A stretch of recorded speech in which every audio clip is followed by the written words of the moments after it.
Thank you. So, as I was telling you before, I've been following this series for a while. I actually, way back in the day, I bought the collector's edition of Trails in the Sky for PSP. I found it for quite cheap at EB Games or something. I think it was like $45 or something like that.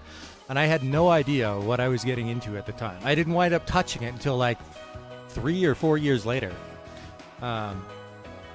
And luckily, at the time that I first started playing it, it was literally just after the second game came out. And the only thing that saved it from being a complete commercial failure was the fact that Trails in the Sky 2, despite being a PSP game, when it came out here in North America, you were able to buy it on the PlayStation Network for the PS Vita. That was the one thing that saved it.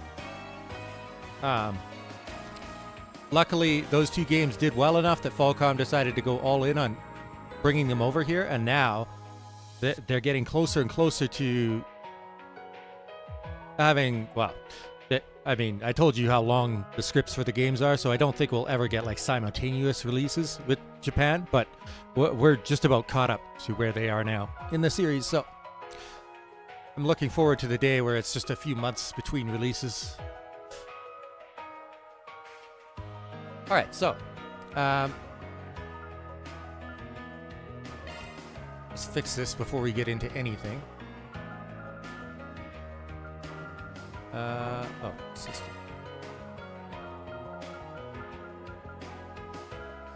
Voiceover language Japanese.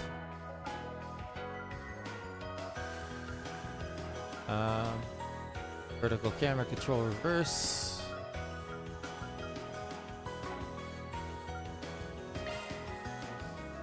Alright.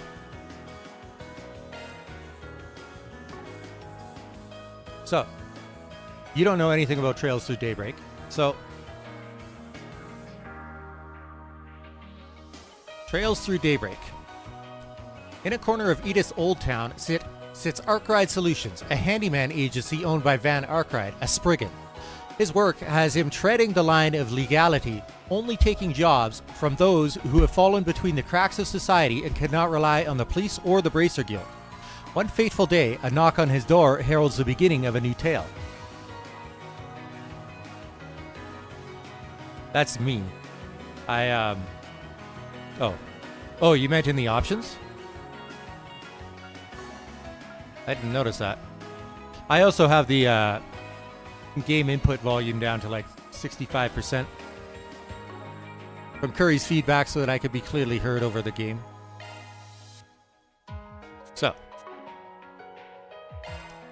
the prologue. Edith, August 1208. Van Arkride, a Spriggan who operated from the corners of Old Town, received an unusual client at his door.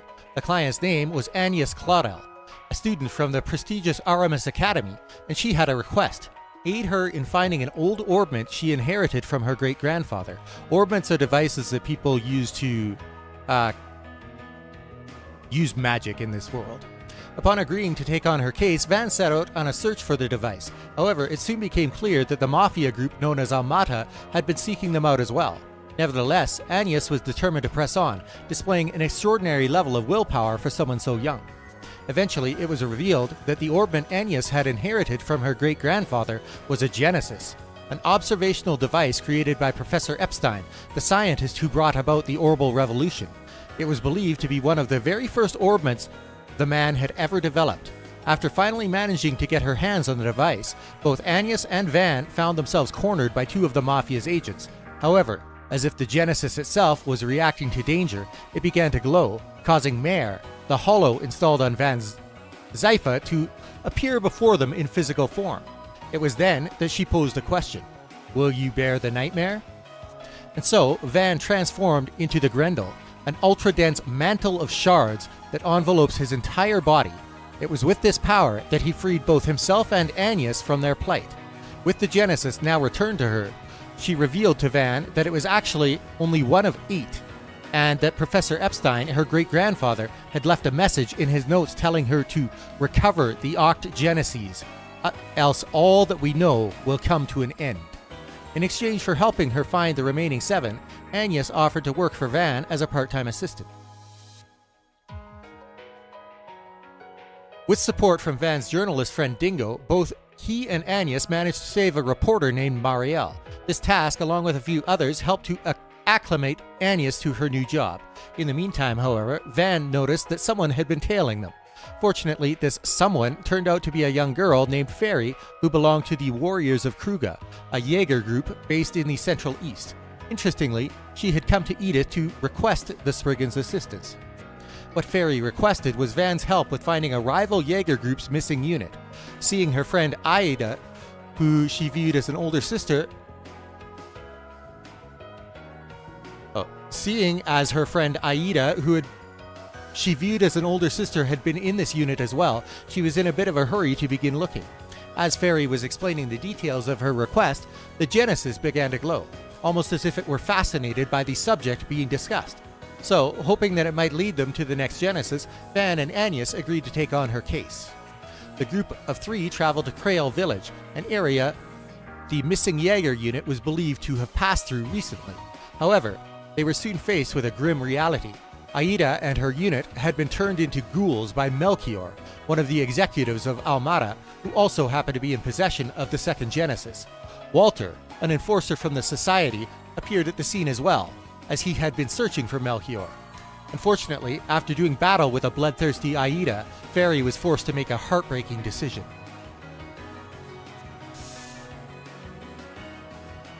Okay, good.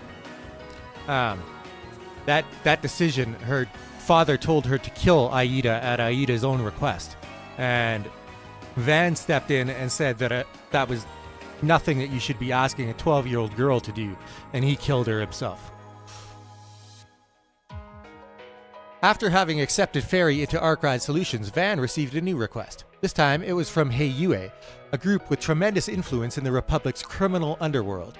Heiyue had recently been making veiled attempts to stymie Almada's expansion into the Eastern Quarter, where a headstrong and brash, but also popular and charismatic young man named Aaron lived. Seeing as he had been acting on his own to resist Almada's provocations, Heiyue wanted Van to help bring him under control. After arriving in Langport, the dazzling city, Heiyue's main base of operations and the second largest city in the Republic, Van and company were greeted by Fan Lu, one of the Heiyue Syndicate's leaders. Together, they discussed Heiyue's request for Van. Unfortunately, Fan also had some distressing news to share. Almada had acquired another Genesis from a second-hand dealer. Van and Aaron eventually met and crossed blades with one another, and their bout made Van realize the young man had only been acting on his strong feelings for both his hometown and his friends. Yes, Aaron. Later that evening, however, an enigmatic fog blanketed the Eastern Quarter, a fog which agents of Almada used as cover while they brutally murdered Aaron's friends. Aaron, blinded by rage, set off into the night, only to be found the next morning by Van and his companions who had chased after him.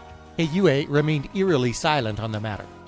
After meeting up with Aaron, Van's group headed to a restricted area known as Heilong Chengzai, where 2 of Almada's executives, Alexandre and Viola, were lying in wait for them. After their brief scuffle with Almada's executives, they came face to face with the Tyrant, a human with supernatural powers that appeared at major turning points in history to rule over the Eastern people. Once upon a time, he had also been the former wielder of the third Genesis.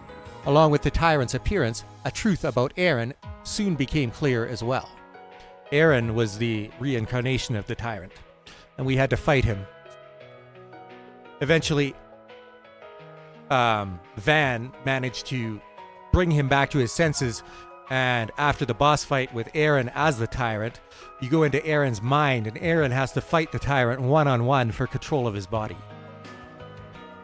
Chapter 3, Pleasure in Delirium. With Aaron now working with Arkride Solutions, Van and his team went back to completing requests in the capital. One such request involved Arkride Solutions making the acquaintance of a young actress by the name of Nina Fenley. She had concerns about a film festival that was to be held in Tharbad, a city to the southeast of Calvard. Those with ties to the event had begun receiving threatening letters. In order to keep the festival and its participants safe, she asked that Van do some work behind the scenes.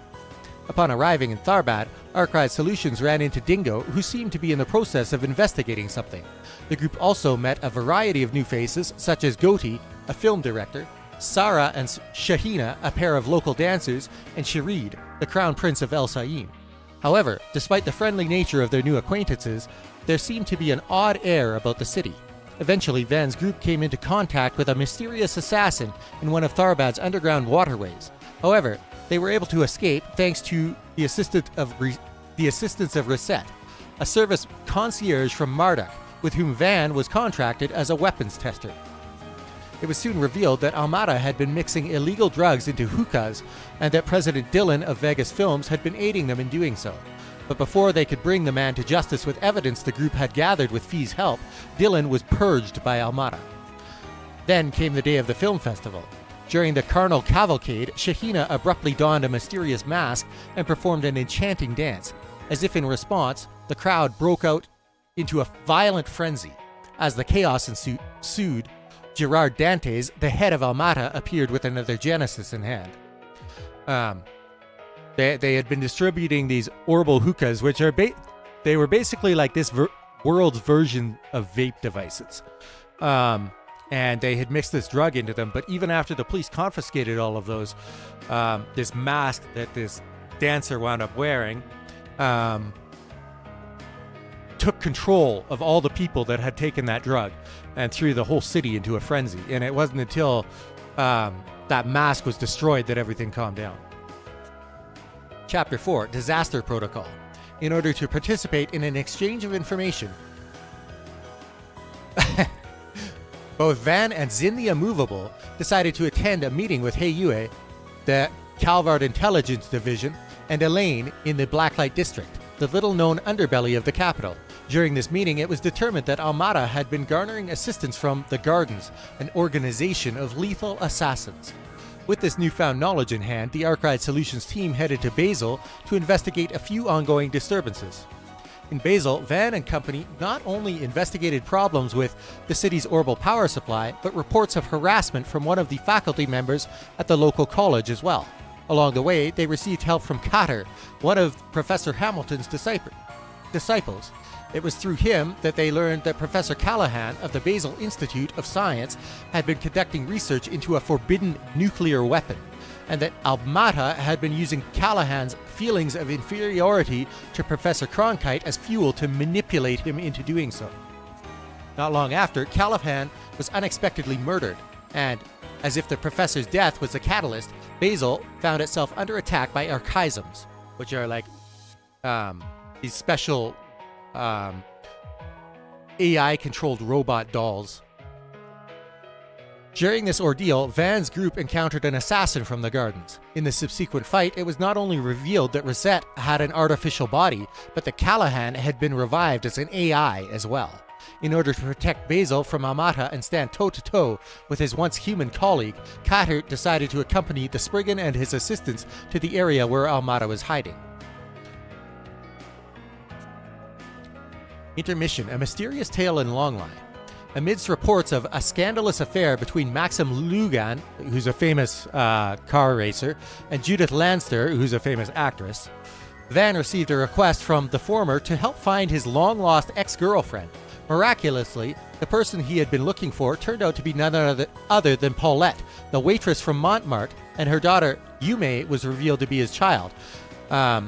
Archive Solutions' office is on the second floor of Montmartre. So, Paulette's father is Van's landlord. So it was quite the shock for our party to find out that this long-lost girlfriend of this famous racer turned out to be the waitress at the cafe. And that Maxim guy was a real piece of shit. The reason she left him was because he was like sleeping around and all kinds of shit. Now he's trying to make amends.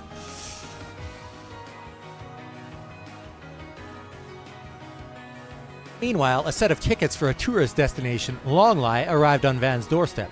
They were accompanied by a letter identifying them as a token of appreciation from Heiyue and El Saim, as well as an undeclared third party. Van, pandering to his nostalgia and wanting to pay goodwill to his staff, accepted the invitation. The night before the trip, there was some discussion surrounding Zin and Van's shared history with Longlai, as well as how Van and Elaine ended their romantic relationship. Then, bright and early the following morning, the whole Arkride Solutions team, along with Yume, piled into Van's truck and headed for Longlai. After their arrival, Van's group eventually ran into Judith, the famous actress, who was attempting to meditate under a local waterfall as penance for her ongoing scandal. Shortly thereafter, she unintentionally revealed to the group that she was the Phantom Thief Grimcat and ended up joining them on their relaxing vacation. Grimcat being the person in the picture on the right. From there, the group had yet another unexpected run-in, this time with Samuel Rocksmith, former president of the Republic, who told them Calvard was on the precipice of a new era. That was why he planned to place his faith in independent actors like Van who sought to help others. He also revealed that he had some sort of connection to Van's former master, Barkhorn, the Roaring Lion. Now, a bunch of these characters, Samuel Rocksmith, Barkhorn, the Roaring Lion, these people have been mentioned like 8 games ago, and they've become like legendary names throughout the series, and now we're finally getting to meet these people in person. Just like that Gambler Jack. And it's so cool for anybody that's been following the series. On the morning of the group's second day in Longlai, disaster struck. Not only had Yume gone missing, but Mare disappeared from Van Zypha as well. After tracking the young girl to a mountain range south of the village, they discovered that Mare had taken possession of her. By the way, the Zypha, when they talked about the orbment, and I mentioned that orbments are what they use to cast magic, in the Calvard Republic, the Zypha is the newest model of orbment. It is basically like a cell phone, but you insert quartz into it and it allows the user to cast magic as well. So it's a communications device and their catalyst for casting magic all in one. And depending on the quartz that you insert into it, it gives them different spells and stuff that they can use. However, while the group attempted to chase the two down, Shizuna, the Divine Blade of Silver and member of the strongest Jaeger Corps in the East, appeared, challenging Van's group to a fight. After their battle and subsequent reconciliation, the group was left with a number of mysteries to consider, such as Ariok's disturbing illusions and the unclear nature of what Ikaruga was after in Longlai. Nevertheless, Mare relinquished Yume's body, leaving Van and the rest to finish their vacation in peace.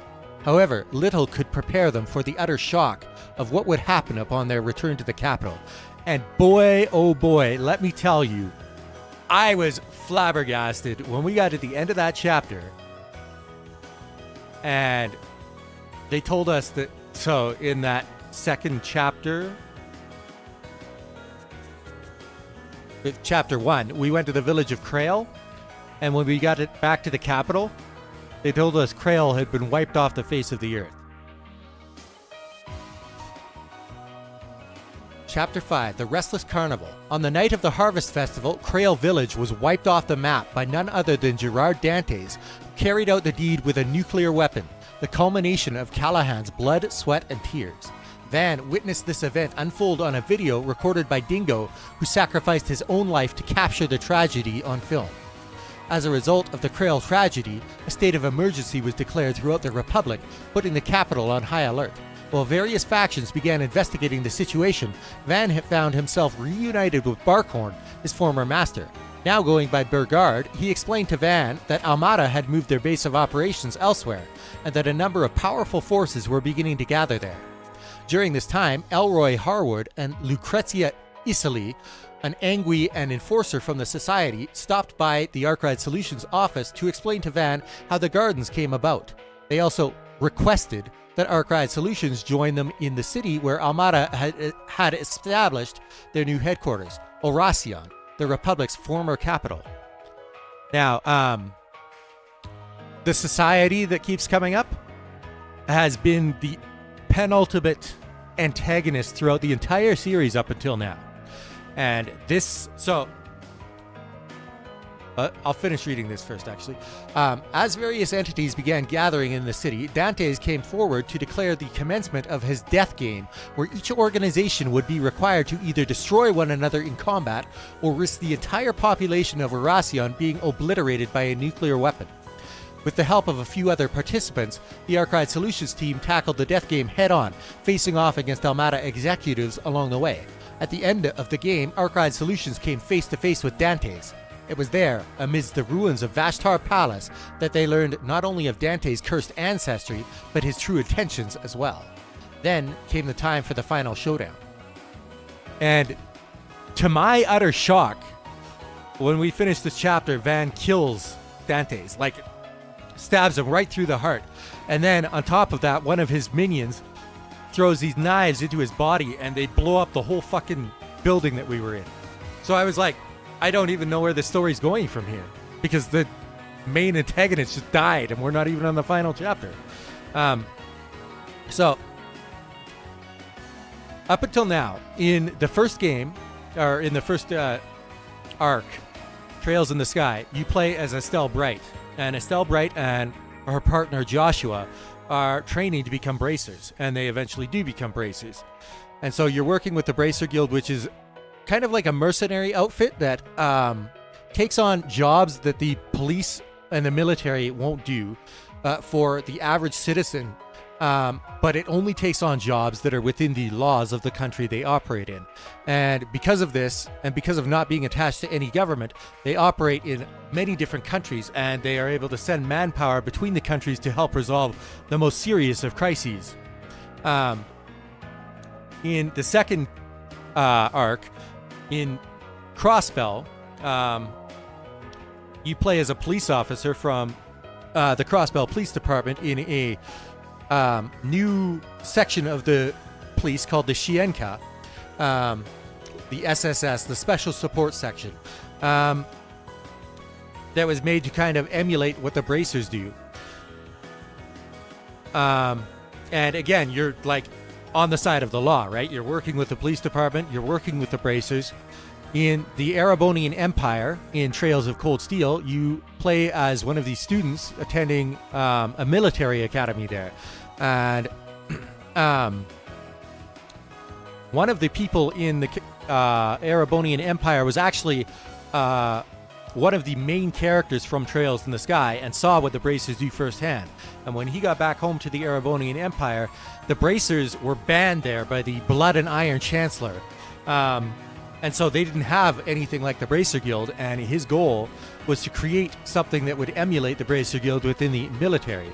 And so the character that you play as, Reen Schwarzer, is one of the students in the class that is like their experiment for replacing or having something that would act kind of like the Bracer Guild. So 4 games take place there. But again, you're acting on the side of the Erebonian Empire's government. And the law. And then you get to Trails Through Daybreak. And Trails Through Daybreak, Van Arkride, the Spriggan, he takes jobs from anybody. Doesn't matter who they are. And he doesn't necessarily care about the law.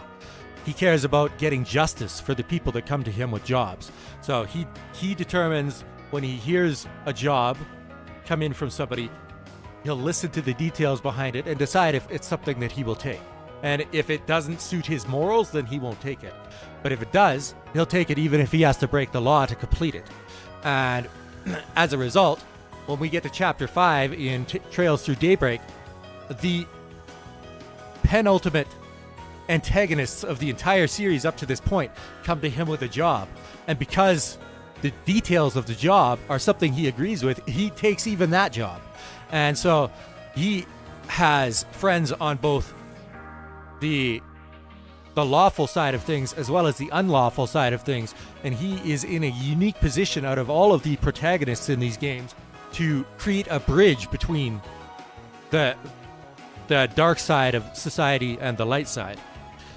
Which is why I find that his character and his arc so far to be the most fascinating in the series to date.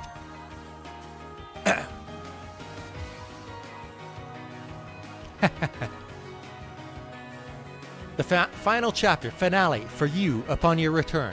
Following the battle to the death with Dante's, a number of Armada's members were arrested and the government announced Armada's existence to the public. It seemed peace had returned to Calvard once more, and before long it was time for the annual Revolution Festival. The event was quite an auspicious was quite auspicious for President Gramhart, who used it as a chance to announce his next-generation weapons initiative. Those in attendance came from all across the country. Meanwhile, there was a great deal of investigation happening beneath the surface. In the shadows of all this luxury and grandeur, Van found himself plagued with worry over what might be coming, along with fears regarding what may become of his existence. Nevertheless, he pressed on. It was during the Revolution Festival the disaster struck yet again. After somehow managing to avoid arrest, Melchior appeared. As he raised the seventh Genesis above his head, an ominous building called the Genesis Tower materialized in the very center of Edith. Thus, the entirety of the capital was enveloped in pandemonium. Countless devils spawned throughout the capital, and anyone not associated with Van appeared to be frozen in time. To make matters worse, Dantes and the other executives of Armada had been resurrected as well. Van fought to reunite with his friends that had been scattered throughout the city, but in the process, he was also forced to reckon with the fact that there was a connection between this unusual phenomenon and himself. We'll see if it talks about it here. Thanks to the help of their allies, Van's group was able to make their way into the Genesis Tower. However, after defeating the demonized form of Dantes, a cruel truth about Van came to light. A truth he had little choice but to reveal to the rest of his team. Van had been born with a diabolic core inside of him, which connected him with a being known as the Vagrant Demon Lord, a demon which sought to wreak vengeance upon the world. In order to prevent such a thing from transpiring, Van decided it would be best if he sealed himself and the demon dwelling inside him away. However, Agnes and the others were not so willing to accept the loss of their friend. So, that's why.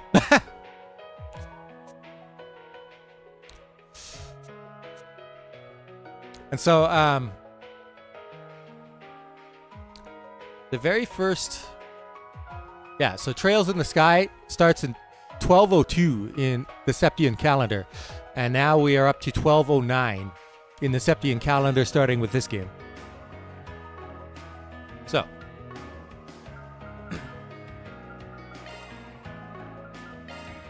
Okay.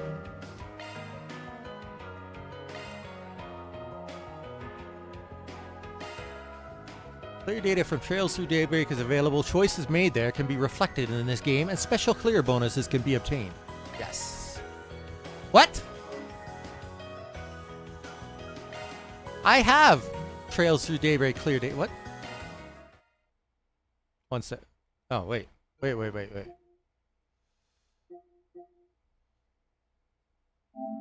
I definitely have that.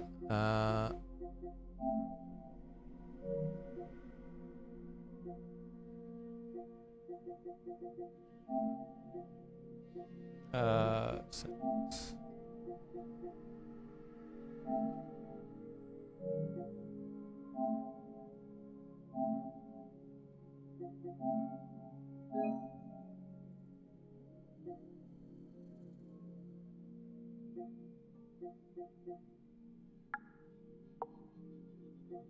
Wait, why? It won't let me view the individual save files?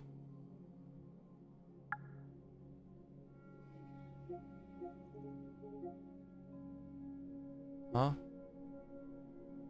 It's right there. It says it. Trails Through Daybreak.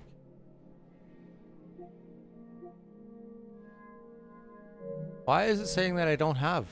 1 second. I'm just going to Google this quickly.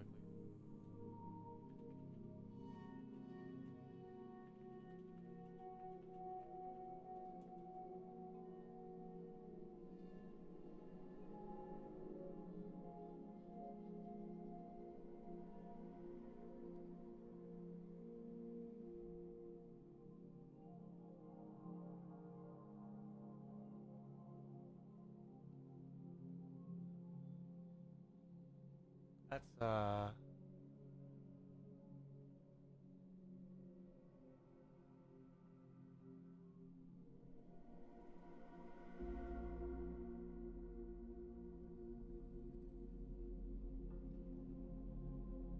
adjust the dates.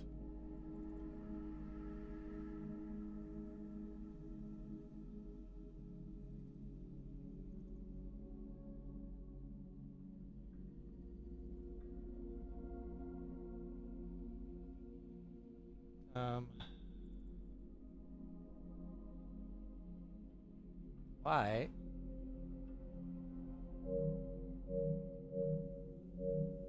Is it telling me that I don't have save data for it?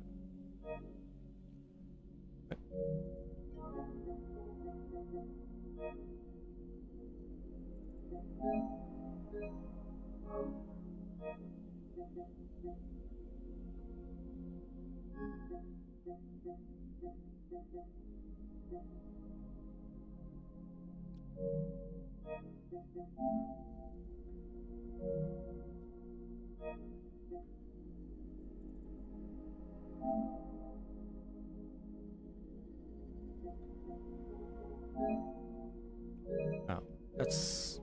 Yes. Why doesn't it let me touch the individual save files now?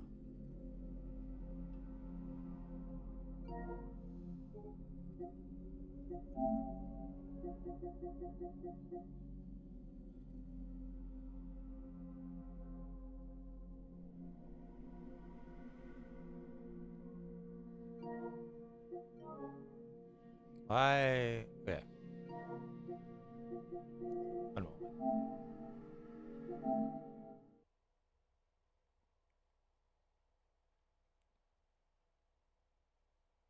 I'm not seeing anything come up on Google.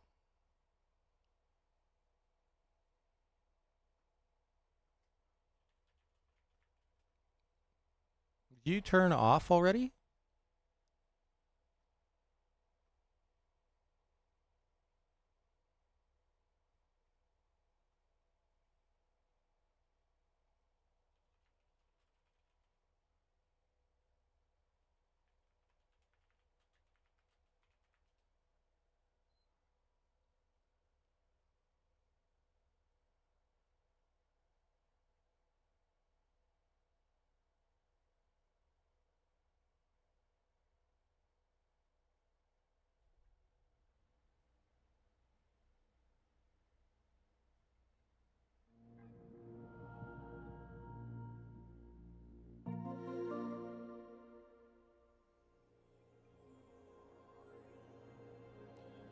Why?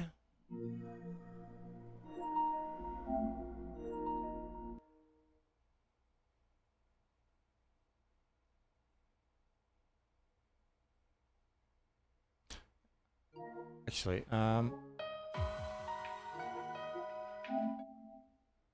just going to check here.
There's 2 clear datas right there. What the hell?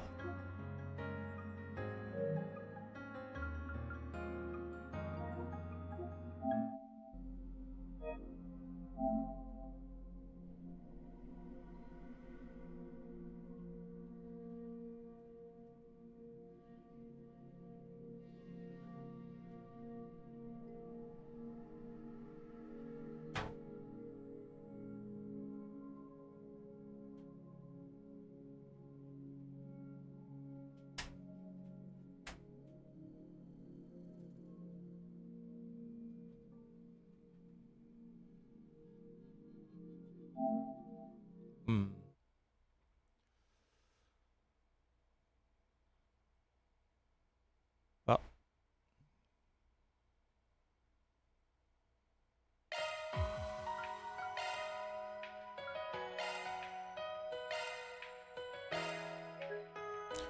there's no save data. That is such bullshit.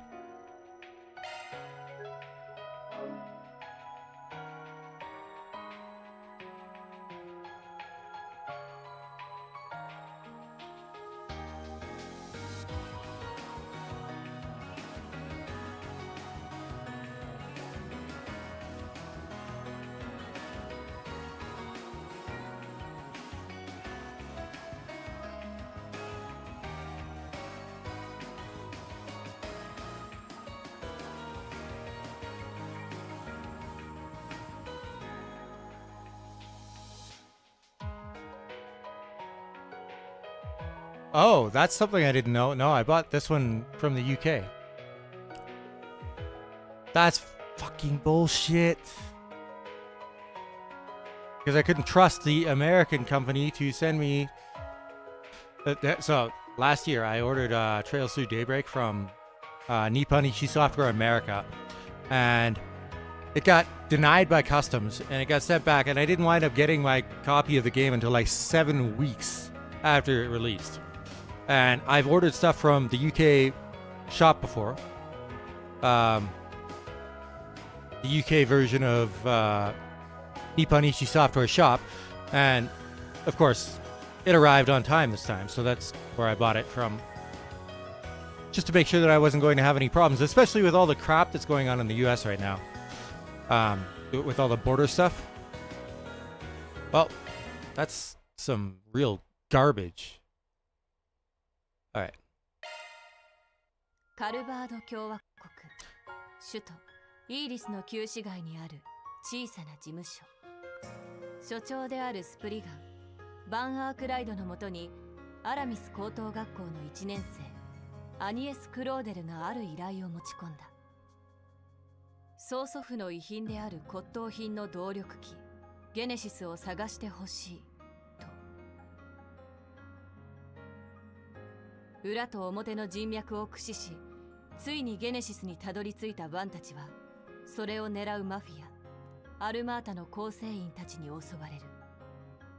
絶体絶命の危機の中、ゲネシスと共鳴したバンの戦術オーブメンとザイファから青白い妖精メアが現れ、バンはシャードの装甲をまとい、青黒き魔装機グレンデルに変身。圧倒的な This is pretty cool. We get this video recap.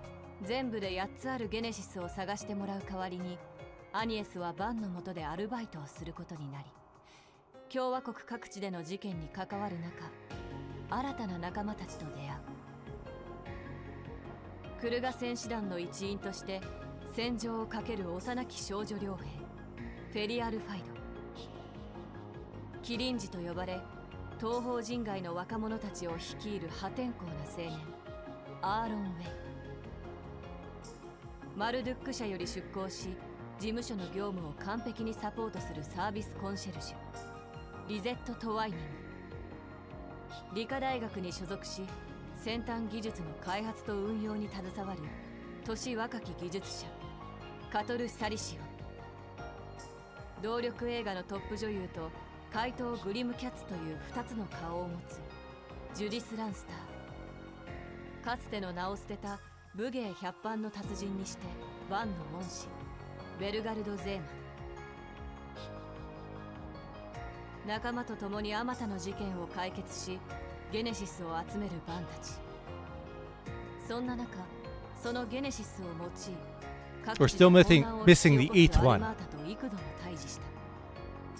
そしてアルマータの首領ジェラール・ダンテスはあろうことか禁忌とされる反応兵器を使い村一つを丸ごと消滅させる。 That was such a good cutscene for such a tragic event 各 too. 勢力によるアルマータの壊滅作戦、それすらもデスゲームの要素として利用された極限状況の中、バンたちはなんとかアルマータの幹部と協力者たちを倒し、ついに諸悪の根源たるジェラールを撃つのだった。しかし全てが終わったと思われた革命記念祭の最中、取り逃した幹部メルキオルは首都をパンデモニウム化することでジェラールたちを蘇らせると同時に無数の悪魔を地上に呼び出す。反魔化により時が止まった首都を協力者たちとの共闘で突破し、バンたちはメルキオル、そしてジェラールを再び倒した。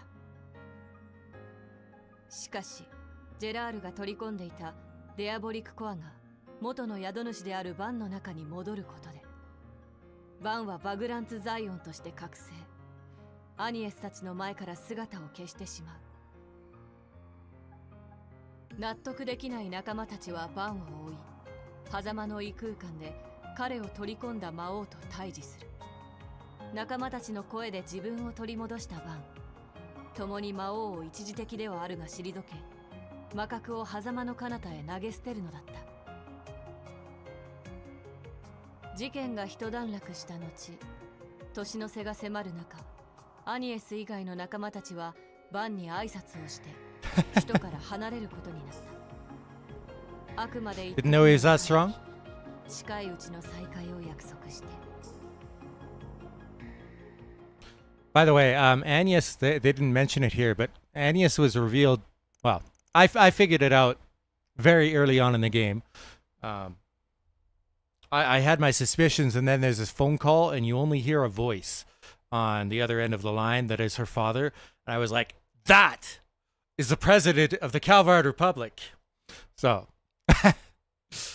and yes, it turned out her father was the president of the Calvard Republic. February 20th, 12:09, 2:24 a.m. So this is 2 months after the end of the last game.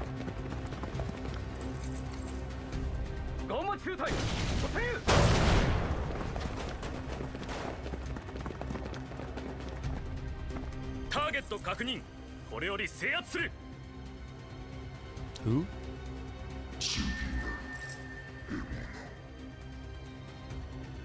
Is that a Genesis?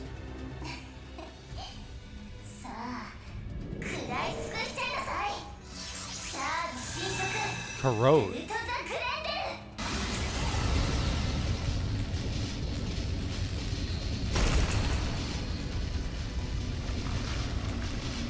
Well.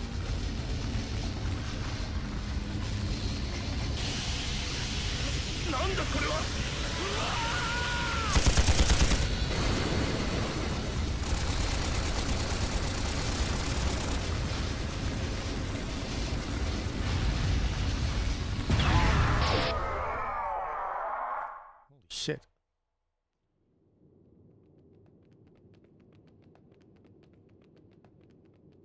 Nobody. Oh, Swin and Nadia. こいつは気になる気配をたどってみれば。 So, remember when I was talking about how there was that book 3 and 9 that introduced two characters? That was like their backstory. These are the two characters that were introduced in that book. They are children that was taken, orphans. They were brought into the gardens and forced into becoming assassins, and they were put through all kinds of hell before they finally killed their overseer and escaped from the organization. And they were two of the main characters in Trails into Reverie. And now they, I'm not sure what they're doing actually. I think they are traveling around with somebody else who was like a main antagonist throughout Trails of Cold Steel, and he kind of redeemed himself in Reverie. And he became friends with these two along with one other person. So I think those four are traveling together now, but I'm not sure. We'll see. 飛んだ場面に出くわしちまったな。わずかにあるみたい。今度こそと思ったんだけどな。裏の監視もますます厳しくなるかな。めんどくさい。やっぱり近いうちに彼を訪ね Did you notice the 3 and 9 Roman numerals on her dress there? てみるか。 On the いろ chain? いろとつてが使えそうだし、以前の礼もしたかったところだ。 4SPG 確かに条件は合うかな。 Oh. 今の Oh, right, they know とってお Van. きのスイーツも見繕っておかないとね。お前、絶対自分が食いたいだけだろ。とっとと退散した方が良さそうだな。行こう、スーちゃん。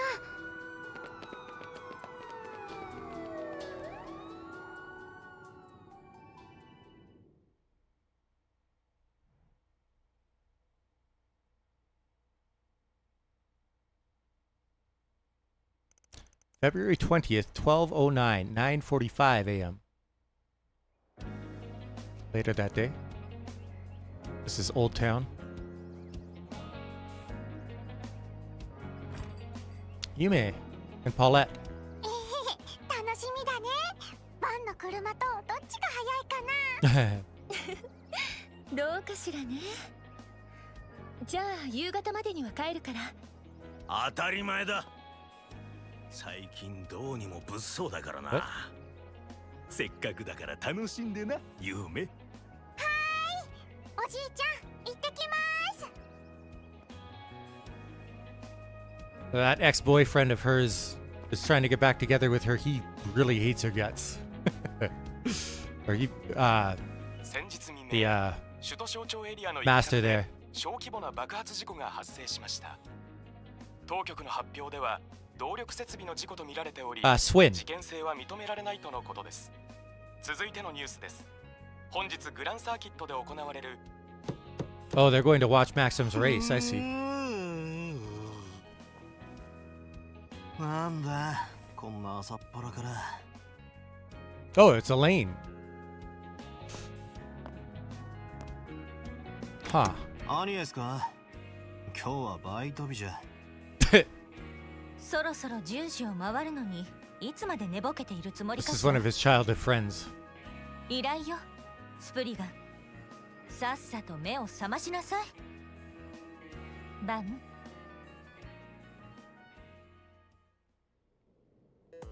These two dated in school, and then they broke up after like less than a year.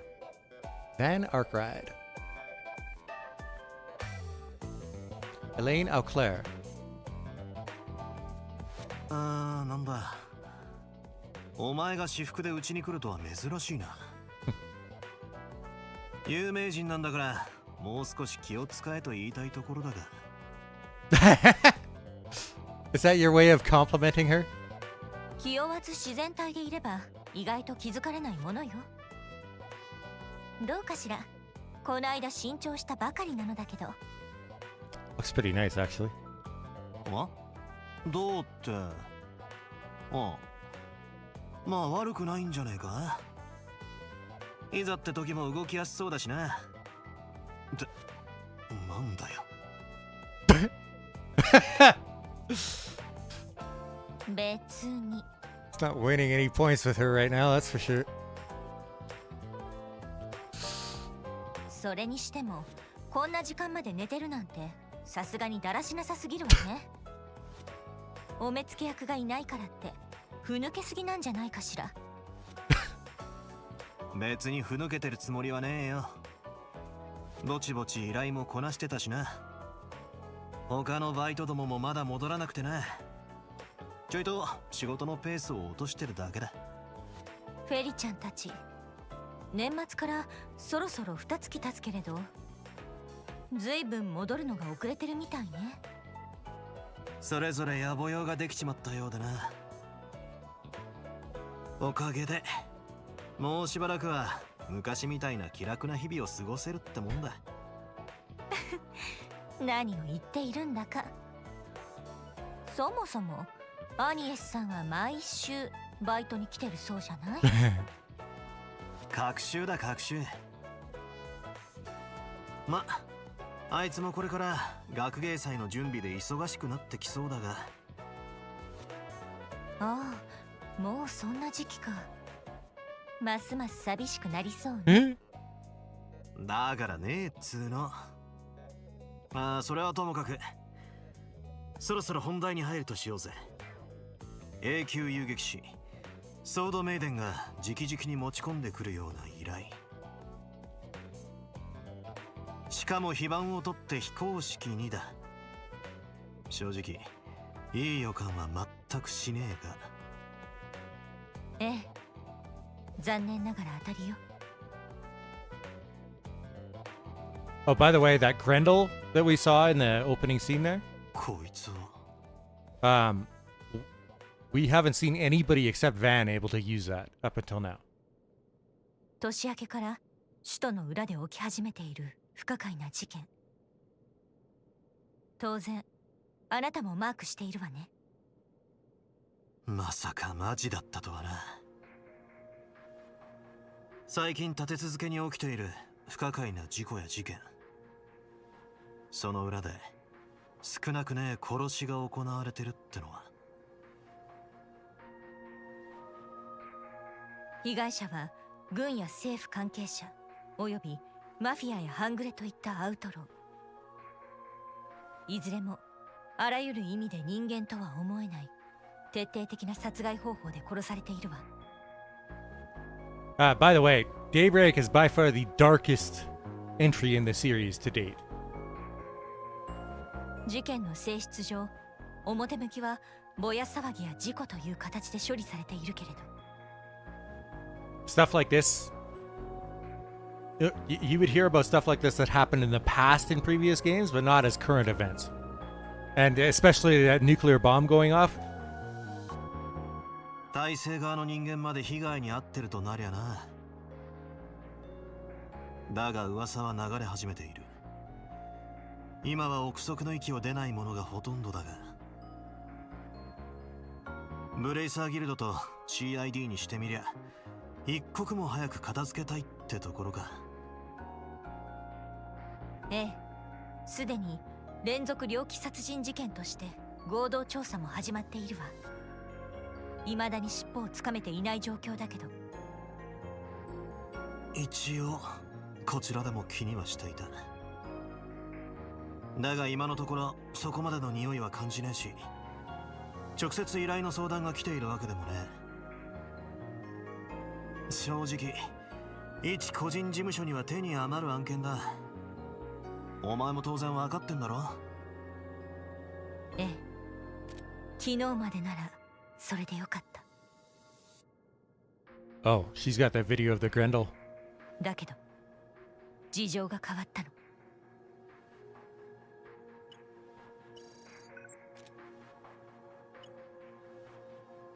So this is the Zypha that I was talking about, the orbment. Hercules are the Calvard Special Forces.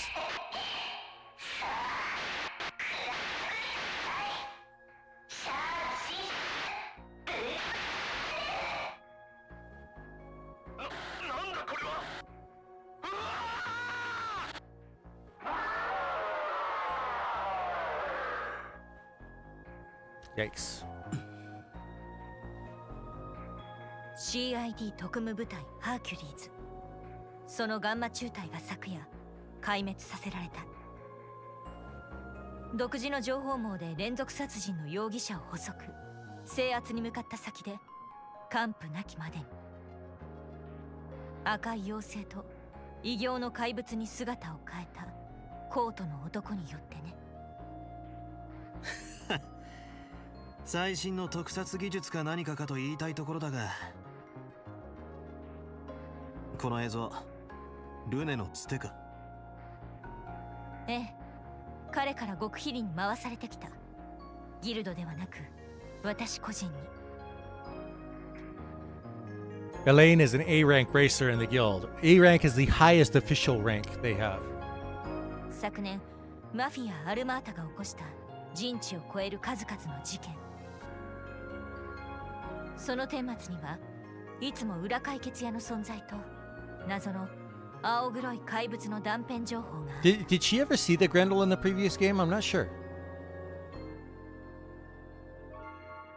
その意味で完全ではないまでも各勢力が意識しつつあるあなたとの関係を。それがどういう意味かわからないあなたじゃないでしょ。正直あれについては俺も完全には分かっちゃいないがな。要するに俺は最重要参考人として挙げられつつあるわけだ。 CID そして遊撃士協会に。否定はしないわ。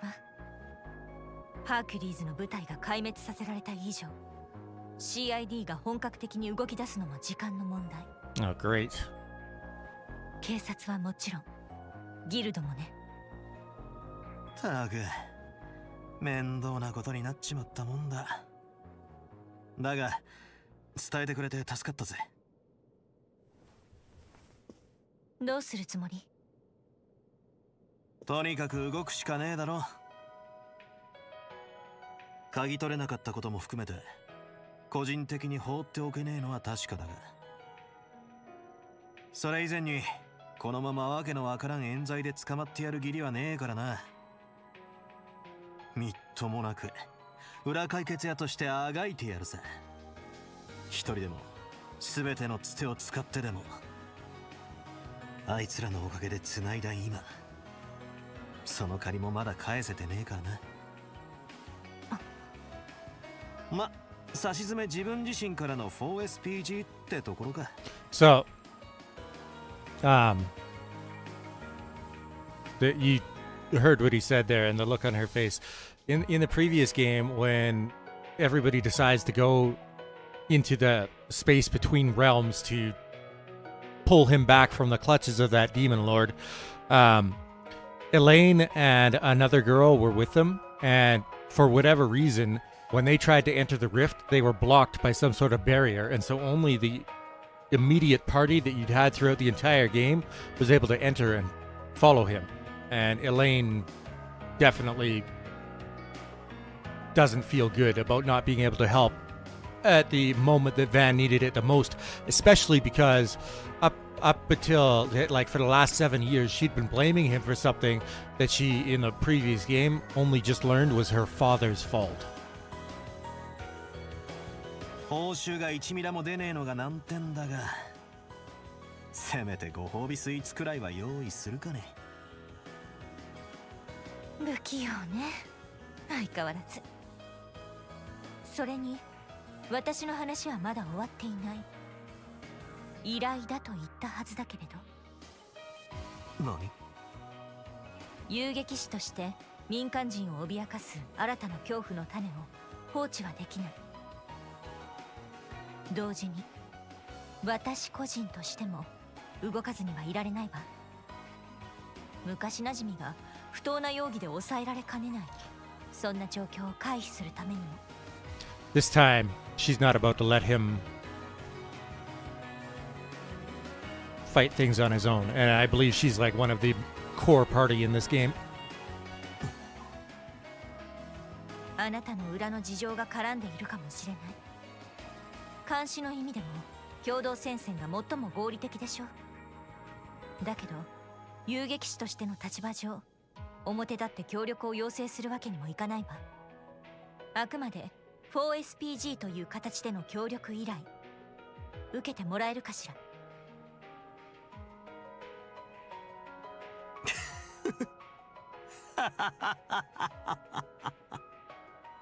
ちょっとどうしてそこで笑うのよ。いや、不器用なのはどっちだって思ってな。本当に変わらねえ。いや、むしろ変わったからこそ。She's actually asking for help. そうね。去年いろいろあったから。それはあなたも同じでしょ。だな。いいだろう。裏解決業務としての筋は十分だ。短い間の協力関係よろしく頼むぜ。剣の乙女エレイン・オークレール殿。こちらこそバン・アークライド所長。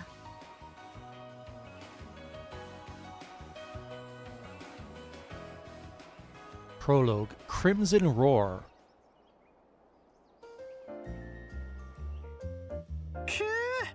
このカラメリゼされたリンゴのほろ苦くもジューシーな甘さと食感。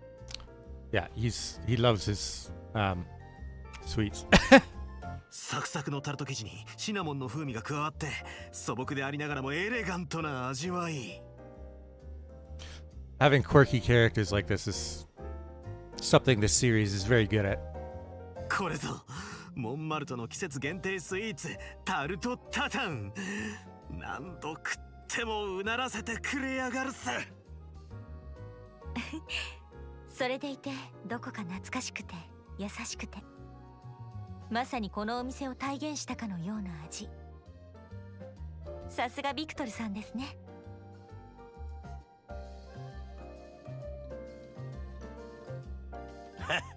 そりゃどうもだ。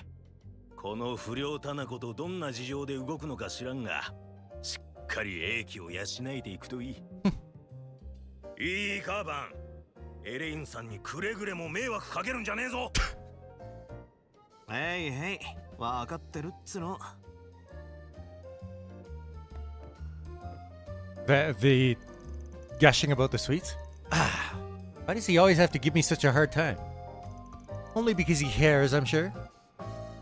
So, where's Yume and Paulette? I haven't seen them here today. Oh, they've gone to see a race. They got an invite from a certain hot-headed racer we all know and love. He's been inviting her out a lot since the end of last year. Have to imagine the old grump's been worrying up a storm over that. But even if he is a bundle of nerves right now, it at least ain't showing in his cooking. Ah, yes, I've heard a little about their situation. The road to reconciliation can be long and thorny, but I wish them luck all the same. Phew. I had only meant to have a light meal, but I think I got a little more than I bargained for. Now that we're full, perhaps we should set to work. Sounds good. The information on the case ain't gonna find itself. You wanted to hit up Riverside and the Grand Circuit, yeah? That's right. As far as we could tell, that's where the latest incidents have occurred. With your keen sense of smell, we might be able to uncover some leads that fell by the wayside.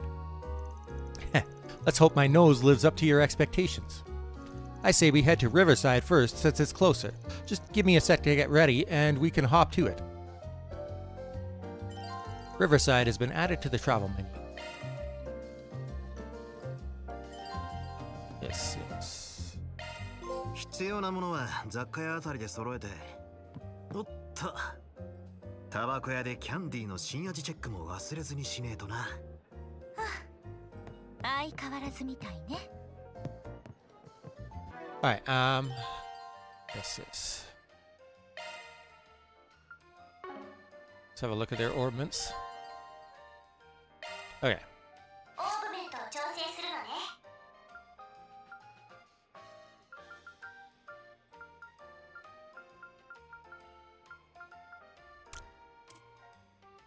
That kind of pisses me off that I wasn't able to carry over my save data. Yes, so I think it's got something to do with that diabolic core. He's got a sixth sense that is, he calls like his sense of smell. Says he's able to pick up scents with it.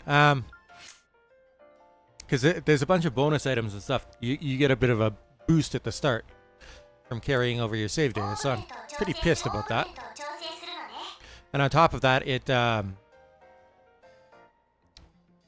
some interactions and stuff changed based on stuff that you did in the last game. So man,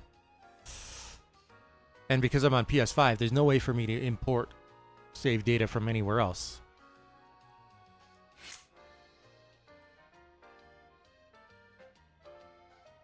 He can't get rid of it permanently. He threw it basically like into the depths of himself, but eventually the Demon Lord will wake up again. And there's nothing he can do about it. All he could do is ask the people around him to help him beat it off again. Alright, so...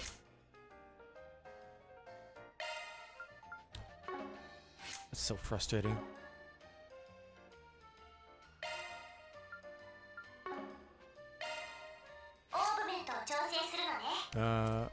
Oh, that's what I was looking for. So he's got lightning, wind spells, and earth. She has mirage and lightning. Oh, she's got mirage and healing. Okay.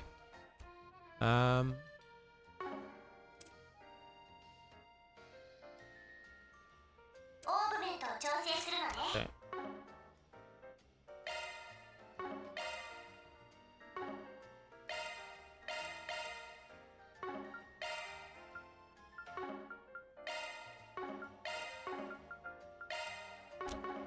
Alright. So like I said, every single NPC... That's not your fault. It's just...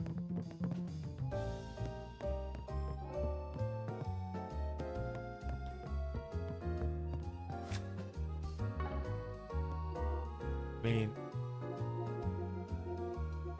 I do know of one way that I could solve it, but... I don't know if it's worth it. Let's see. I just want to check.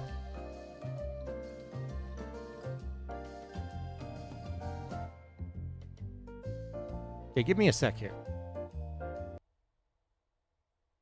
going to black out my screen.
Okay, give me like 10 minutes and I might have a solution.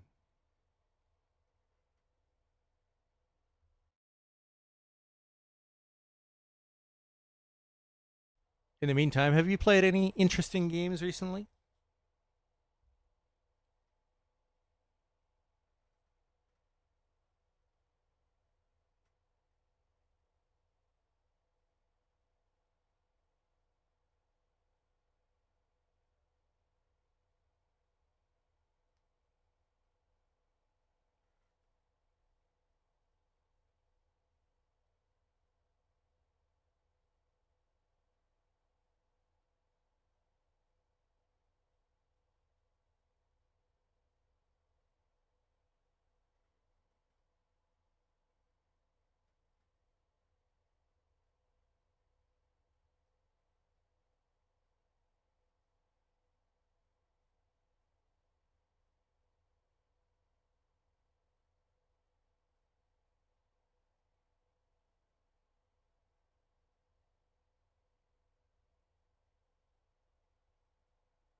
The the collector's edition came with a lot of cool stuff. Soundtrack, art book standard. Came with a map of the Calvard Republic, a fabric map.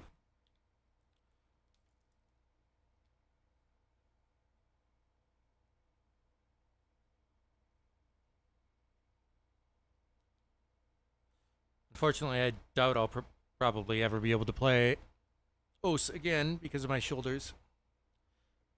Specialist told me that there was a chance that I could never recover to the way that I was before, so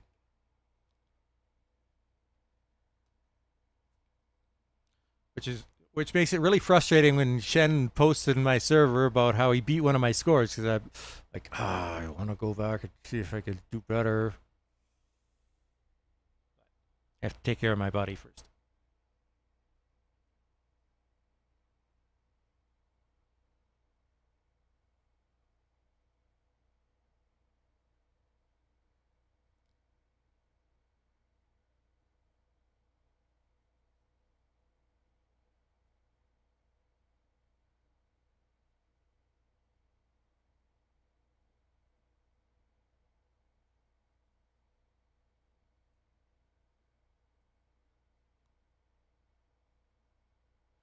Oh, I mean, I work a very physical job, right?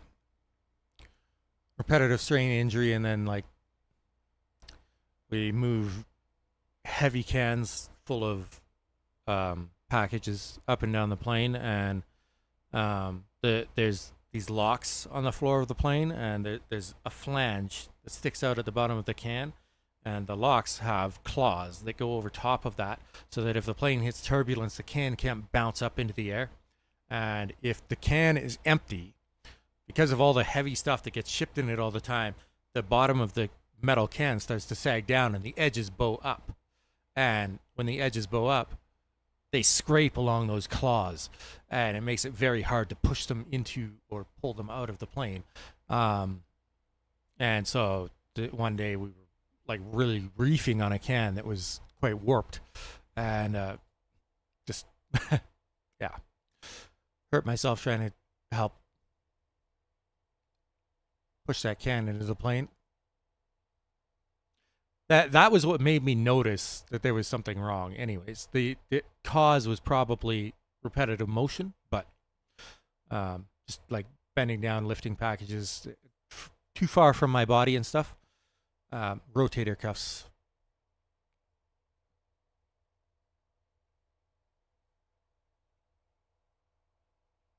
Very common injury for physical jobs like that.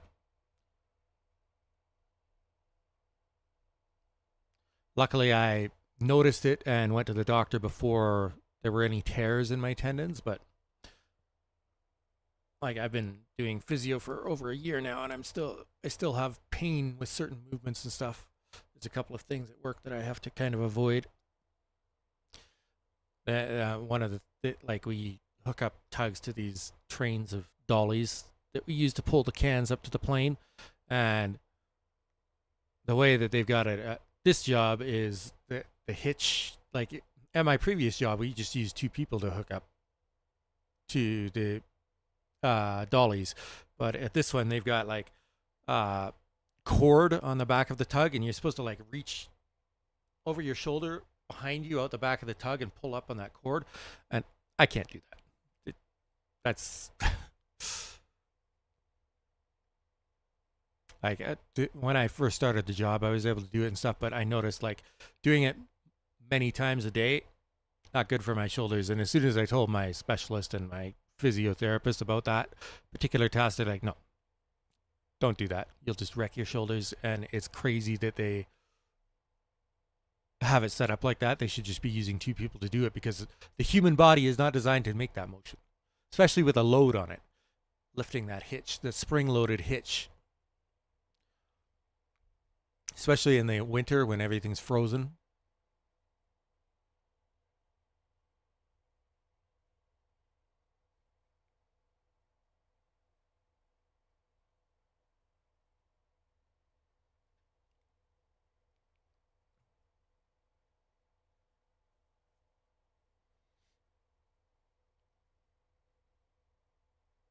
So one thing to note about this game is that I will be running around and talking to every single NPC, and you have to talk to them multiple times to make sure that you see all of their dialogue.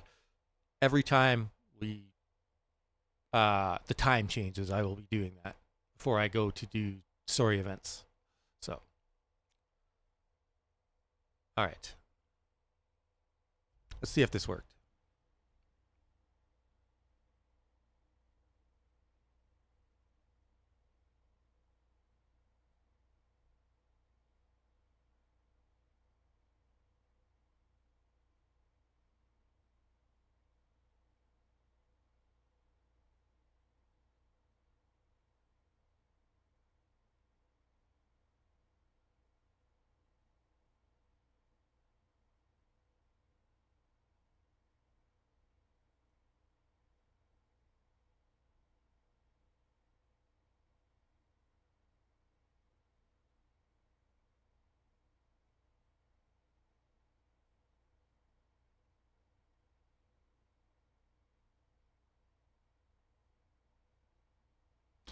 Well, you were right. Thank you for that, because I did not find the information on Google.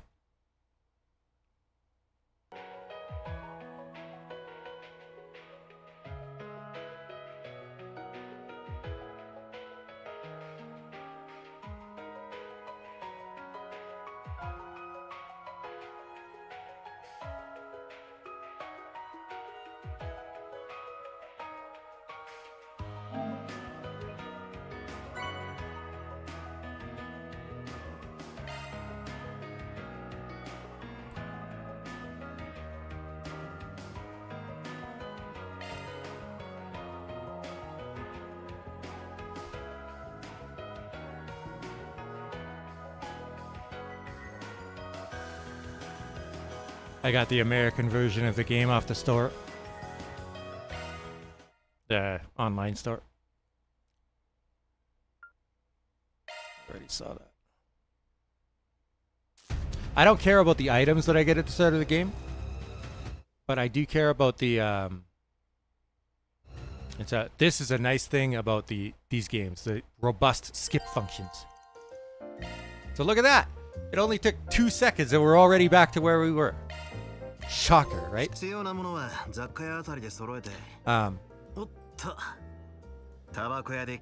I don't care about the items, but I do care about the differences in dialogue and stuff based on my choices in the previous game. So, yeah. And, I mean, this is a series I care about enough to want to know. So in the previous game, that chapter 5, I mentioned how Ouroboros comes to us. The society, they called them. Their full name is the Society of Ouroboros. And they come to us and they ask us to go to Arasion and deal with Almada because they plan to blow up the city. Well, they didn't tell us the details behind it, but they plan to blow up the city with a nuclear bomb. And we got thrown into this game where all the different forces that came to stop Almada are forced to fight each other. And if they don't comply, then they're just going to blow up the city anyways.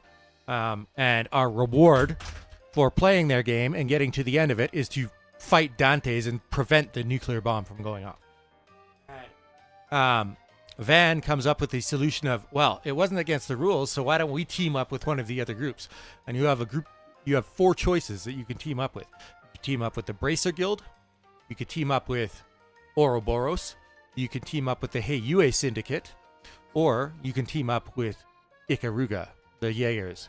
And so the first time I played through it, I teamed up with Ikaruga. And the majority of people did that. When I looked at the trophy counts, 50% of the players had the trophy for teaming up with Ikaruga. But I do believe the canon, quote-unquote, route is to team up with the Bracer Guild. Because there's a whole bunch of stuff going on behind the scenes with Elaine during that chapter with her father and stuff. She winds up arresting her father because her father, she finds hard evidence that he was funding the terrorists that blew up that village. And she had suspected it for a long time. She had even suspected that he'd done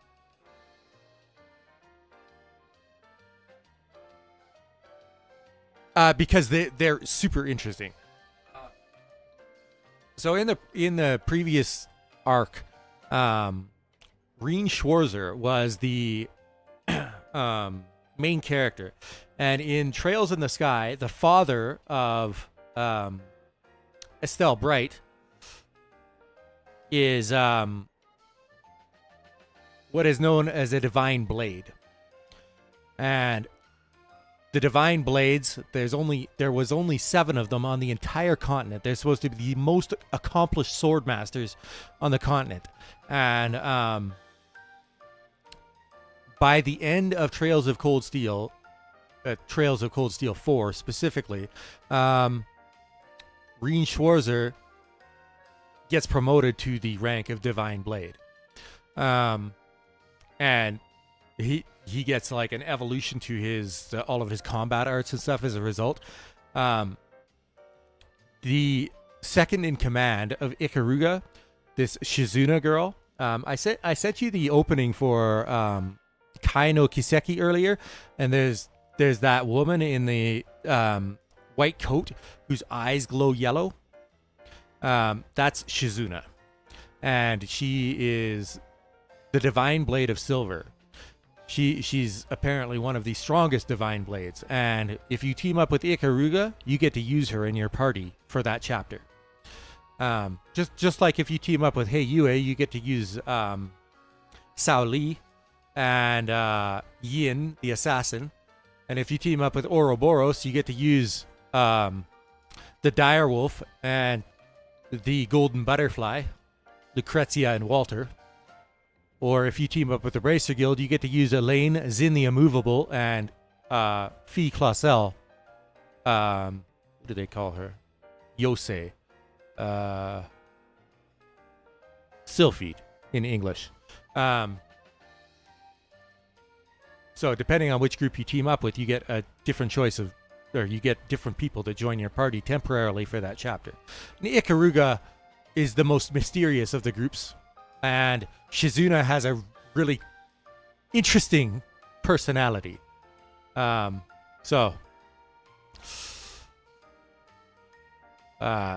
think that's probably why most people chose that group. Also, Ikaruga has the most interesting requirements. So, which groups you have the option of teaming up with? As you go through the game, you actually, let's see if I can access it. So, see that LGC alignment up in the top right corner? Law, Gray, and Chaos. As you complete different objectives or different side quests and missions, you'll get choices throughout them, and your choices will increase one of those alignments or more, depending on what it is that you're doing. And in order to team up with the Bracer Guild is the default one. So if you don't have any of those at level 3, then you just team up with the Bracer Guild by default.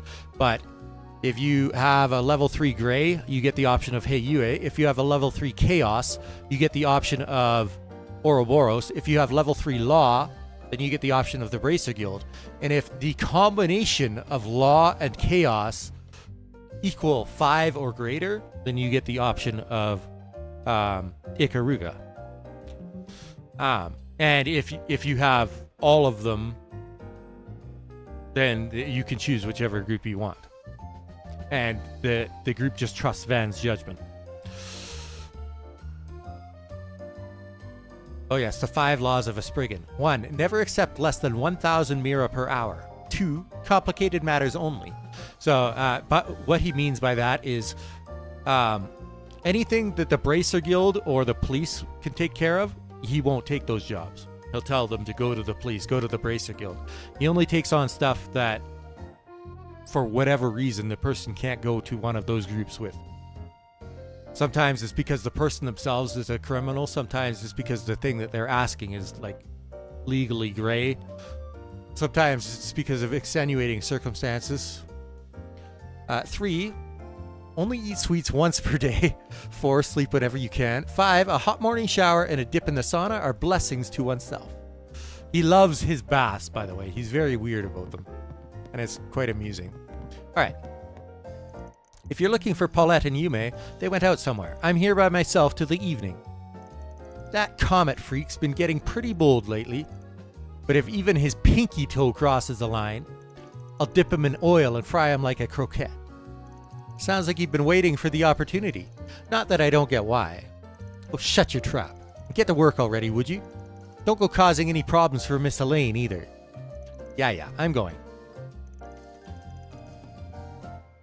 I'll stop by on my way home, Victor. If you're feeling peckish, go ahead and order. As for you, delinquent, stay out of trouble with Miss Elaine around, you hear? So, like I said, you have to talk to everybody twice to make sure you get all their dialogue. Now, the way that it worked in the previous game is... actually, let me double check here. Yes, so... eating each food for the first time gives you gourmet points, and by getting your gourmet level up, it actually gives you party-wide permanent buffs.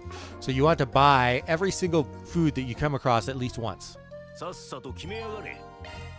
I'm just not sure if I should do it now or wait for him, because I might need to buy some equipment and stuff.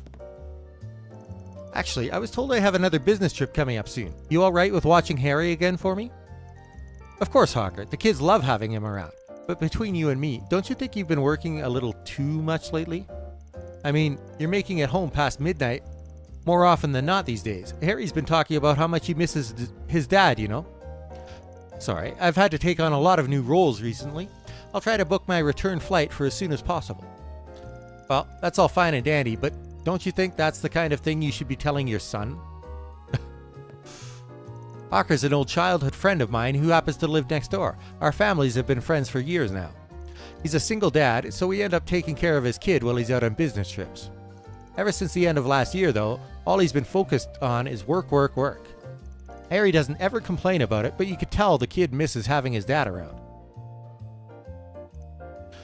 So this will be another storyline that plays out through the course of the game. I was able to work my way up to a promotion recently, but they just ended up sending me out to fix a problem in one of their branch offices. I'm actually supposed to be headed to Anchorville today too. I should be back in about a week though, I hope.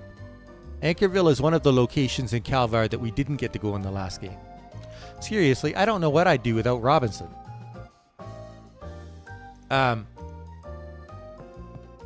Some of the character storylines are like really in depth. Like there was this one. There's this group over here. Oh, did they move? There's a flyer posted with information on how to apply for tenancy. Oh, so they moved. Okay. So there was a group of 3 people that were living in this house in the previous game. There was a brother and sister and their childhood friend. And カスタムの続きはま、明日にするか。車趣味も変わらないわね。there's cars in here. リバーサイドへはバスで向かいましょう。Anyway, they had been friends since childhood, and as you talk to them throughout different times and stuff, you realize very quickly that that the brother used to work at this florist shop, and I'm assuming he does not work there anymore. Let's see. Yeah, it's a different person. And through talking to him and his sister, you quickly realize that the sister has a crush on their childhood friend, and the brother has kind of been silently cheering on the sister, but he's not willing to get involved himself. And then that childhood friend of theirs is like a budding musician. He's just starting his career, and then you get a job in like chapter 1 or 2, and the job is from him, and he's asking you to retrieve this book from an information broker that has blackmail material on him. And it turns out that information broker is somebody who actually died in the first chapter of the game, so we tell him that. But apparently the book with all of his information was never found. And so we go looking for it, and when we eventually find it, we're flipping through the book to make sure, like, did we get the right thing? And there's information in there that implies that he's gay. And the person that he's in love with is the brother. And then later on in the game, I guess the sister Carol worked up her courage, and she confessed her love to him. And he didn't take that too well. He was just afraid. Like he said, he was destroying the evidence and everything, and he asked us not to tell a soul about what we saw in there. And he just wanted things to stay the same between him and his childhood friends. He didn't want anything to be different, and because he knew that, like, saying anything to the guy that he was in love with would probably ruin everything. And so Carol confesses her love to this guy, and he panics and he runs away. And so you get a request from the brother to go find him. And it turns out he was going to flee the city without telling anybody, but we managed to track him down just before that happened. And we brought the brother with us, and they started to talk, and Van is like, okay, we're going to leave, and you guys can resolve your differences. And the brother's like, no, please stay. And so we stay, and we listen, and he, the musician tells him, like, he eventually comes out and just says, like, the love that I have can never come to be. And he says to him, you would know that better than anybody what that feels like, right? And after that gets said, he kind of catches on that, like, he's the one that this guy's in love with. And apparently it sounds like there was somebody that he was in love with back in the previous town that they lived in, but that was like, it was something that would never have come to pass. And it sounds like he probably never got over it himself either. But still, even then, he says, like, knowing that you have feelings for me isn't going to be a bother for me. So please don't leave. Like, not only will I miss you, but Carol will miss you too. And then Carol finally shows up. She said she didn't want, like, she felt responsible for everything, because it turns out that she went and confessed to him despite knowing his feelings for her brother, where he apparently thought that Carol was ignorant of them. So that was definitely, she felt responsible, as she should have, knowing that. But they wound up working out their differences and agreed to try sticking together. But I guess they all moved out together, because that house there with the notice for tenancy is the one that they all lived in together. So that's interesting. All right. Welcome to Siete Florist. I used to work here as a part-time employee, but Raymond felt the need to move recently. He managed to teach me lots about proper plant care, however. He even gave me a few tips on how to make cookies with flower nectar. Anyway, I'll be doing my best to make sure our plants are as quality as usual, so make sure to stop by again, alright? Might as well. But I'll be expecting those cookies you mentioned. You never change, do you? Raymond used to live in that share house across the way with a few friends of his. But unfortunately, they decided to go their separate ways a few months ago. Oh, so they didn't stick together. Their absence has kind of made things a little more lonely than usual, honestly. But I won't let that get me down. I still got a shop to run after all. Oh. There you go.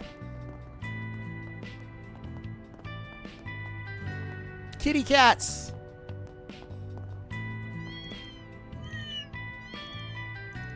Looks like they're getting along just fine. They don't seem to be related, though. Maybe she's taking care of a stray?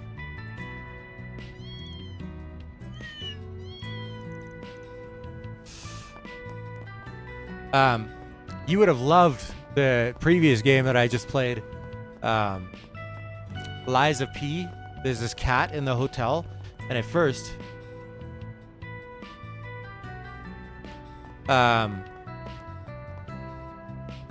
if you try to talk to it, because your character is a puppet, right? Pinocchio.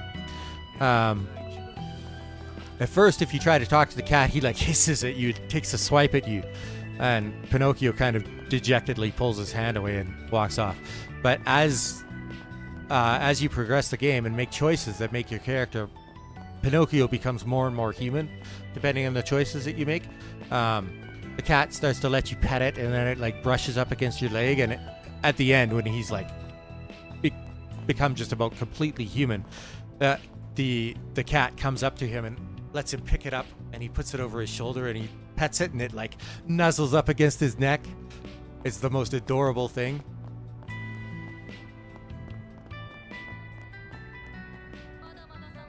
I think I posted a screenshot of that in Discord. Hey Jin, got any copies of the Tyrell Times? Oh, and you selling any new candy lately? What? All you ever ask for is candy, candy, candy. I run a tobacco shop, you nincompoop. Fine. Guess I'll take a candy cigarette then. Wait, or maybe I should get a churro. What did I just say? When will you learn? Hey, are you his client? Get him to do his job, would you? Yes, I intend to. I think I've seen her around before. She's awfully active for her age, isn't she? She fought off demons in the city during that attack on Edith at the end, the last chapter of the previous game. Probably just got up, didn't you? Don't start getting all lazy because your assistants aren't around. Get out there and get working, got it?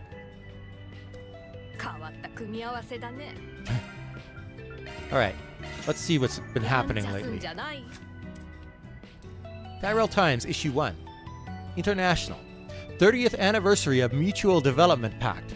This year marks the 30th anniversary of the signing of the Mutual Development Pact between the Calvard Republic and the Principality of El Saim, an occasion which has brought about an air of jubilation in both nations. Consequently, the Republic and El Saim have welcomed diplomatic delegations from both countries with open arms at festivals and other celebratory events, which ran from the beginning of the year and concluded at the end of last month. In the middle of January, President Gramhart paid a visit to Ludos, the capital of El Saim, and after partaking in a tour of the city, he was granted an audience with the Principality's Grand Prince Salman. He then proceeded to hold a press conference with Prince Sharid, where the two announced the formalization of a new partnership between their nations, focused on collaborative infrastructure development and resource surveying.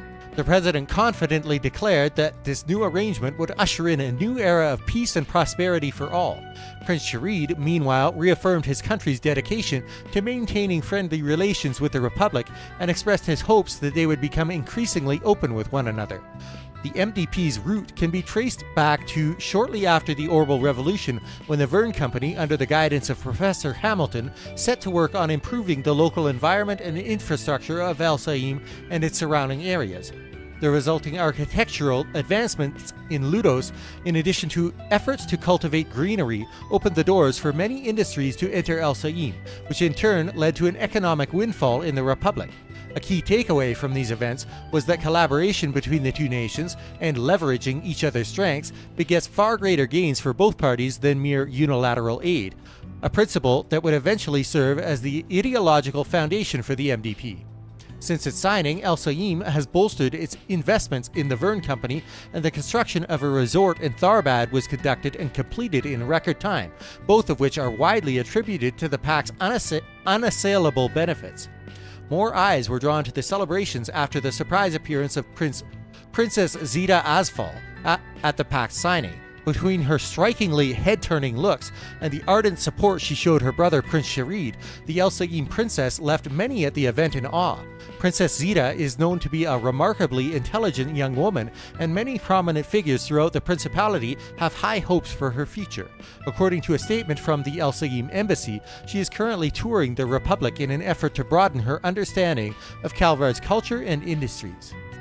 Culture. Z1 exhibition race. The road to the finals today. The road to the finals. Today, a Z1 exhibition race will be held in Edith's Grand Circuit. The world of Z1 racing is abuzz with speculation about who will win the final race in the series, scheduled to take place next month. Defending Z1 champion Maxim Lugan has won the past 3 series, and he hopes to set an all-time record of 4 consecutive wins by taking first place this year as well. That's Paulette's ex-boyfriend. Her and Yume from the bistro went to watch this race. However, the Red Comet's lofty ambitions could very well come crashing to the ground, because Team Inger's Aslan, a rising star in the world of Z1, has entered the racing ring. Although Aslan is only I think that's supposed to say is only in his mid-20s, don't let his young age fool you. This up-and-coming racing prodigy has shattered multiple records all on his own, causing many to believe he has what it takes to dethrone the reigning champ. Today's exhibition match will mark the first official clash of wheels between Maxim and Aslan. They misspelled his name. Racing fans all over the city are excited to witness this bout, which many are calling the prelude to the series finals. No, she's not. It's long gone now. Finance. Verne on the fast track to post-reparation prosperity. Following the end of the Erebonian Empire's reparation payments, many speculated that the Republic's time of economic prosperity would come to an end. But in spite of these fears, the Verne Company, a leading Calvardian enterprise, posted a strong start to 1209. According to company representatives, Verne has amassed a healthy war chest over the past few years and strengthened its manufacturing infrastructure and market position. In light of its products' wide reach and soaring demand from foreign markets, Verne is expected to match or even exceed their previous year's profit records. Furthermore, concerns with the delayed release of the T-Phone, a consumer-grade communication device developed exclusively within the Republic, were dispelled when the product went on sale last month, just in time for the end of the fiscal year. Verne's aggressive rate of growth is likely owed not only to the T-Phone's explosive sales, but also the recent corporate restructuring among the company's executive staff. Hopefully they got rid of that shitty CEO they had. Verne had adopted a policy of reform to combat problems that were made apparent over the course of the past year, and is committed to improving its operations from their baseline all the way to its board of directors. Local. Widespread accidents and violence plunge capital into chaos. This is what Elaine came to me about. Since the start of the new year, outbreaks of violence, believed to be the result of warring organized crime groups, have plagued Edith. Just yesterday, there were reports of a scuffle on the premises of a government-owned warehouse. While officials deny any terrorist involvement and insist the incident was nothing more than a simple accident, unrest continues to percolate within the general populace. There is a sentiment among some of the citizenry that public order has begun to deteriorate and that the recent economic boom has had a destabilizing effect on the psychological state of criminals and malefactors. In response to those claims, authority figures had this to say: "We will continue to investigate and resolve any incidents or accidents that may occur. In the meantime, we encourage all citizens to carry on with their lives and to not feed the spread of disorder through baseless conjecture and fear-mongering." Advertisement. New Trion Mall shops on the block. Join us at the foot of the capital's signature landmark, Trion Tower, to experience the greatest and largest commercial facility in all of Edith, Trion Mall. This shopping stomping ground is home to 2 brand new stores that have taken the Republic of Calvard by storm. First and foremost is the Verne store, which has been the talk of the town since its grand opening late last year. From there, you could get your very own T-Phone, the latest and hottest commodity in communication technology. Then, have it serviced at the very same store by Verne's dedicated customer support team. If you have even the slightest interest in the T-Phone, feel free to swing by and take a peek. Your satisfaction is a Verne guarantee. Next up, the Libero Boutique, which opened at the end of January. Offering an authentic taste of the southwestern edge of the continent, the Libero Boutique sells goods and souvenirs sourced straight from the Libero Kingdom itself, and offers exhibitions you can enjoy while you peruse their wares. Due in large part to the lovely manager and staff, all of whom are citizens of the kingdom, the store feels like the genuine Liberlian article. Have you always wanted to visit the Libero Kingdom yourself, but just couldn't find the time for a trip? Then stop by and make your dreams a reality, because now you can experience the wonders of Libero without ever having to set foot outside the Republic. So I mentioned the earlier story arcs. The Trails in the Sky having taken place in Libero.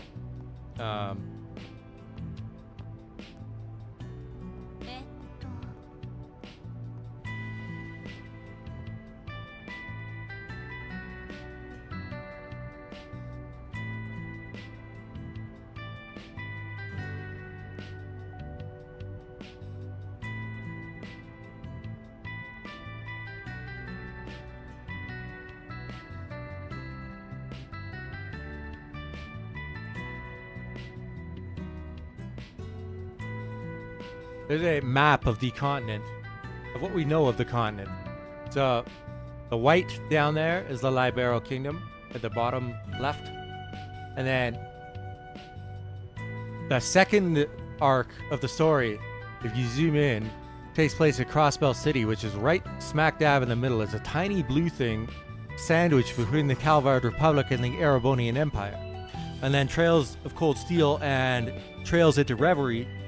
Well, Trails of Cold Steel, the first 2 games take place in the Erebonian Empire, and then 3, 4, and Reverie take place in a combination of the Erebonian Empire and Crossbell.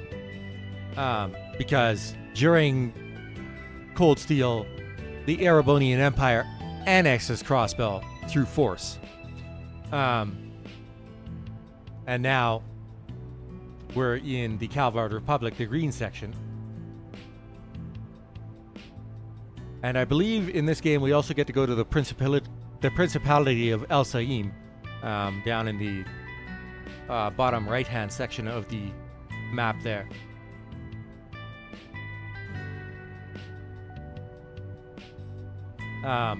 The blacked out section on the right we haven't been to yet, which is part of the why it's all blacked out.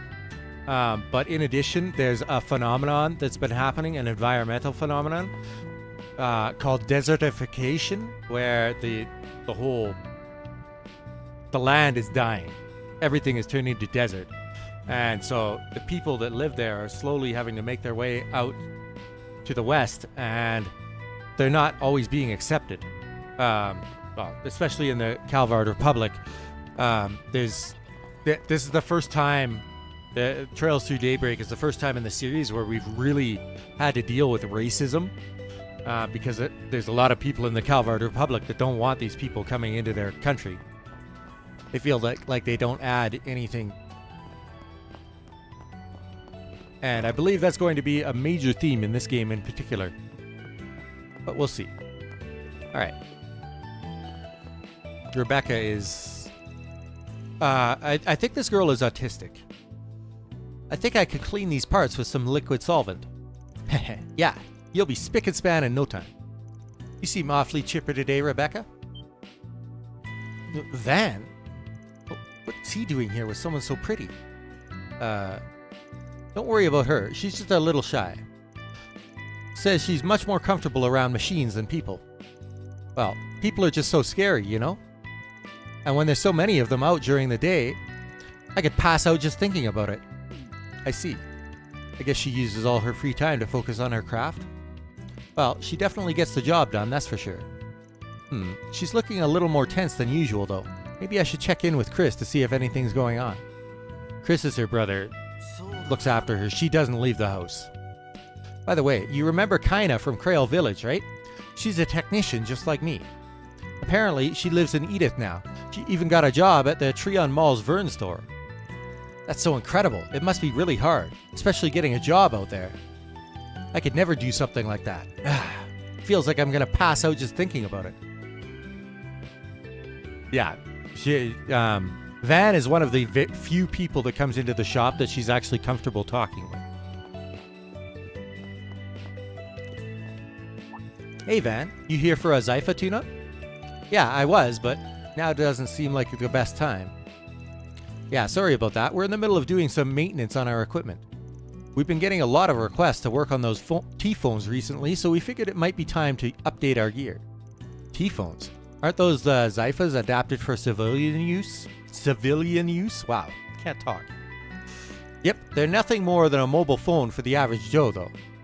Still, I've heard they've been selling like hotcakes ever since they released. You got that right, although now that I think about it, you don't really see too many in Old Town, huh? Well, either way, we've gotten a good number of repair requests for the things already. We just need to be prepared for the inevitable flood. Stanley's factory. I guess they're as skilled as the rumors claim. Yeah, they've practically got all the other repair shops beat. Looks like we'll have to drop in some other time, though. Sorry for the inconvenience. We should be finished by the end of the day, though. Why don't you stop by then? So, the way that Van works with Arcade Solutions, generally he walks around and he goes to these bulletin boards, and there's one in every single part of the city. And when people have a request specifically for a Spriggan, they put it on the back of the bulletin board marked for SPG, which means for Spriggan. And through doing those requests, he gathers information on what's currently going on throughout the city, because usually while he's like completing some sometimes very mundane seeming requests, they're indicative of like deeper problems that are going on, and we get a heads up about some of the stuff that's happening. And by doing all of the, usually some of these requests are optional before you move on with the story, but by doing them all, you usually get quite a bit of foreshadowing into what's going to happen in the future. This woman loves to lie. She's like a compulsive liar. Hello there. Such nice weather we're having. Sad to think this peace is only temporary. That's right. I know all about the terrible things happening in the deep, dark underground, and you can't mean... There's no need to fear. I bagged the guy just last night. Handed him over to the police, too. Oh, no. Now everyone will know I'm the famous phantom thief Grimcat. That's not what I thought she was going to say. Natalia spends her days telling lies to whoever will listen. Don't think she does it maliciously, though. It's just a hobby of hers. Make sure you keep my secret, okay? By the way, you're familiar with Grimcat, right? And how she's been active for the past 50 years? Grimcat is actually a title that's been passed down for 2 generations. So, Judith Lanster is a current Grimcat, and her mother did it before her, and her grandmother before her. Well, believe it or not, I'm her. First suited up when I was just a wee lass. After finding out how many bad guys were roaming about the city, I felt I had no choice but to answer the call of justice. I've been thinking about retiring soon, but evil never truly sleeps, you know? I can only imagine what Judith would think. Well, thankfully, she doesn't have to know.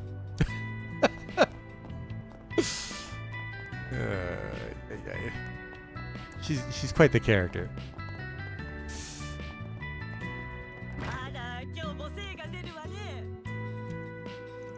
Well, if it isn't Van, you off to work? And with such a beauty as well. Wait, haven't I seen you around somewhere? It's possible. But I'm really just one of his clients. Please don't mind me. Sorry, I didn't mean to pry. Van may be young, but he's always been a hard worker. I'm sure he'll have your problem right as rain in no time. Oh, is that right, Mr. Arkride? Yeah. Let's just get moving, okay? They seem awfully familiar with one another. Was I misunderstanding something? All your assistants left for home, and Agnes is so busy with school. It's been so sad without them around.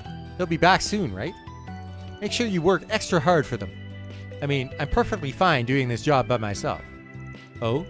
You think that's something your assistants would like to hear? No. I'm sorry. Don't tell them I said that. They'd give me so much crap for it. Sounds like he's been getting along with everyone in the neighborhood.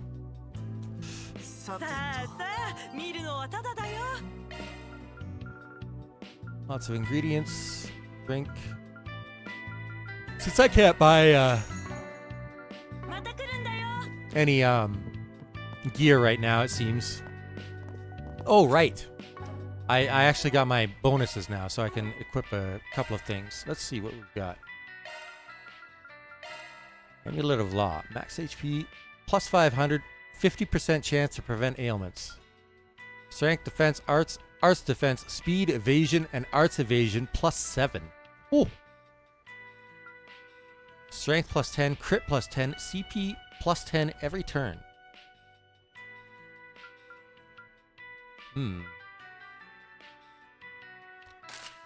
Van is my tank, so I'll give him the HP.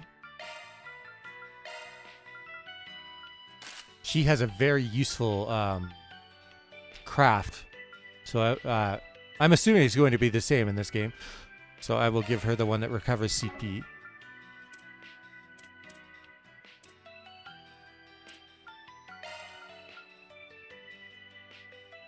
I'll give him the general stat booster for now. I said I was sorry, Sheena. What's going on over here? It's nothing, really.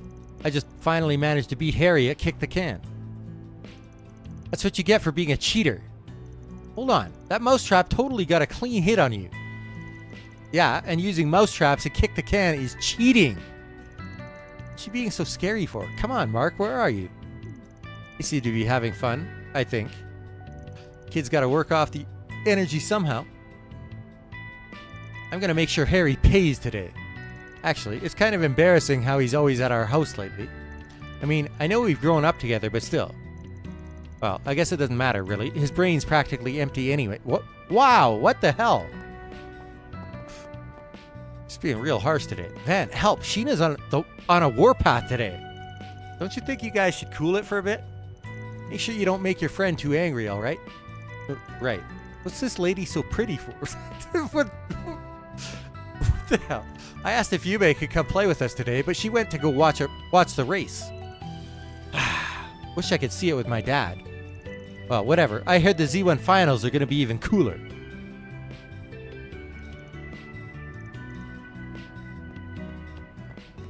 One thing that I absolutely love about this series is the number of relationships you get to watch develop between side characters, and not just like characters that you interact with in the story, like that are like party members and stuff. Although there's been quite a few marriages over the course of the series, in addition to like other couples forming, but characters like these. There was one super tragic one though in the last game.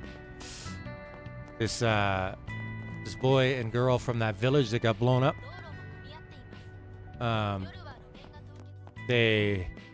The boy came to, or he was supposed to go home to Krail, and the vehicle that he was supposed to go on broke down, and his girlfriend was in Krail when the nuke blew up. So I have no idea what's going to happen with him. He was inconsolable at the end of the previous game. Oh, hello. Do you live here? I kind of figured she'd reject you. Etoile's basically the ambassador for all the cats in Old Town. She's not exactly the biggest fan of people, though. Guess you must be special. You think so? I can't imagine why. Maybe she knows I'm a bracer? Okay.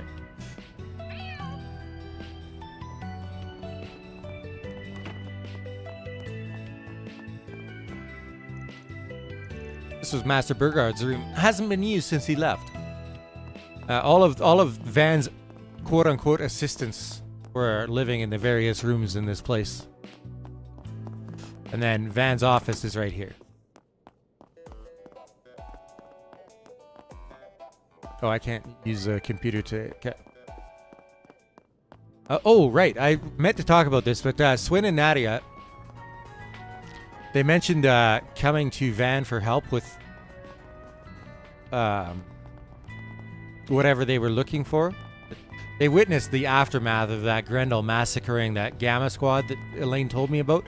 I had forgotten when they got away from the gardens after they killed that overseer.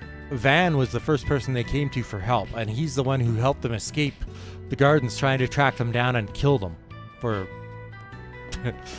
the hubris of leaving the gardens. So Van has a connection with them as well. Oh no, Harry's been captured. Okay, stay calm, Mark. Harry needs your help. But Sheena's so scary when she gets serious. What should I do? Sheena's his sister. At the end of the previous game, it looked like Sheena and Harry were like on their way to becoming a couple, but something happened to piss her off. I wonder what it was.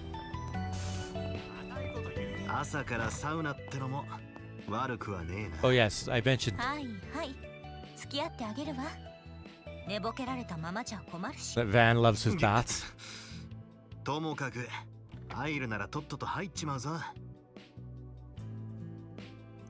Welcome. Oh, what's this? Don't tell me. Nice job, Van. You two take as much time as you need. What the hell are you getting at? We're just passing by before work, all right? Of course, of course. I totally understand. Nothing like a good wash before getting down to business. And yeah. I'd hate to put any more on your plate, Elaine, but I'd really appreciate you keeping good old Van here from making too much mischief. Leave it to me. Have a little faith in me, would you? Ah, come on. You know I'm just teasing. Anyway, I'm sure you guys must have some jobs to get to. But since you're here and all, why not enjoy a soak? Our baths are as refreshing as ever, you know. That sounds like a wonderful idea. The achievements section of the main menu is now unlocked. Ah. So there was a reward for visiting the bath in every chapter in the previous game, and it looks like it's going to be the same in this one, based on that activity it shows right there.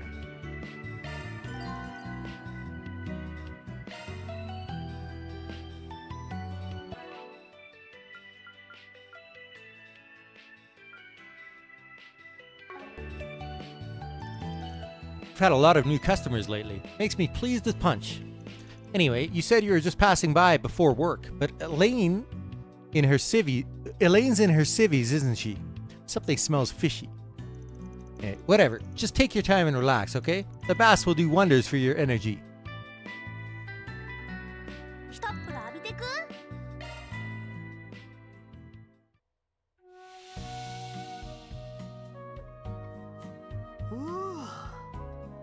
いい感じだ。 Oh.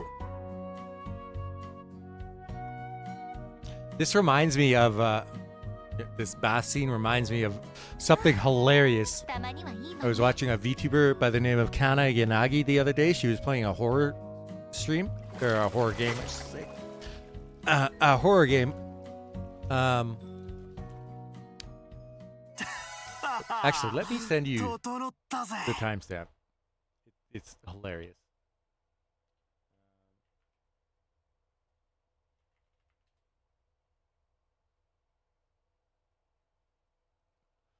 So it's one of the best horror game screams I've ever heard.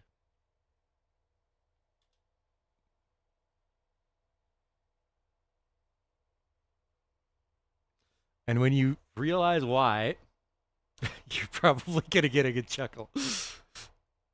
And this woman is 30 years old, by the way.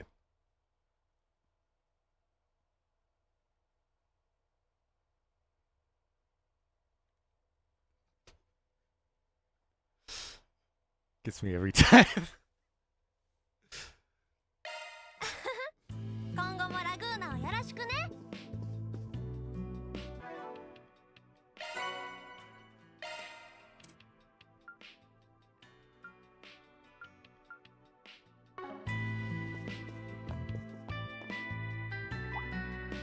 I'm just going to go grab a drink. I'm doing a lot of talking. I'll be right back.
All right, I am back.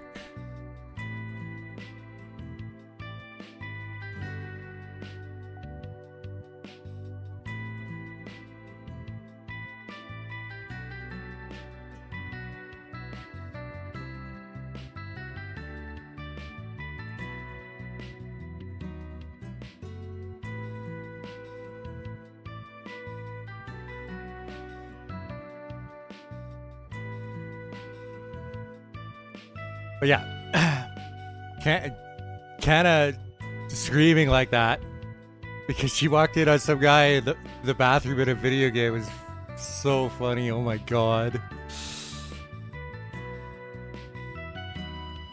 Oh, Van, and isn't this man a well-known economist?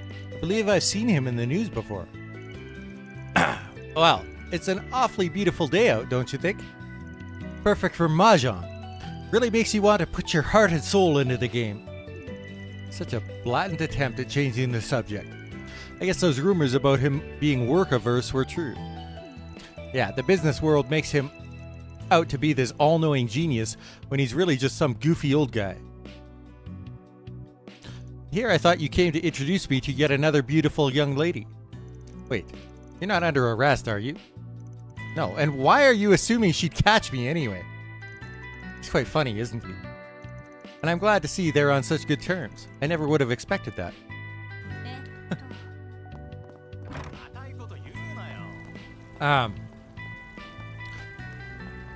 By the way, I forgot to mention this, but Elaine being an A-rank racer, she's not just any A-rank racer, she's one that the Calvard government has been showing off in the news and stuff. She's got her face plastered all over the place as a way of showing off that like, I think she was the youngest person ever to become an A-rank racer in the Bracer Guild. And she's very strong for her age as well. So she was like kind of a deterrent for criminals. And by showing her off, they were also showing off their power to other nations and stuff. So she promoting her to A rank wasn't solely because of ability.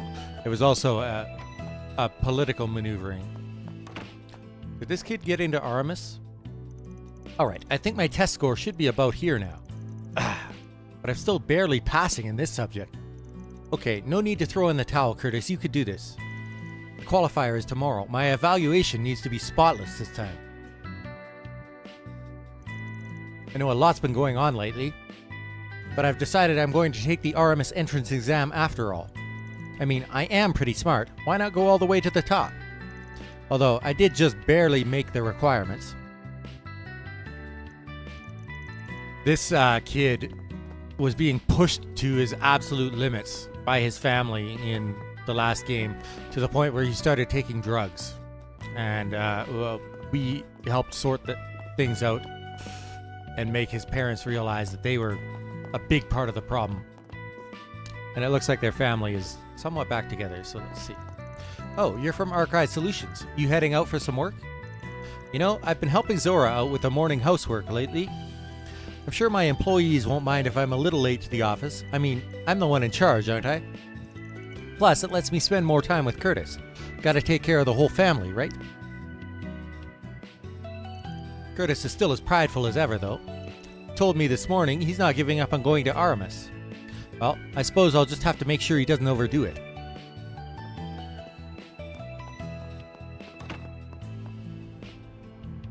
Oh, you're from Archive Solutions, right? I'd like to thank you again for helping my son last year. So, this dialogue, thank you, Vertani, because this dialogue never would have happened, probably, if I hadn't carried over my save data. Our family's been making a real effort to be more honest with each other lately. It's done wonders for our relationship. Well, I'm glad to hear it. There's no need to thank us, though. After all, it sounds like you're the ones who've been putting in the work. Ha, we sure have. By the way, Curtis decided he would like to take the Aramis entrance exam in the future. We're a bit worried he'll overdo it, but we mean to do everything we can to support him. We only want what's best for him. Sounds like she's taking this quite seriously. Yeah, guess we should cheer him on as alumni, huh? We think it's best if Curtis makes decisions about his future on his own from now on. Of course, we do worry, but we intend to continue supporting him in whatever way we can. I only want what's best for my boy. Well, perhaps Father Nikolai will have some advice. Like I said, I didn't find that info by myself, and if I had it would have been really disappointing if I'd gotten much further into the game and then found that out. Because I would have lost a lot more going back to start from scratch on the NA version. Oh, this is the idols. Hey, it's you two. Oh, Elaine. And you're the Spriggan, right? In the flesh. And you're those idol girls with you? Sure has been a while. You both look like you're doing well, though. What brings you to the area? We heard there was a bathhouse here that does wonders for your energy. We've really been putting the hours into our practice, so we figured it might be nice to refresh ourselves before our next performance. That's some smart thinking. Now listen up. Make sure you start with 3 sets of... Don't start, Van. They're just here to relax. Hey, do you think they're... It's none of our business, Lulua. So... One of these girls got kidnapped by a shady group last year, and you weren't with the rest of your group when you were looking into this matter, and halfway through it, you run into Elaine in the middle of the night, and you both go and wind up saving these girls, so now they're thinking that they're a couple. Yeah, I was very lucky. Anyway, we only get to perform so much because we get lots of support from our fans. If you guys have time, we'd really appreciate it if you came to watch us. I don't see why not. We'll be there. Yeah, for sure. Enjoy the sauna. You know, idol culture is still kind of new to the mainstream. We've been putting in all this work with so little payback. But thankfully, we've been getting invited to perform more ever since last year's concert. That's why we've been taking the time to relax and recover our energy. We need to be able to give it our best. We don't come to Old Town very often, but you guys have some pretty interesting shops, huh? Maybe we should do a few quick rounds before we head back. We might even find some inspiration for a song.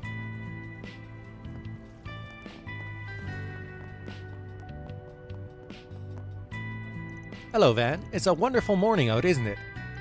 How is your work going lately? I hope there haven't been any problems. Well, it's the same as usual, really. Things have settled down ever since we dealt with that mafia stuff. Guess not as many people need our help anymore. Is that so? I'm glad to hear it's more peaceful around here, but I suppose that does mean less work for you. Perhaps I'll send you some subcontract work soon. Matt, don't worry about it. I'll be fine. They seem awfully close. Maybe they... Everybody! Looks like he started to get ideas. Father Nikolai is so personable. Plenty of people stop by just to talk to him. Did you know he's also an accomplished pharmacist? I'll be just as successful as him someday. I just have to remember to keep working hard. I've been trying to figure... So, that Agnes girl they keep talking about, she was the one who came to Van for help. And she was your very first party member in the previous game, and she was with you throughout the whole game. Aside from one tiny section. Despite that,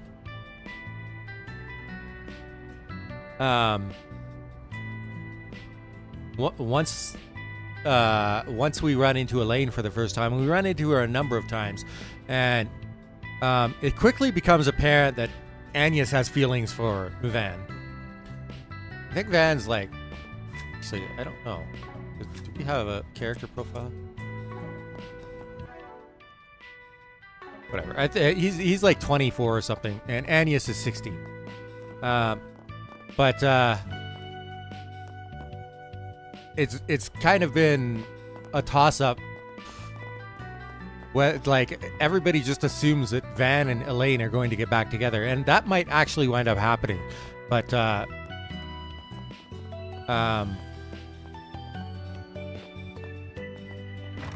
I'm curious to see how Agnes is going to deal with that if it does happen. Because I think pretty much our entire party realizes that Agnes has feelings for him, so and they've kind of been cheering her on, encouraging her, trying to. Van, meanwhile, is like completely oblivious. Well, I don't think he's oblivious, but he pretends to be anyways. Good morning, Van. It's nice to see you again. You've been coming by every day, haven't you? Every day? Have you been praying lately? No. Father Nikolai and I just have a lot in common. Actually, we were talking about Ingard's design philosophy the other day. Cars, of course. Yes, the aerodynamic design of their vehicles is quite impactful. I'm sure we can expect wonderful things from them in the next race. Yeah, no kidding. They'll be real contenders for sure. Still, ETWS is in pretty top form this season. Wouldn't be surprised if they came up in a draw. Seems there's much to ponder upon in the world of racing, isn't there? Well, that was certainly unexpected. I didn't think he'd be so friendly. Yeah, the guy's definitely not your usual priest, but that's why people respect him so much. It's always a joy to talk with the people of Old Town. You get a chance to look into their lives, their struggles, their worries, and then helping them with those feelings is all the more rewarding. Feel free to visit whenever you like. I always look forward to speaking with you. Agnes has lived a very sheltered life up to this point. Being the daughter of the president of the Calvard Republic, her mom passed away, so and with her dad being the president, she's lucky to see him once or twice a year.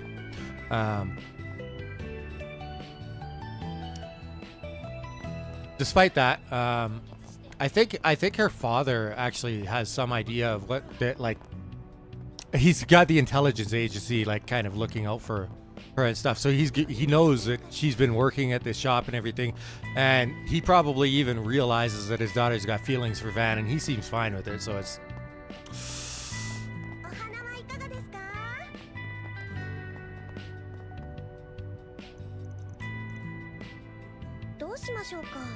This world isn't like our modern world. You have to remember, it's like they don't have the same sensibilities when it comes to that stuff.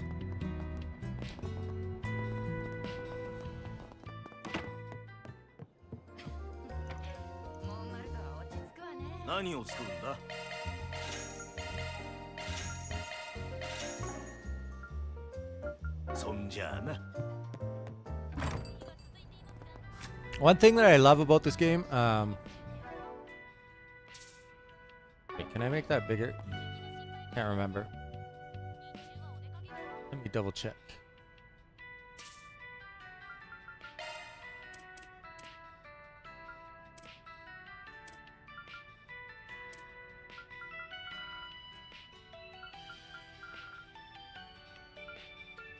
Doesn't look like it.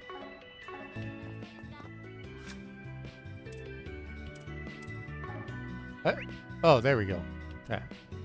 So one thing that I like about this game is, so you see how all those dots are white? That means I've exhausted all the conversation options with each of those people. And it also shows, because there's a lot more people that you can't talk to as well. It only shows the ones that you can have conversations with on the map. And every time the possible conversations with people update when time of day changes and stuff, the icons turn yellow again on the map. So you're not wondering who you've talked to and who you haven't. Doesn't look like there's any valuable info here. Okay. To Riverside we go. Yes. You can also tell... let me find somebody. So see how the chat thing is gray with her? That means that she's got nothing new to say. And you'll see when we go to Riverside, it's blue when there is stuff.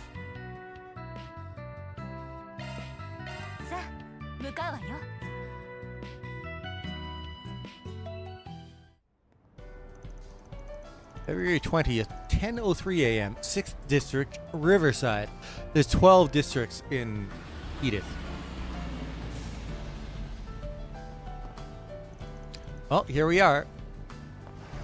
Haven't been here in a couple months. Last time was when we were knocking a few back with Brunei over at Bermati's.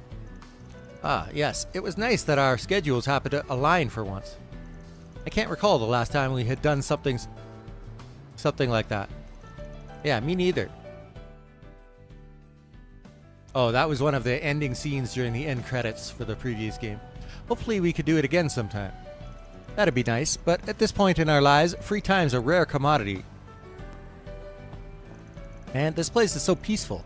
Hard to believe such a violent incident took place here a few days ago. Apparently, a little spat between gangs escalated into a case of manslaughter. With this place being so close to Old Town and all, I've been making sure to keep my ear to the ground. Yes, that's the story that was fed to the public. However, the police and the guild suspect it may be related to the serial killer case. The scene of the crime is in the underground maintenance tunnel. It's just past the entrance. Got it. So it's connected to one of Giacomo's old haunts, huh?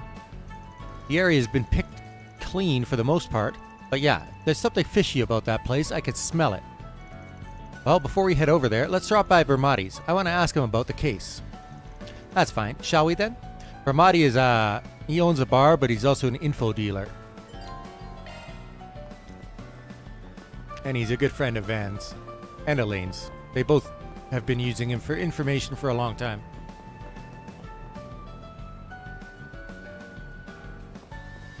It really is. And the number of games that don't do that is crazy. This leads to a secret underground place known as the Blacklight District.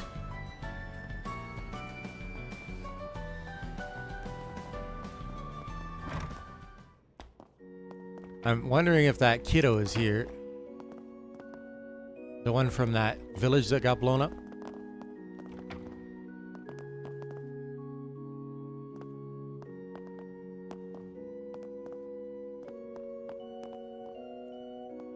Oh, good afternoon. We were just about to start our lessons for today. We may primarily teach children of Central Eastern descent here, but we also teach the neighborhood children as well. School is done at churches. They're all wonderful, honestly.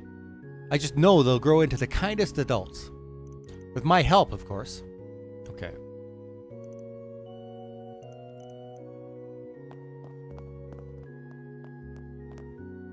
Today, we're learning about the history and culture of El Saim.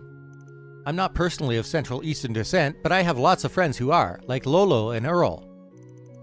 There's a lot of interesting stories that come from that region too, so I've been having plenty of fun with it all. I just need to remember to take notes so I could talk it over with those two. The kingdom of El Saim is to the south of the Republic. It's a nation with a long and storied history. They've been allies to the Republic for a long time too. Actually, I think I've even seen their crown prince in the capital on occasion. Yes, you have. I guess we are pretty close, huh? Van and the crown prince of El Saim are buddies at this point. He helped him out with a few things last game, and they had some male bonding time in the baths and various other things. So now they're pretty close.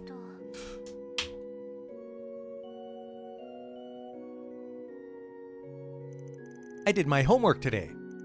I usually forget, but Rooney came by to remind me this morning. I don't know if I got any of the answers right, but at least I did them. Mother Kyra's classes are so interesting. The ones back in El Saim were never any fun. I think I'm kind of used to the Republic now, and I've made some friends too. Yeah, Sunday school is the best. By the way, the church for the most part in this game is not the corrupt institution that you generally see in Japanese media. It actually seems genuinely to have the best interests of people at heart. It also helps that the goddess that they worship is an actual, like, it's not made up. As far as I could tell, the sky goddess that the church across the Zemurian continent worships actually exists, and she is the reason that this continent still exists. It sounds like there was like a massive disaster that happened 1200 years ago at the start of the Septian calendar, and the goddess took some drastic action and sealed away this continent from everything else. So in more recent games, we learned that anybody who tries to leave the Zemurian continent will eventually find themselves back at it. They get turned around by something. And it's impossible for anybody to leave. Nobody's been able to forever. Recorded history. And so those geneses that we were trying to collect in the last game, that Professor Epstein said that we needed to recover them before it said 120X in his notebook, which means that this would be the final year, the final possible year that it could be, because obviously next year will be 1210, right? Otherwise everything would cease to exist. And what I think is that the goddess, that whatever disaster happened, the goddess sealed away this continent and put it into like a bubble that protects it from everything outside. But that desertification that's happening at the east, that's the land within her barrier slowly dying, and it's no longer able to support all the people that live there. And so the main antagonists, their ultimate objective is something they call the Eternal Recurrence Plan. And if you take that name, it sounds like their ultimate objective is probably to reset the world that is within this barrier that the goddess created. And one thing that has been very interesting about the Society of Ouroboros throughout all the games is that there have been a number of different people that have defected from Ouroboros to our side. Even now, there's like 3 or 4 collaborators that wind up being in our party at various points through more recent games that used to be members of Ouroboros. And in addition to that, there's other people in Ouroboros, like they're not evil. That some of them are. There's absolutely a few people in Ouroboros that are like the absolute scum of the earth and should be wiped off the face of the earth. But there's a few people that are like truly noble, and you're like, how can this person work alongside those other people? And it's all because even those noble people believe absolutely in the vision that the Grand Master of Ouroboros has. And for that reason, my personal theory is that Grand Master is actually the goddess herself. And she's trying to reset the barrier that she set up so that life doesn't end entirely. Because she knows whatever happened is going to eventually encroach on the space that she created and wipe out all life as we know it. And yes, there's only one Genesis left, but we saw it in the opening to this game. The person that transformed into that Grendel had it. That's why that little spirit appeared. Right. Welcome to our humble temple. Here you can worship in the same manner as those from the Central East. Though it may differ from how many practice in Edith, our faith remains the same wherever you go. Ah, that's right. Guess I have heard there's a lot of variety in the Septian Church. Indeed, in the Central East, Eidios is worshipped as Arusha, the winged goddess, but in the East, she's referred to as the Heavenly Mother. I suppose I have seen a lot of people of Central Eastern descent in the capital. I imagine this must be a sort of gathering place for them. It gladdens the heart to hear how familiar you two are with our culture. After all, understanding begets connection, does it not? That's why our doors are always open to those unfamiliar with our ways of worship. Many offered their prayers here last year. The tragedy at Crail Village, we did all we could to help those affected by it. To think such shadows can form in the hearts of men. We're hoping to rebuild with the funds we've received from both El Saim and Valis, but it's difficult to imagine when we'll have the ability to do so. Well, as long as we keep moving forward little by little. And yeah, when I opened this and you look at the main there, the Genesees are in the bottom right there. So we have 7 of them. I think Agnes keeps them all. I'm going to lose so much weight like this. Then I'll finally get myself a boyfriend. What about that guy you met last year? Well, I say that, but someone's already caught my eye. Okay, good. Wait, no, Lodi's just a friend, Selma. A friend. I mean, it'd be great if we were closer, but I don't want to cause problems. I want these two to get together because they're cute. I guess Lodi went out shopping again, huh? Seriously, stop it. Just focus on your running for now.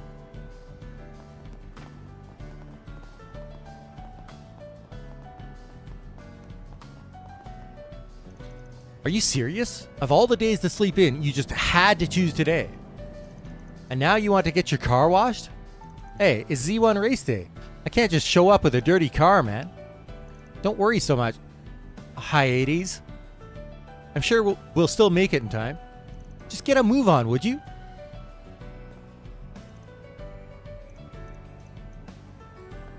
I helped these guys win a couple of street races last game. What's up, Bradley? Working hard? That threw me for a loop the first time I heard this guy's name. Yeah, there's going to be a lot of other shit going down. Okay, so the Legend of Heroes has like a massive overarching plot that has been going on for the last 11 games, right? But in the first Trails Through Daybreak, it was our first time in the Calvard Republic. So almost none of that stuff that took place in previous games had any bearing on the story in that game. And now that we've been around the Calvard Republic and we've dealt with a story that focused like almost entirely on the Calvard Republic, I think this is the game where the characters and the country of the Calvard Republic are going to be sucked into the larger overarching story. Hey Van, how's that tune-up feeling? The suspension any stronger? Yeah, it feels loads safer now. Thanks for doing that. Just remember not to go customizing your car all willy-nilly again. Don't want to lose out on any power after all. And if you can't resist switching things out, at least make sure you know what you're getting into. Understood, boss. As for you, young lady, you got any problems with your car? Just let old Bradley deal with it. Thank you. I'll keep it in mind. Does she even have a car? Wait, what? How do you know Bradley? We met while I was working on another case. He's quite skilled at his job. Well, he did used to do work for Ingert after all. He's practically a font of mechanical knowledge. So, there's 4 different major car companies. Ingert, ETWS, and I can't remember the other 2. That girl, why is she always taking off when we're at our busiest? His niece. Oh, that's right. Today's race day. I know. I don't usually care what she's up to, but all I know is she better not come home begging for new car mods.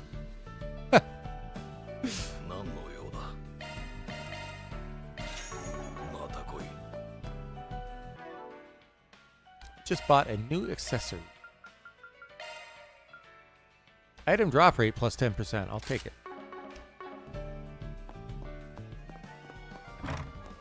So, in these games, there are certain accessories, and that I'm 99% sure is one of them.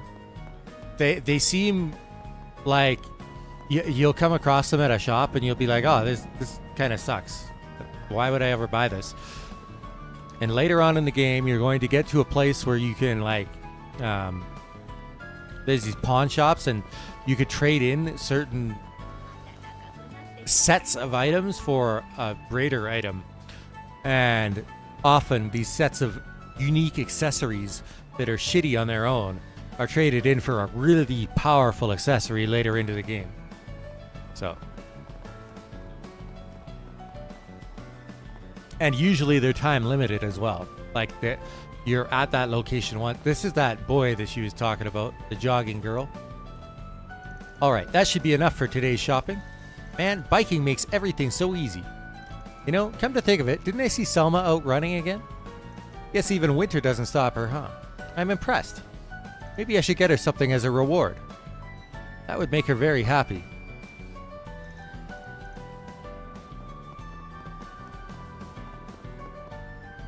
concert hall. Seems like they're only open at night.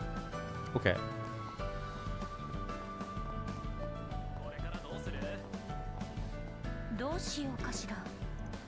No side quest there.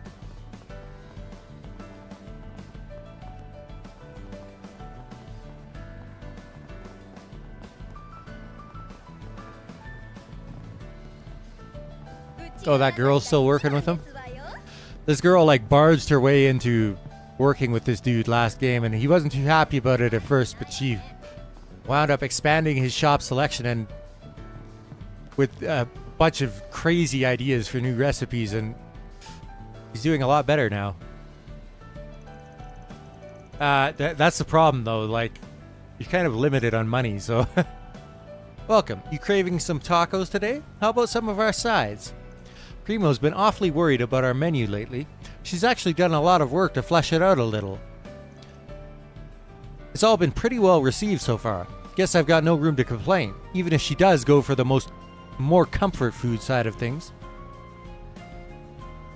Primo's been spending some time trying out what the other stands are selling. If you see her around here and there, don't worry about it. She says she just can't rest whenever she knows there's a place she hasn't sampled yet. That girl. Quite the quirky one. Damn it, Shino. Where the hell do you run off to now? Get scared because you saw how great our tacos are doing? Well, you can't hide forever, you hear me? Shino is, she runs a food truck. It's actually a bar. And Van is good friends with her. And who's this guy that took your place? He's selling roasted chestnuts? Well, whatever. He doesn't look all that experienced anyway. But I guess he is starting to get a lot of attention. Huh. Not on my watch. We will not be relinquishing our title as #1 food stall in Riverside.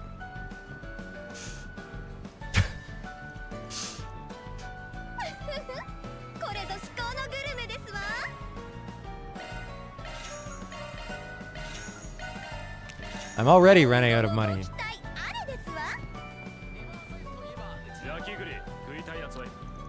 Huh? A customer? Man, I only just finished my prep work too. Okay, well, the chestnuts are ready, so just give me a moment, alright? Wait a second. What are you doing here? This is the son of the lady who runs the general store in Old Town, right? What's up? You working hard lately? I thought I remembered you selling roasted chestnuts last year. Looks like you made a whole business out of it. Yeah, I guess. Makes me happy when customers like my product, you know? And it can be kind of fun to figure out how to sell it all to them. If I could just manage to save up a little, I could finally repay my old lady for taking care of me all these years. Well, well. It's nice to see filial sons, don't you think? Your mom must be real proud. What? It's not like that. I'm just doing it to get rid of all my debts to her. I get you. It's hard to admit how much you love your mom. These two are something else. Don't say a word to her, alright? Anyway, just because I left the gang doesn't mean I'm some mama's boy now. This guy's always amused me. He's actually got a pretty good heart, but he doesn't like being seen to.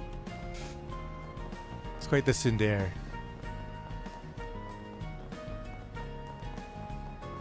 And now we've got Bermati. He's quite the character. Oh, and this girl's a manga artist. Apparently she draws a very popular manga.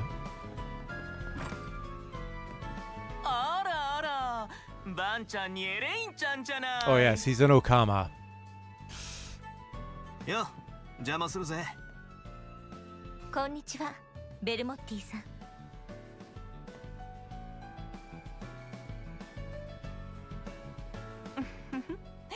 いらっしゃい。二人とも時々飲みに来てくれてるけど、一緒にっていうのは久しぶりね。やだ。まさかデートかしら？もうなんで私に黙ってたのよ。いけず。He's super amusing. I love this guy. 違いますから。勝手に色めき立ってんじゃねえよ。店を開けたところみたいだな。ちょうどいい。話を聞かせてもらえねえか。例の事件についてね。いいわ。座ってちょうだい。私もちょっと気になることがあってね。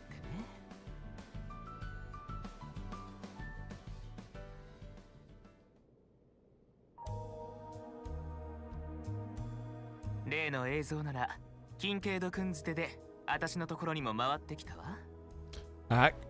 Renee Kincaid is another of Van and Elaine's childhood friends. The three of them they grew up together as children, and then Van was kidnapped. Well, not kidnapped. Van was... Elaine's father arranged for him to be adopted from the orphanage that he went to, and he was adopted by a cult that removed the diabolic core from him. And they put him through, like, torture so bad, he's probably blocked a lot of it out of his mind at this point. But we still don't know a lot of the details of what went down there. And then 7 years later, after that cult was destroyed by the Bracer Guild, he was picked up by Barkhorn, and Barkhorn, I think Van kind of wanted to die because after he knew what was inside of him, he felt like he didn't have a place in this world, and Barkhorn convinced him to go on living and fight for himself. And eventually he wound up going to Aramis Academy, and I think Barkhorn helped him get into that school because it's the most prestigious school in all of Calvard. And there he wound up running into Renee and Elaine again. And they went to school for 2 years before Van ran away. He dropped out of school 1 year before he graduated, and he ran away, and nobody saw him again for another few years until he showed up as a Spriggan.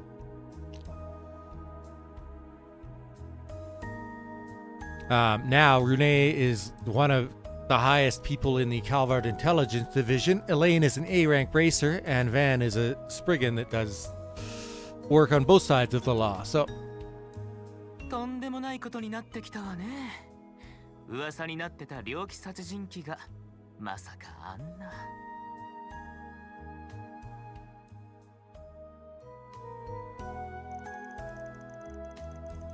I'm sure you're well aware the Guild and the CID have you pegged as the culprit.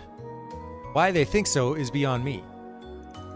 Perhaps it has something to do with the incident in Tharbad, or the strange happenings in the capital 2 months ago. Yeah, it's complicated, and there are other parties involved besides me, so honestly, I'm not sure how much I'm at liberty to say. Sorry, I know our usual bit involves more give and take, but we could really use some info. Mind doing me a solid here? Oh, very well. I suppose even us seedy types have 1 or 2 secrets we'd rather keep under our hats. But remember, if you're ever in need of someone to confide in, my door's always open. The fucking heart mark. Thank you, Bermati. You're a real one, man. Now then, here's all I know about the incident 3 days ago. It happened right here in Riverside, so naturally I looked into the matter. I learned it transpired at the same time as when the power went out here. Wait, you had a power outage? Indeed, I did. All Orbital-related facilities in the store were affected. The lights, fridge, jukebox, everything stopped all at once. That sounds like the Orbital shutdown phenomenon, which was a result of a major event in the Liberal Kingdom like 7 years ago. As you can well imagine, it caused quite the stir, even apart from the incident. That's strange. Shouldn't those devices be operating independently? Yeah, it should be impossible for them to all shut down simultaneously. That is, unless there was some kind of outside interference, like with what happened in Liberal over half a decade ago. Well, there you go. Just like I said. The outage was over just as soon as it started, so it wasn't widely reported. But I still did some digging, and I found out every place in the surrounding area had similar outages. I've yet to determine the cause, but regardless, I find the whole affair rather suspect. Can't say I blame you. Well, if we find out anything about this, you'll be the first to know. 助かるぜ、ベルモッティ。この借りはまたいずれな。もう水臭いこと言わないで。私たちの仲じゃない。エレインちゃんにも世話になってるし、最大限サポートさせてもらうから。頼もしいです。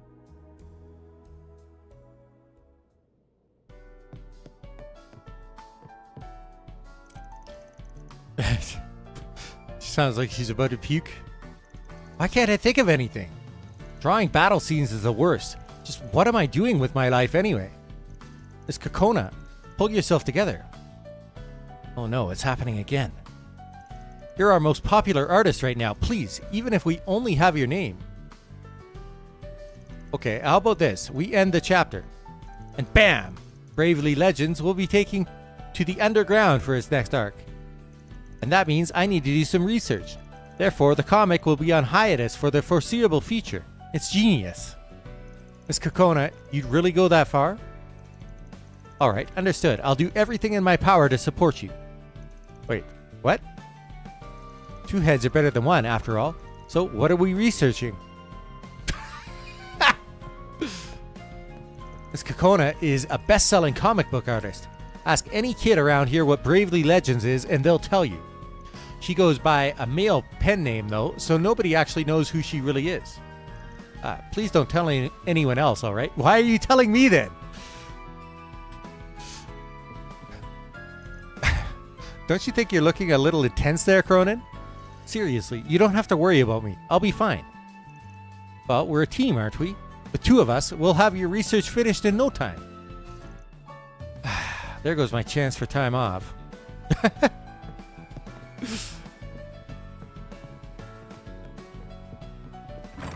Alright, so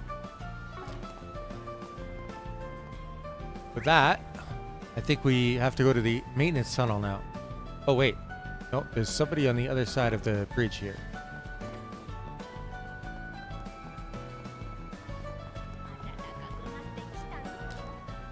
You basically never came down here in the last game, so I didn't even think to look here.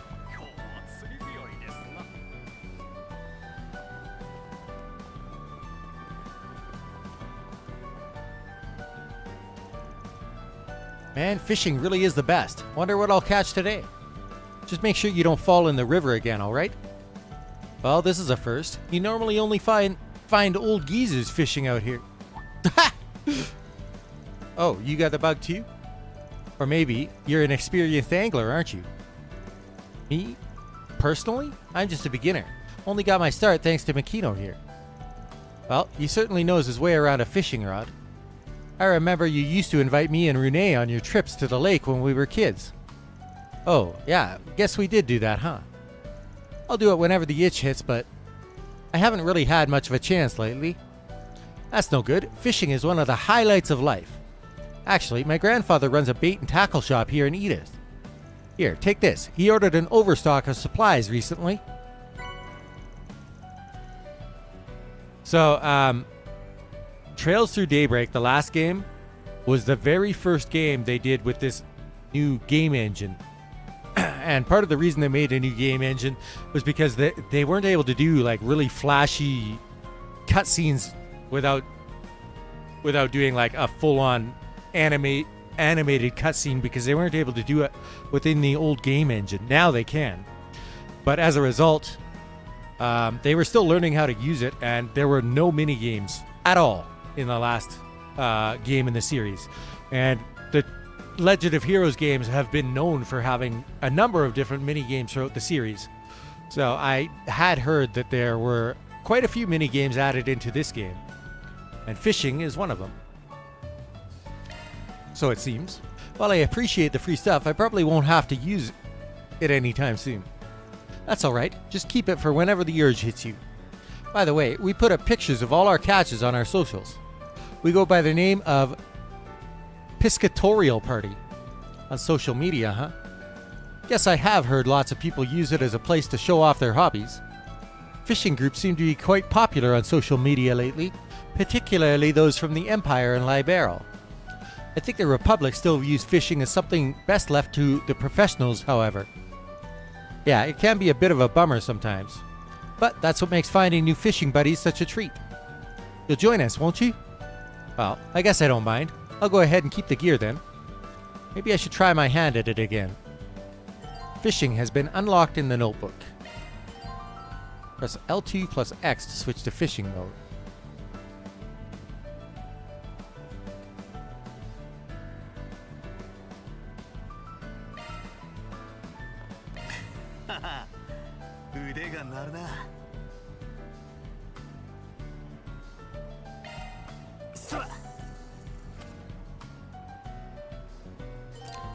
When a fish takes a bait, a exclamation mark will appear. Okay. Use the left stick to find the best angle for the rod. Press X at the right time to reel the fish in. If you press X outside the best angle area 3 times, or the reel gauge drops to 0, the fish will escape.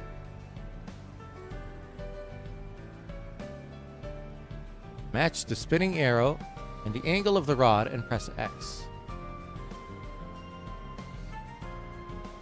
Oh, okay, I see how it works. Oh, wait.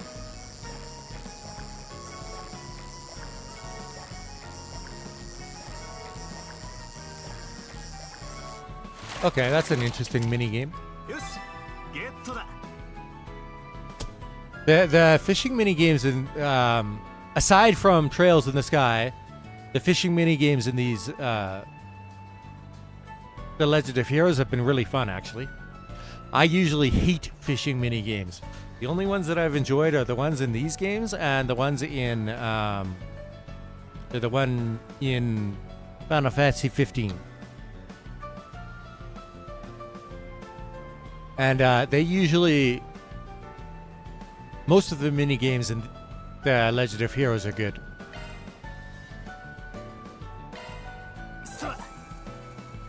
Plus, there's some really good bonuses for participating in them.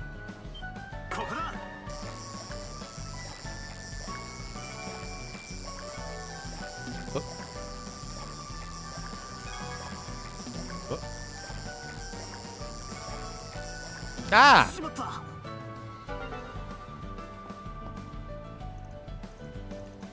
Whoops. Oh yeah, your name's Van, right? I look forward to fishing with you. And if you're interested, make sure to check out our socials. Heh. Guess Shannon's really got you in her sights. Oh, and before I forget, my grandfather's shop is over in the Center March. That's another district that we never went to in the previous game. If you ever need any more supplies, go ahead and pop on by, yeah? Alright, thanks.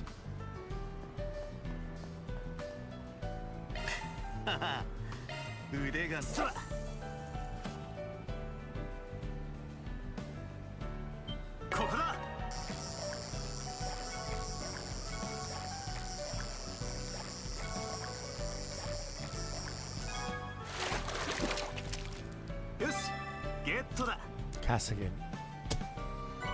There's one other fish that you can catch here. I want to get that one. But I've only got 2 more bait left.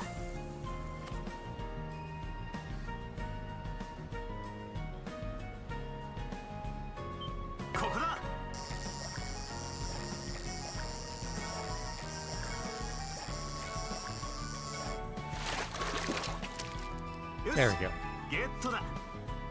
Perfect. So not only do you get consumable items and sepith from getting fish, but usually by the end of the game, you get like a master core or a very powerful quartz. Like usually one of the most powerful quartz in the entire game. And it's like a one-time item that you can't get anywhere else. So it's very worth it to do the fishing mini games in these games.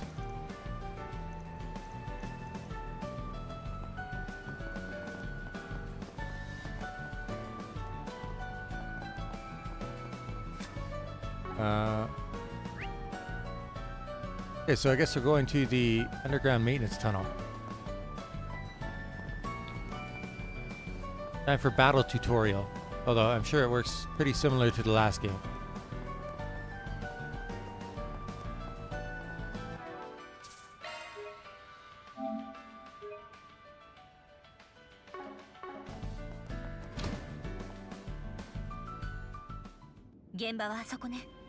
ちょうど警部たちがいるな。話を聞いてみるか。Alvis.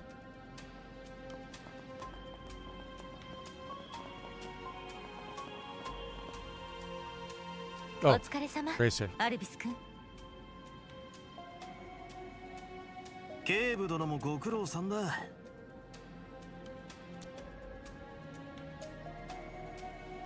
レインさん、今日は非番じゃ。ってお前は。Oh boy. 裏解決や。何の用だ。釣れないね。ただの野獣馬さ。永久遊撃士の仕事ぶりの見学ついでにね。エレインさん、どうしてオフにこんなやつと二人で。 He's got a crush on her. オフだけど少し調べたいことができてね。ちょっと事情があって同行してもらってるの。大丈夫よ。私が一緒にいる以上遊撃士規約に反する行為はさせないから。いえ、そういうことじゃなくて。ま、心中察するぜ。察するな。 I had done a sweep of this area as part of the guild's investigation of the incident. But I'd like to take another look. Would that be a problem? Yes, that Hercules incident has started making the rounds. Fine, I'm not going to turn down a request from an A-rank racer. Bear in mind, though, that the site has mostly been cleaned up already. I'd be interested to hear what you make of this case, Arkwright. Sure thing, Inspector. Follow me, you two.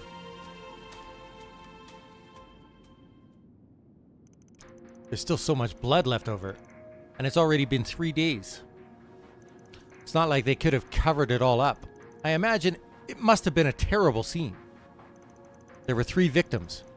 To say their bodies were in bad shape would be the understatement of the year. They were crushed by some extraordinary power, and then torn limb from limb. At least, that's the impression I get. I've seen a lot of murder scenes, but this might be the worst one yet.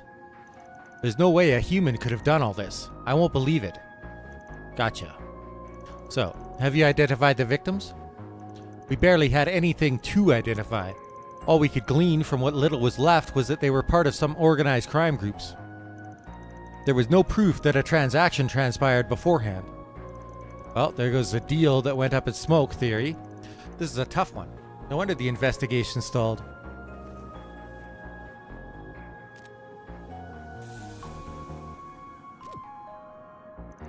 Investigation shards? What did he just... Honestly, I'm not convinced there were only 3 victims here. Wait, what?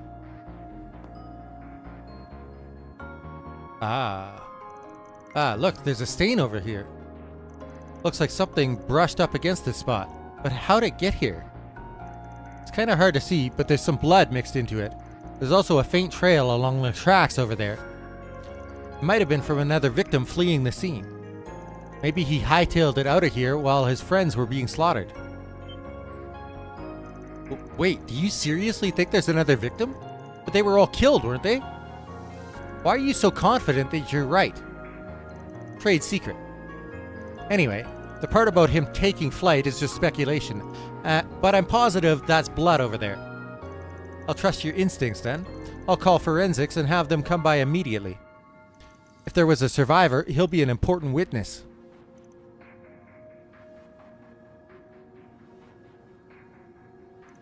I feel like I might have just derailed their investigation a bit. More than just a bit, I'd say.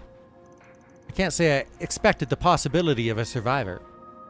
I'm assuming that trade secret of yours was the tech you received from Rosette? Bingo. Forgot I told you about that.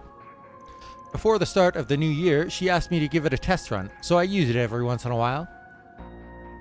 Okay, so, shards. There's something new in Trails Through Daybreak. They aren't something that anybody was using in Libero or Crossbell or Erebonia. Works pretty well. Doubt it'll be long before it becomes standard issue. Well, I suppose it came in handy this time at least. Thanks to that, we found a very important clue. Maybe it'll come in handy throughout the rest of our investigation. 「Alright, I think we've learned all we could from Riverside. The next place on the agenda is the Grand Circuit. We can depart whenever you're ready. Grand Circuit has been added to the travel menu. So,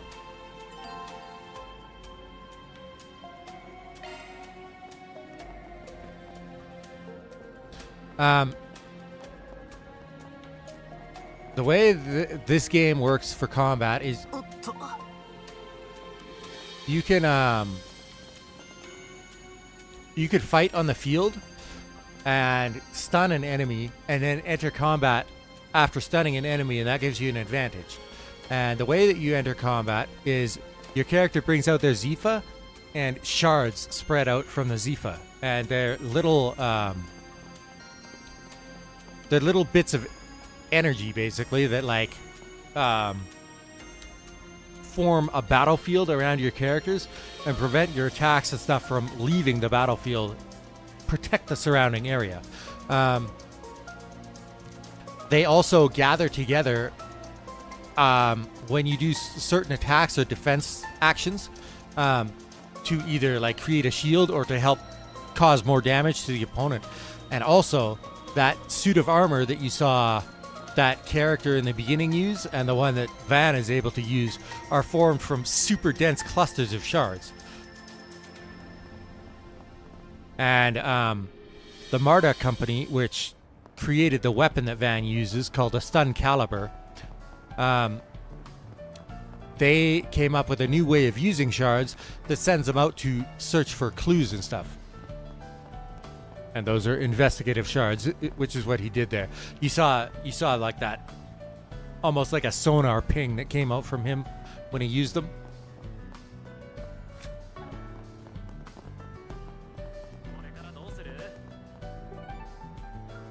Now this is another place that we never got to visit in the last game. We knew it existed, but we never went there.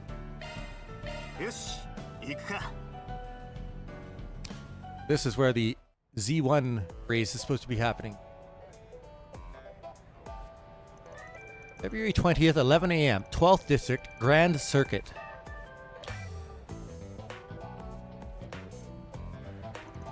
So, this is the Grand Circuit. I'm sure you're no stranger to this place, what with your passion for all things car-related. I drop by to catch a race every now and then, yeah.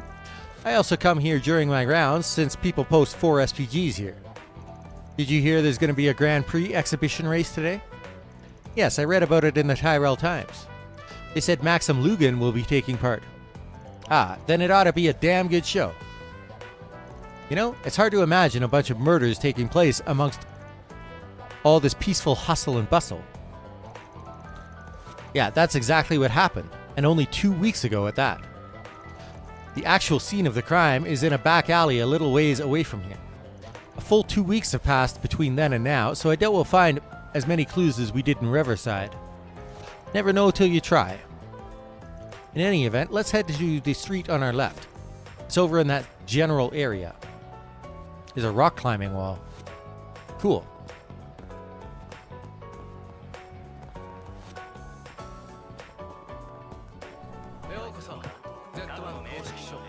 Oh. I've never seen a Z1 car that was anything less than gorgeous. Form follows function, and the function here is speed, speed, and more speed. The result, peak mechanical beauty.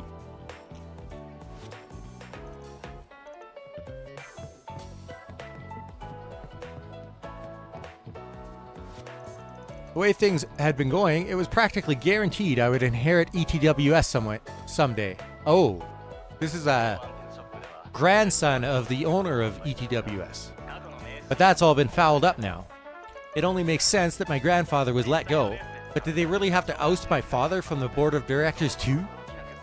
This guy must be the grandson of ETWS's former president. You mean Mr. Dalty? After what happened in Arasion, both he and my father were unseated from their positions.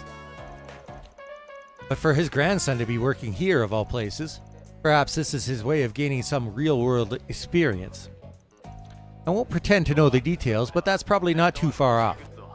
I saved his ass back in Arasion.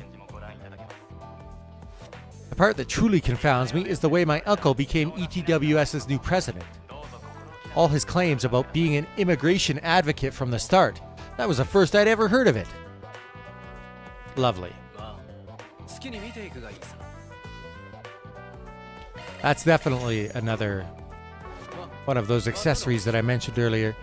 Problem is, I'm running out of cash. Trains are my favorite vehicle. That's why I started collecting models of them. But now that I get a better look, the Model Z1 cars are pretty cool too. My allowance isn't big enough for both though. Which do I go for?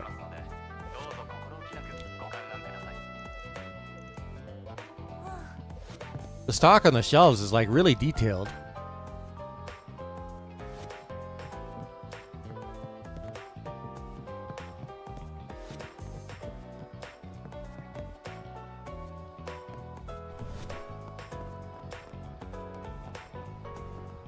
Oh, Damien. Lucio can't pull off a suit for shit. Hey, give him a break. He's making the best of it. Yeah, no matter how far Lucio falls, our bond as High Bloods is unbreakable. When it comes down to it, he's the only one who can lead us. True enough. We're his pals, and pals don't leave each other behind. Well, that's, I didn't expect them to be so loyal. They were a bunch of troublemakers in the last game. 定番の人気スポットだな。レース場が一望できるってのも好評らしいぜ。そうらしいわね。今回の調査からはちょっと外れそうだけど。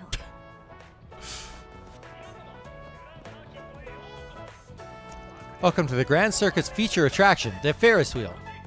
Its main draw is the overhead view you get of the entire racetrack. Let me know if you're interested and I'll set you up with a gondola. Gotta admit, I'm tempted. Oh, and who would you invite along for the ride, pray tell? Elaine?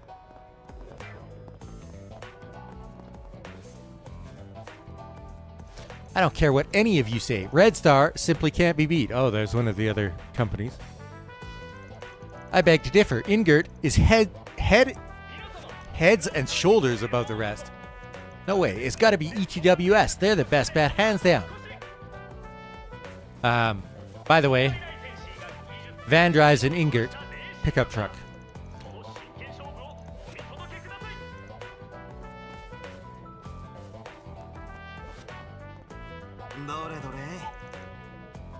No requests.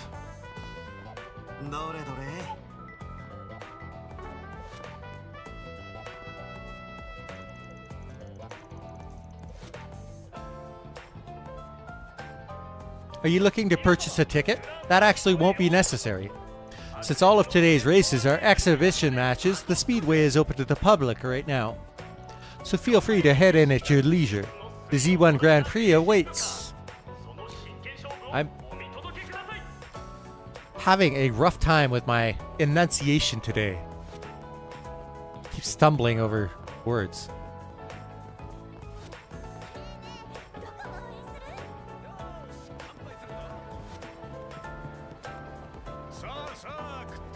The pit girls at the racetrack all have figures to die for. I know it probably takes a lot of unseen effort to maintain them, but that doesn't make me any less jealous.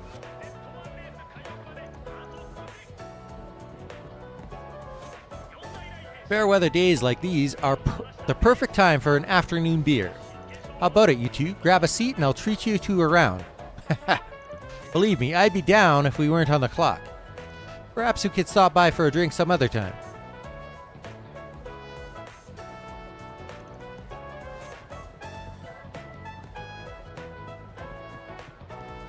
Oh. Don't ask how, but the sound of Z1 cars roaring around the track makes a good beer that much tastier.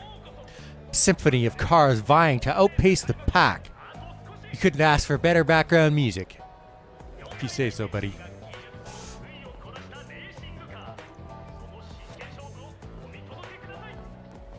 Oh, that's our objective.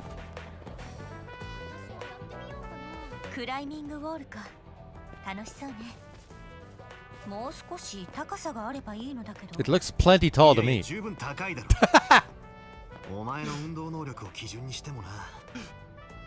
That happened a lot in the previous game too. I'd be in the middle of saying commenting on something and Van would like immediately say exactly what I was commenting.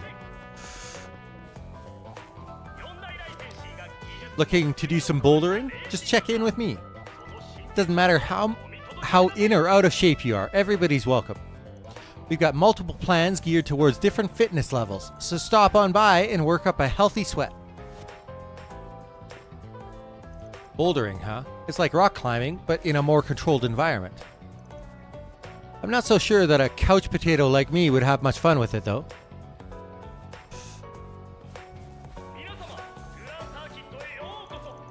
Phew, thank Idios we made it in time. I'd lost all hope when we hit that traffic jam. The shortcut you took was wild. Where'd you learn to drive like that anyhow? You could cool it with the kudos, brother. All I did was take the optimal route at the optimal speed to get you daddy-os where you need to go. Outside that itty-bitty philosophy, I'm just your average cabbie, baby. Must have been fate that brought you into my seats. You ever need another ride? Giordano's got you covered, brother. Wow, he's one cool cat. Hey, long time no see, brother. Out on the town with the guild's creme de la creme? Now, I'm not looking to poke my oars where they ain't welcome. But if you and the sword maiden here ever need a lift, just stick out your thumb, dig?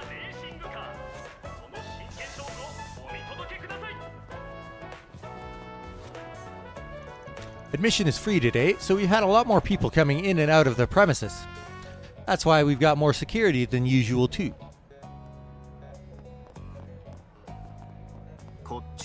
Okay. Can't go there right now.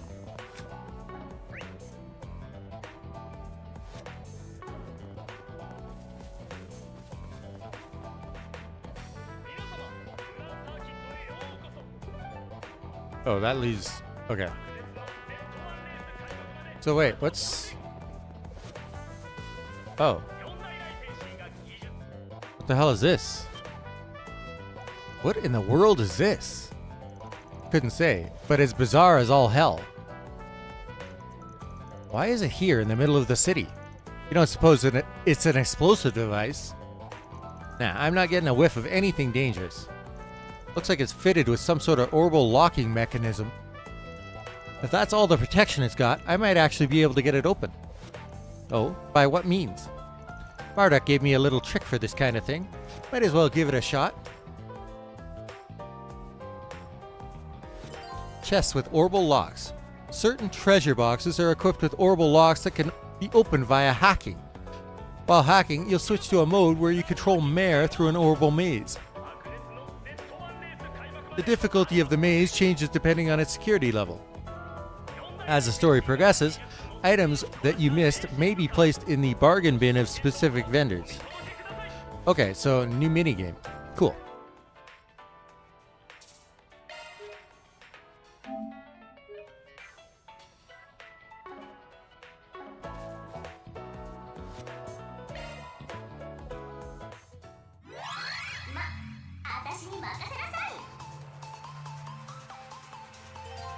Quickly navigate through the maze by moving. If you come within range of a defense unit, you will be returned to the starting... Okay.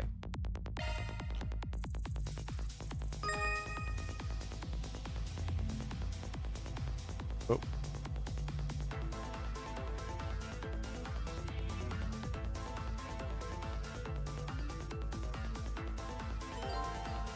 Input the code before the yellow meter runs out.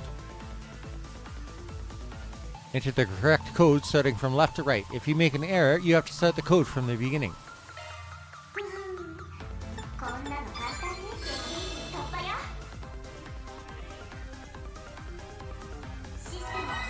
Interesting.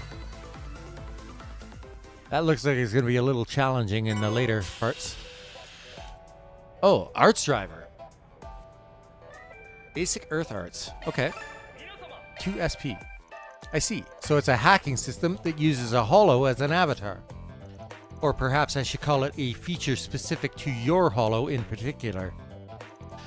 Yeah, it renders the protection as a virtual space, then disables it through a specialized procedure. I've never tried it before though.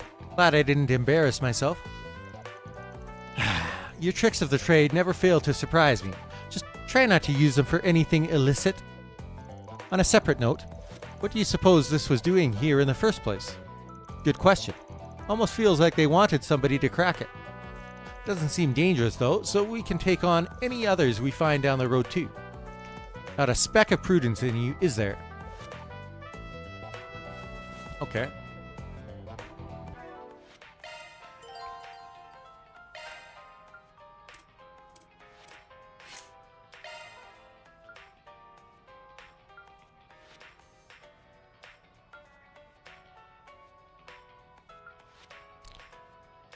So this one's got tier and S tier, and then Earth offensive arts.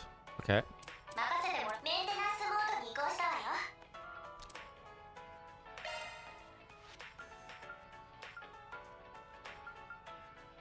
I'm gonna leave it for now.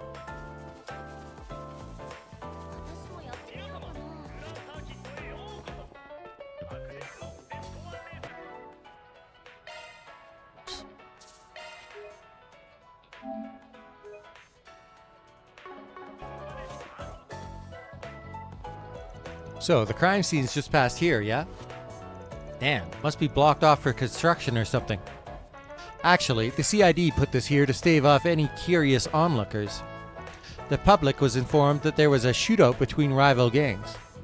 They found a few unidentified dissidents here, in Riverside. Normally, I'd vote to bust this wall down and let ourselves in, but there are too many people around here. Hi, Gerard.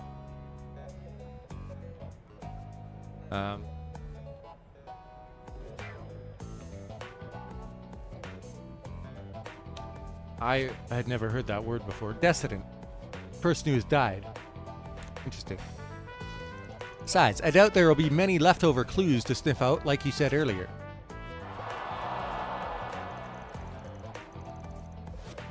But we might learn something over at the Grand Prix. A lot of people come and go this way because of it. If we're lucky, we might find someone there who remembers what happened that night. I suppose we have nothing to lose at this point. Yume and Paulette are there now, yes? Why don't we check up on them? Sure, sounds good to me. Yeah, we killed you at the end of the last game. Sorry.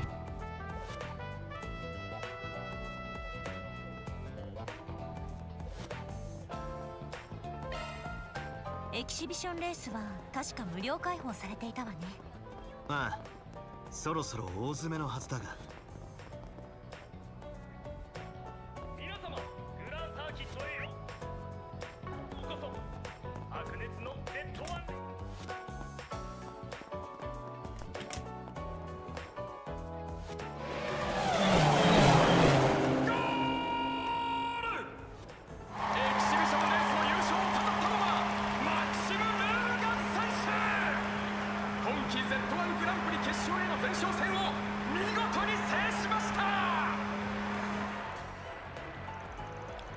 Wow, that was rather exciting. I know they broadcast these on the radio and on the city screens, but it's so much more engaging in person. Yeah, you said it. There's many benefits to YouTube, like them not deleting all of your VODs after 3 months or 6 months or whatever it is. Plus, I don't get spammers in chat all the time. And you actually get way more exposure on YouTube than you do on Twitch. YouTube shows your videos and streams to many, many more people than Twitch does. Twitch only shows them if people look for the game you're playing or look through the catalog of games being played, whereas YouTube shows them in searches and to people as related videos and stuff.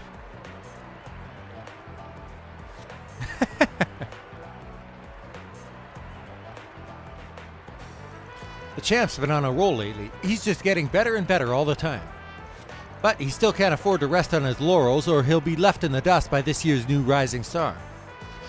The 1209 Grand Prix is going to be an event to remember. I could feel it. Well, color me intrigued. Perhaps I'll keep an eye on the finals then. Alright, once things settle down a little, we could start casing the place.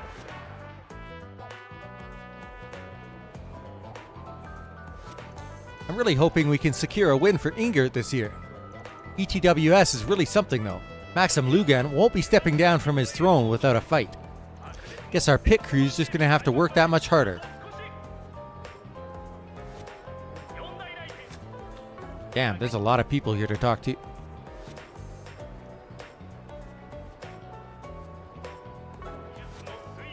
And there's Paulette and Yume.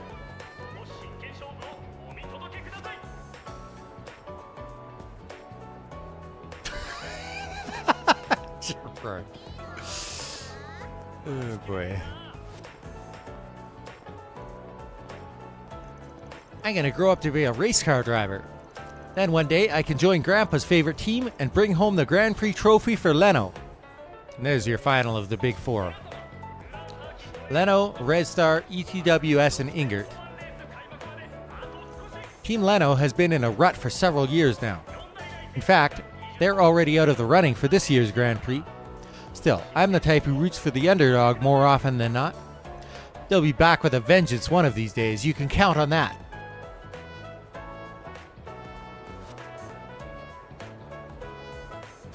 Actually, one moment.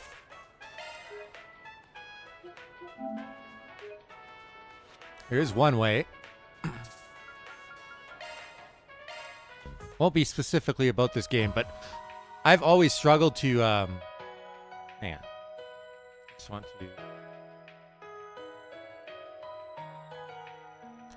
to... I love how the title changes throughout the game. The title screen, depending on how far you are into the game. I've always struggled to tell people what Trails is all about. What is the Trails series? Trails is a series of stories that follow the journeys of heroes across the Zemurian continent, where the goddess of the sky is worshipped by many and technological developments are burgeoning thanks to the invention of orbital technology. Zemuria is rife with conflicts of many stripes, from the confrontations between major world powers such as the Empire and the Republic to the machinations of the Society of Ouroboros, who operates from the shadows to carry out their plan. In the midst of these conflicts between light and dark, tradition and innovation, and right and wrong, heroes emerge to fight for their loved ones and protect the places dear to them. Heroes like the bright-eyed girl who followed in the footsteps of her father and became a bracer, the rookie detective of the Crossbell Police Department who led the fledgling Special Support Section, and the young Thor's Military Academy student who faced and overcame countless trials alongside his friends in Class 7. Each has carved their own trail of light through the shadows of this age.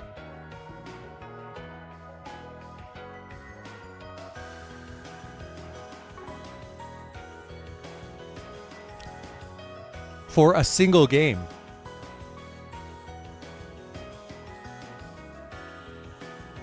This is the 12th mainline game in the series, and every single one of them has a script that big.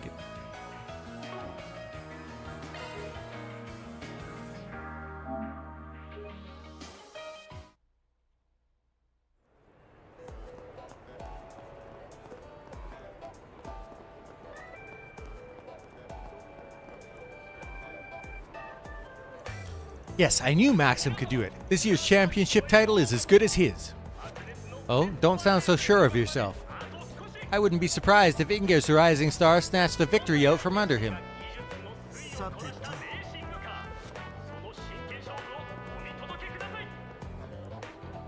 Maxim used to drive for Red Star. That's where his nickname, the Red Comet, came from. But it wasn't until he left for ETWS that he became a breakout success.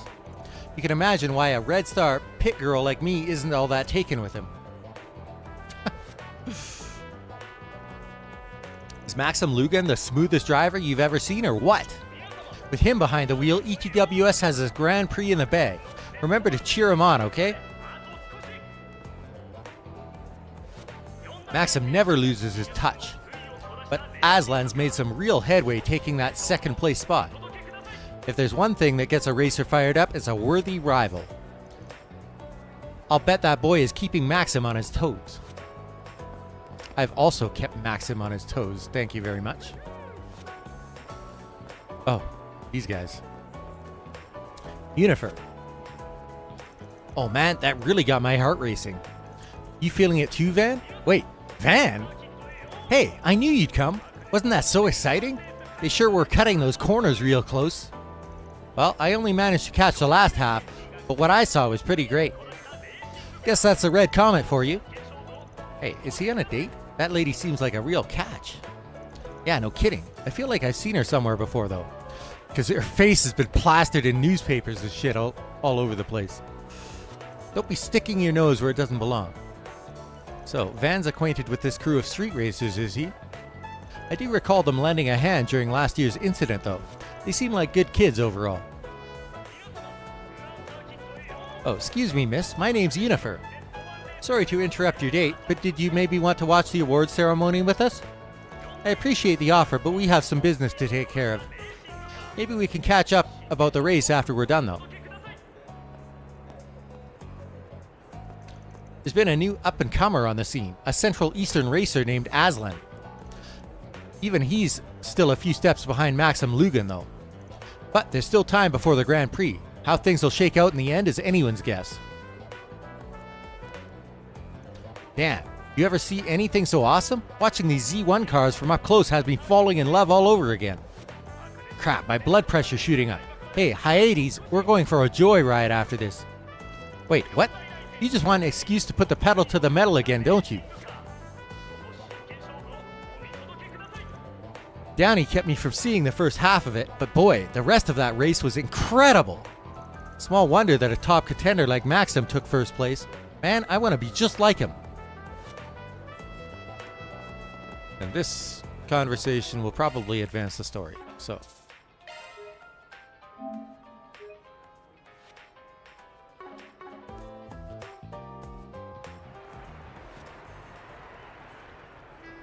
Ah, Marielle.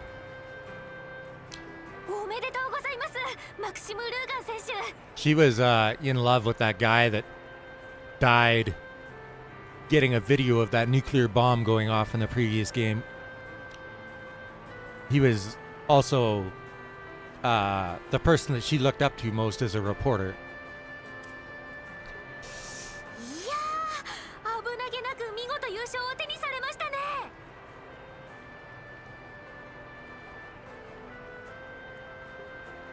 Nani?今まで積み重ねてきたものとファンの皆さんの応援のおかげさ。この勝利を捧げるよ。観客席の天使たちにね。マクシム、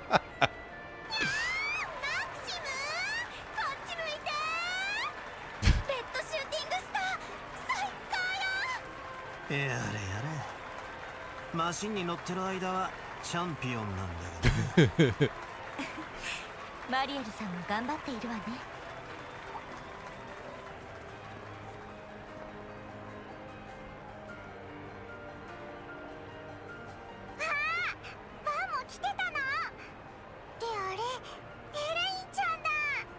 こんにちは、ゆめちゃん。ボーレットさんも。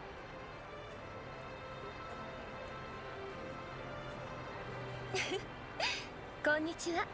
珍しい組み合わせでもないのかしら。Everybody。まあ、ちょっとした仕事でな。最後の方しか見られませんでしたが、すごいレースでしたね。マクシムのおじさん、すごかったね。ビューンって超速かった。ま、レース上じゃ右に出る者はいねえな。今年は手強いライバル候補もいるし、本戦はまだわからねえだろうが。そうね。あとは頑張りと集中力次第でしょ。今日みたいに妙に観客席を意識しすぎていると難しいかしら。手厳しいね。ゆめ、本戦も見る。おじさんを応援してあげないと。マクシムさんも100人力でしょうね。I'm pretty sure that Yume doesn't know that Maxim is her father. So she calls him OG-san. この方から記念カップが授与されます。エルザイム公国ジータース工場殿下。This is the first time we've seen her. おめでとうございます、ルーガン選手。実に見事なレースでしたね。決勝でのご活躍も楽しみにしています。光栄です。麗しのプリンセス。あのお姉ちゃん、お姫様だね。エルザイン皇太子シェリド殿下の妹君か。 Apparently she's quite the scary lady too. According to Sharid anyways.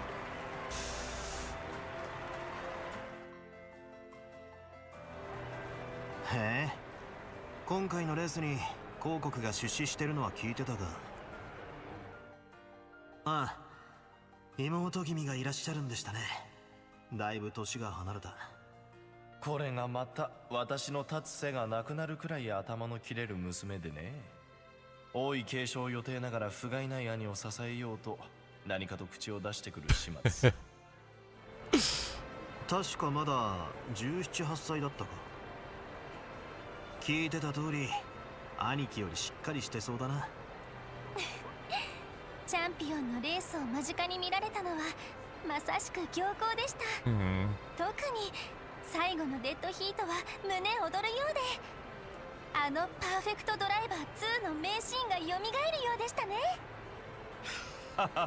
あの映画も見ていただけましたか。重ねて光栄の至りです。ポーレットたち絶好のアピールチャンス。 He's gonna blow it. いやー、当時のオファーはまさしく運命的でした。演じたマックス選手も僕に通じるところがありまして。それは興味深いお話ですね。何でも全てのレースシーンがノースタントで撮影されたとか。映画産業と Z1 レースを進行する我が国としてはぜひ3のロケ地としての名乗りを。なんだこの熱量とオーラは。公女殿下も含めて改めてインタビューさせていただければ。長くなりそうだし、私たちはこの辺で失礼するわね。おう、夕方の仕込みもあんだろうしな。ねえママ、夢観覧車になりたいな。ちょっとだけよ。それじゃあね、バンさんたち。はい、お気をつけて。さてと、面倒だが俺たちはもう少し付き合っていくか。ええ、せっかくだしマリエルさんにも話を聞いておきたいところ。 That's a good idea. ポーレットたちはあれ、あそこにいるのは。兄様から聞いていた。 Oh. After the award ceremony drew to a close, Van and Elaine met up with Marielle. They decided to have a little chat with her in the beer garden outside.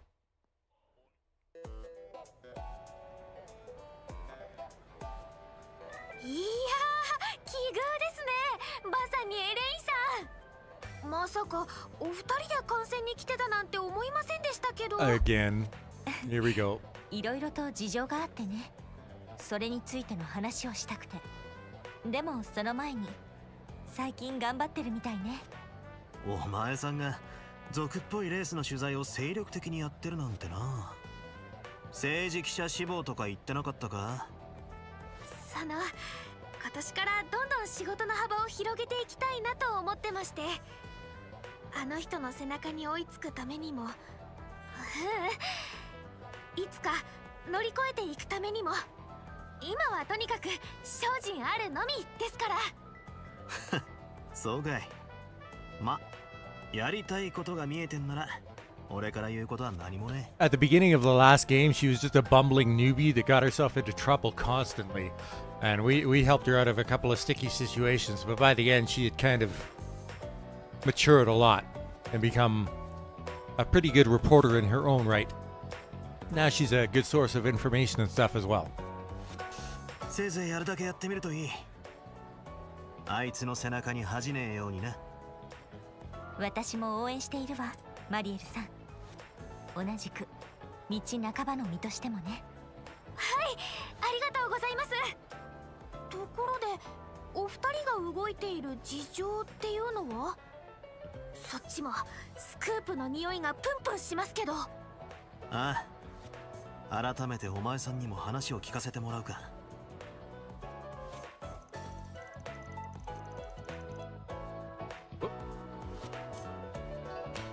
Van and Elaine caught Marielle up to speed on the ongoing murder case. So, the rumors were true. The police and the CID have been keeping a tight lid on the situation, but that hasn't stopped me from digging into it on my own. Oh yeah? Well, that makes this easy for us.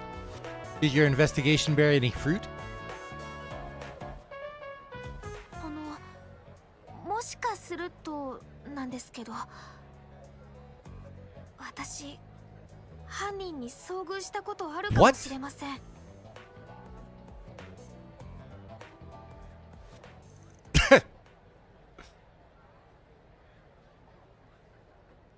I think she's like 22 or something.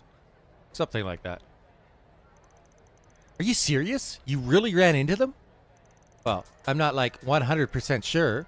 I guess it's possible my mind was playing tricks on me. It all happened 2 weeks ago. I was covering the final qualifying round of the Z1 Grand Prix. For some reason, my camera was acting a little funny that day, so I left in a hurry to get it checked. And because I was in a rush, I took a route that, in hindsight, wasn't exactly the safest.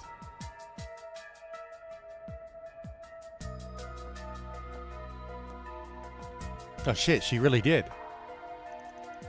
Then I came face to face with a man wearing a black trench coat. He had his hat pulled down over his eyes, so I couldn't get a good look at his face. But I realized immediately he was bad news. The moment I saw him, I was totally paralyzed from head to toe. While I was standing there, completely frozen in place, he walked right past me. When I was finally able to turn around, he was gone. The next morning, I heard there were bodies found near that very same passageway. The police told the press they were victims in a gang fight, but I didn't buy that for a second. That's why I started looking into it in my downtime. Sounds like he practically brushed shoulders with the culprit around the time of the incident. It's a wonder you're even alive right now. You really do have the devil's own luck, you know that? Too bad the victims didn't share your good fortune. Speaking of, I was looking into those unidentified bodies. Believe it or not, I was able to dig up a name. I think it was Desire or something. Oh, the gang. Desire or something. Oh yeah, those guys. We ran into them during one of our 4 SPGs last year. Scumbags. They're a gang here in the capital that had ties to Almada. Those guys have been stirring the pot all over the place since the end of last year, apparently. We've received numerous reports of violence, fraud, and acts of aggression on their account against other criminal entities. The guild has been keeping tabs on them as a result. From what I heard, they've been uncharacteristically quiet of late. Could it be they're involved in this case somehow? You really think so? The more I think on it, the more the pieces seem to fit together. Maybe. I still think it's too early to make any solid conclusions. Except for one thing, you need to steer clear of this case. Start poking your nose where it don't belong and you'll find yourself sleeping with the fishies real soon.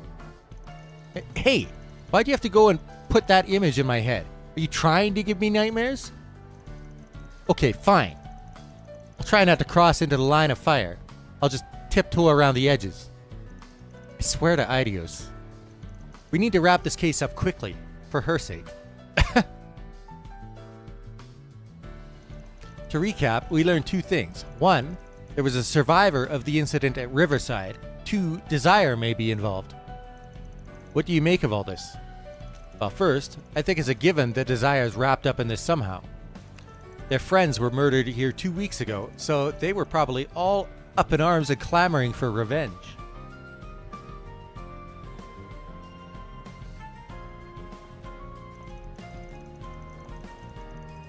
I bet they charged headlong into Riverside 3 days ago to find the culprit, and then got their asses beat. We're still missing a few pieces to this puzzle, but the picture's becoming clearer. What we need right now is proof, so why don't we pay Desire a little visit? Wait, you know where their base is at? I know its approximate location, yes. The guild has been gathering information on them for quite some time now. Their members were spotted in the 9th district. What? The Center March? That's right. There's a strong chance their base of operations is located there. Now, What say we find them and crash their little party? Heh, now you're speaking my language. Center March has been added to the travel menu.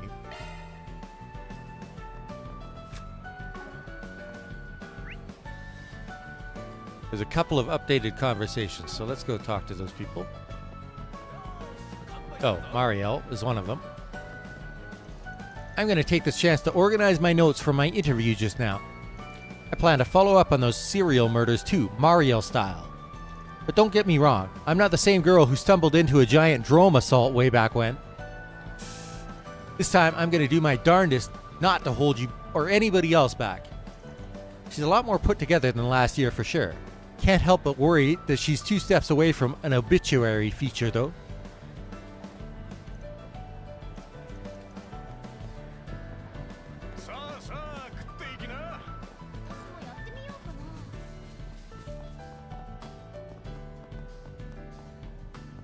Oh, Paulette and Yume?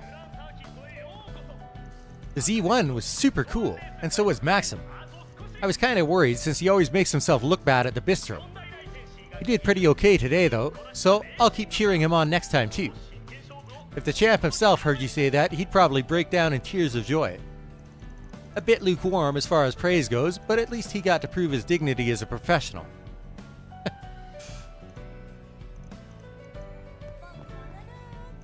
Yume seems to have enjoyed herself. It's good to know this little breather was worth it.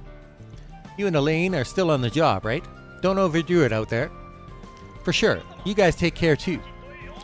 I'll be sure to stop by the bistro again when I can. Alright, so now off to Center March.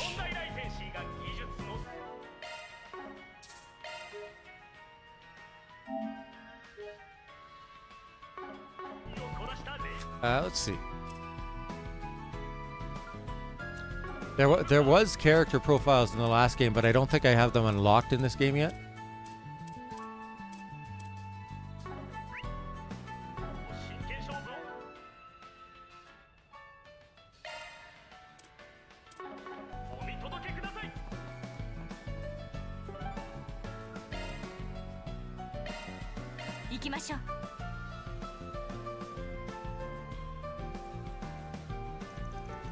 February 20th, 12:05 p.m. 9th District, Center March. Market's as bustling as ever. People are packed in here like sardines. Hardly a surprise, seeing as how this is the largest marketplace in the capital. And that's why it's popular with seedy types as well.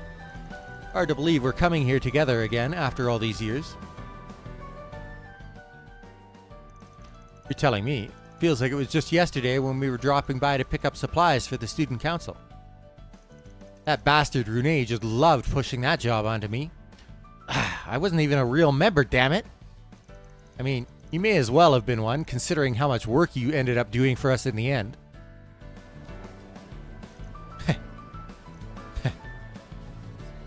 Alright, enough reminiscing. We've got to figure out where those desire punks are holed up. Right, let's start by asking around.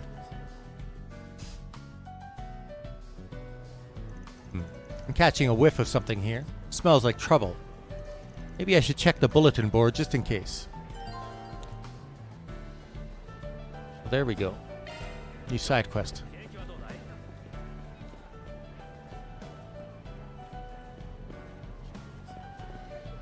Oh, it's back behind me.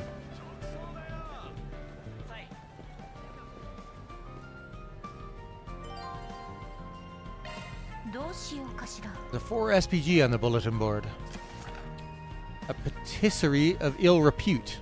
A new up-and-coming patisserie in the Center March by the name of Gâteau de Dune, I'm sure I butchered that, has been the subject of an unseemly rumor recently. As a fellow vendor in the March, I refuse to let the matter go unresolved. If you'd be willing to discuss this issue further, you'll find me at my stall. Kenny.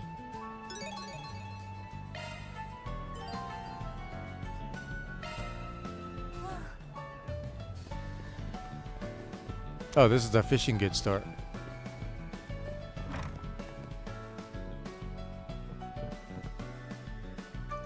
Wait, you guys look familiar. Oh, I remember you. We accepted a request of yours in Crail Village. To recover your stolen bike, right? Yeah, you really helped me out a lot back then. I believe I recall hearing about this from Alvis as well. Oh, sounds like you've done a good turn for my grandson here. You have my gratitude. I mean, it wasn't much. I received a request and I fulfilled it. Simple as that. You know, I was actually just talking to a girl over in Riverside who's got a real big thing for fishing. She even managed to push a rod off on me. Mentioned something about you two being related. Oh, that must have been my younger cousin, Makino. Yep, that's my granddaughter, all right. I'm sure Shannon was with her too. She's a family friend. With those two and Kyle, they're the new generation's up-and-coming anglers. No kidding. I could practically smell their passion from blocks away. It's nice to see young people with so much drive. Make sure you take good care of that fishing rod Makino gave you. You should give it a try sometime too. If you ever want to give customizing it a go, stop by and we'll help you out. So you could buy parts to make the fishing minigame easier. Make sure you take good care of that fish. Oh, yes, yes. Okay.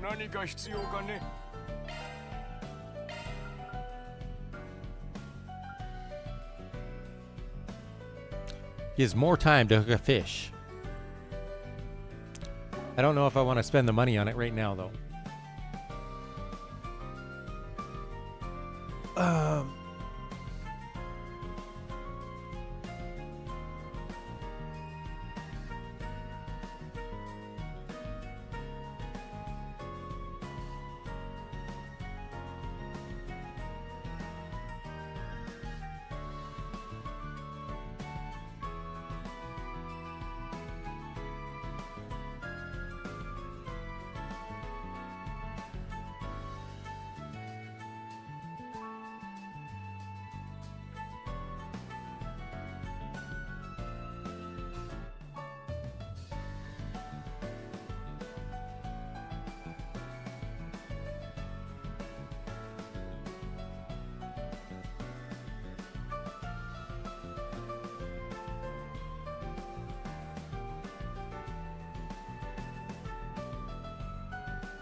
I think in the previous game, I think I just sold these droplets for money to help me buy various things.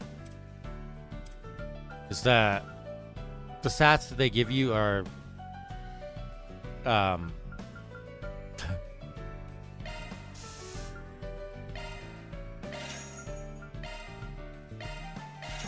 they basically don't have any bearing. Especially for the number of those upgrade.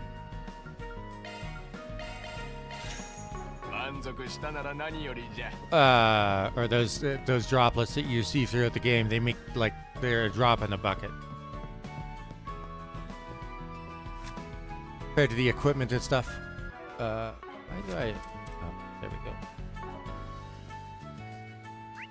Let's see. So the location I'm supposed to go is the red there.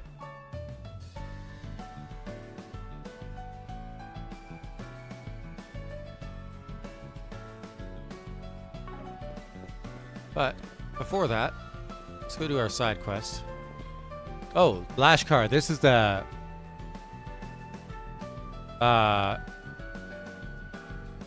I don't know yet.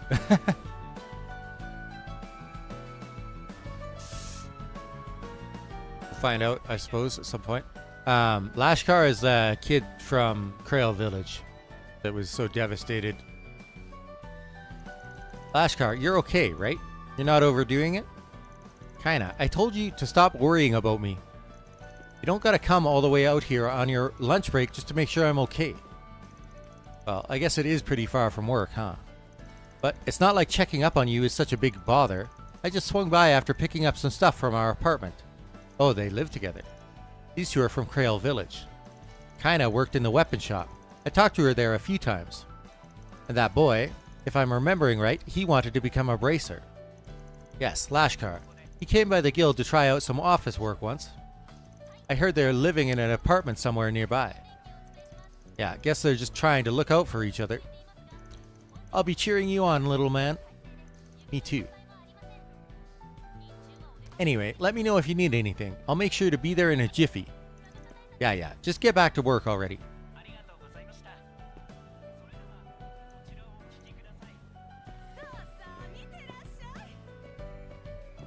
If it doesn't satisfy, it doesn't belong at this stall. That applies to my produce and part-timers both. Lashkar, for instance, is a tough kid for his age. He could get a bit overzealous at times, but he's worth keeping under my wing. Old man Romaine here runs this vegetable stand. He also manages the entire marsh, right? Yes, his single-minded dedication has earned the trust of those around him, from what I've heard.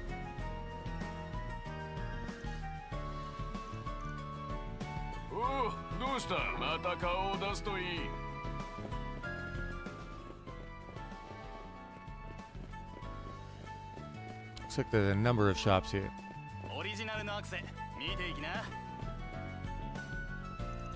Welcome. We carry clothes from a variety of labels selected by yours truly. That includes my own original fashion brand, by the way. You should buy some pieces while you can. They'll be fetching a premium once I make it big.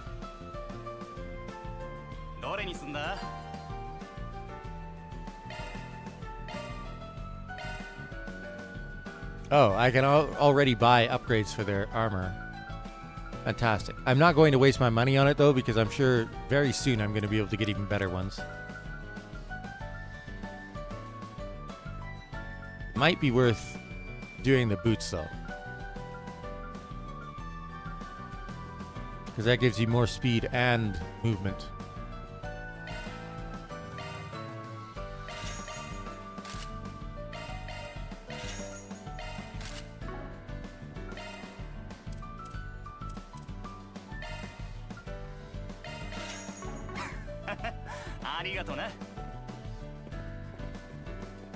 So here's our side quest guy.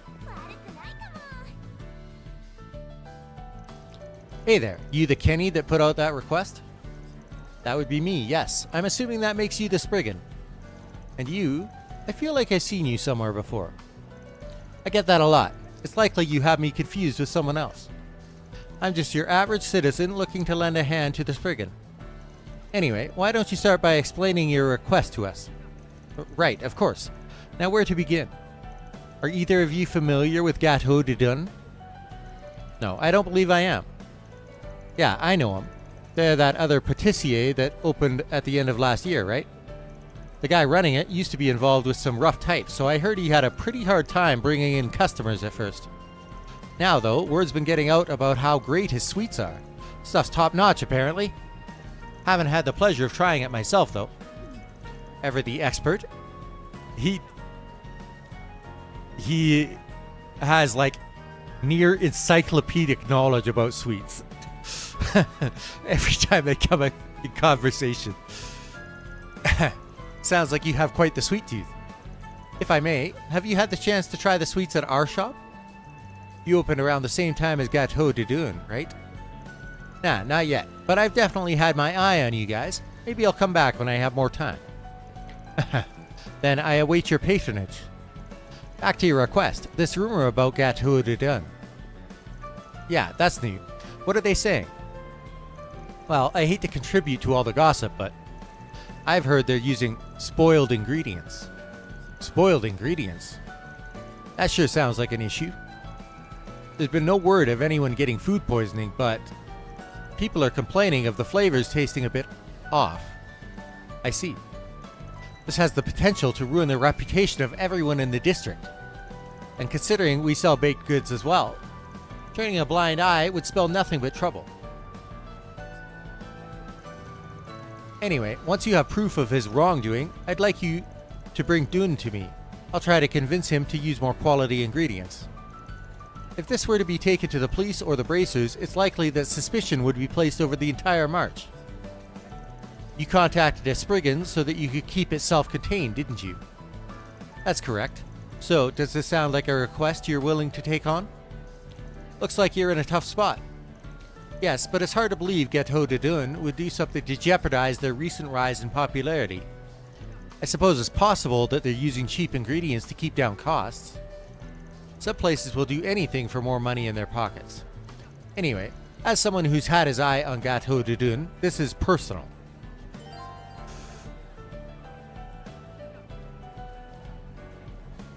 If one of your LGC, Law Grey Chaos levels reaches level 5, you will obtain a hollow core of Mare that takes after that particular alignment. So that's similar to the previous game. Alright, we're on the case. For the record, I'm fairly knowledgeable about the Center March. Leave getting the proof to us. We'll be sure to take care of it. Thank you very much. Now then, let's start by asking people in the area who might have some info. The market manager is old man Romain, right? Yes, if anyone knows anything, it would be him. We should also talk to Sabrina, one of the food truck owners. She has plenty of contacts, plus she handles ingredients for restaurants throughout the march. Whenever I need to investigate something in the area, I tend to rely on her. In that case, I'll go ahead and talk to one of the march brokers, Malcolm. He does a lot of business with Victor at Montmartre and some other places around town. I'm sure he'll have some insight on the situation. Well, it sounds like neither of us has any shortage of personal connections. Let's start by talking to those three. Right, let's get going.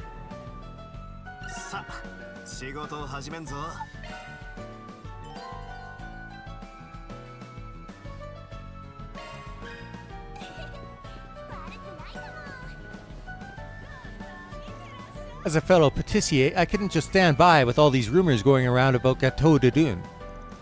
Dune's Place may be my competitor, but that also means we're in this together. I really appreciate you looking into things for me. So, Romain.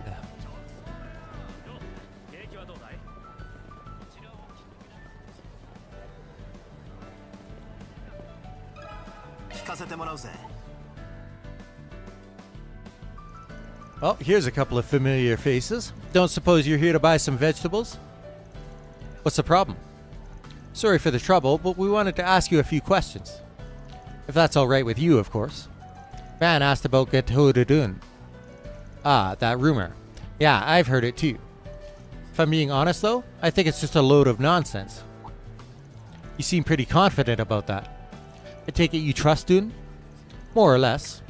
Listen, I know where Dune came from, and I get that it's easy to get the wrong idea. But the boy's serious about his business. Got a good eye for ingredients too. If it was just a one-off thing, I would understand, but he isn't the type to make the same mistake twice. I talked to him about this myself, one-on-one, and he seems just as confused about the whole mess as I am.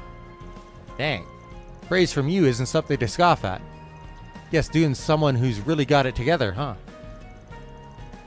You bet you're behind. Anyway, maybe these complaints are just some kind of misunderstanding. Or they're malicious. Like I said, Dune's always been keen on using the most quality ingredients available to him. Passion like that can't be faked. I say we should just ignore the rumor for now. That way it won't have nothing to feed off of. I see. Thank you for your input. While we're on the subject, can I ask about the other patisserie? Yeah, I'm suspicious of him too, because he basically implied he said when you find proof, bring him to me. As if he already decided that guy was guilty. Ah, you mean Kenny's shop? Well, their stuff's certainly not bad, though you don't hear a ton of praise about them neither, for better or worse. Seems like they get fewer customers than Dune's though. Do you think that's contributed to a rivalry between the two? Wouldn't say it's impossible, that's for sure. Alright, thanks a lot. This was really helpful.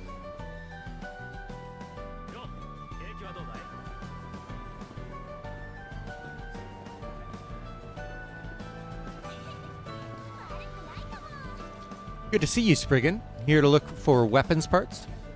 Yeah, figured we'd give your stock a quick scan. I've heard talk of a hardware store with underworld ties that deals in arms to a select clientele.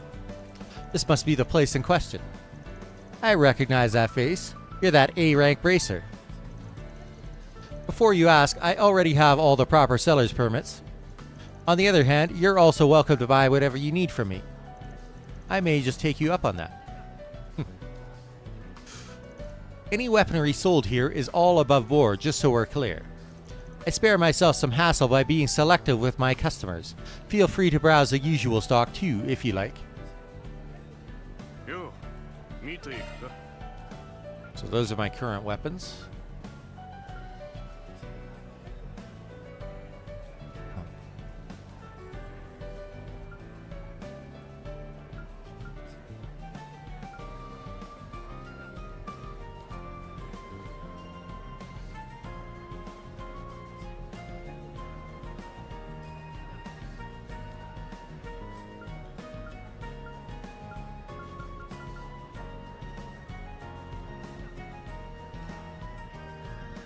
That's probably for one of their special accessories.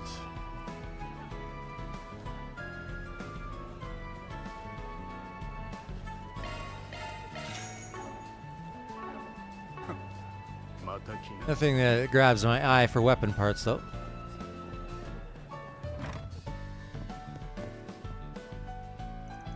I have a penchant for photograph records, hence the reason we carry them in our store. My husband and I are quite up there in years now, but we've always loved keeping up with modern trends. Being able to share in them with the younger folk never fails to perk me up.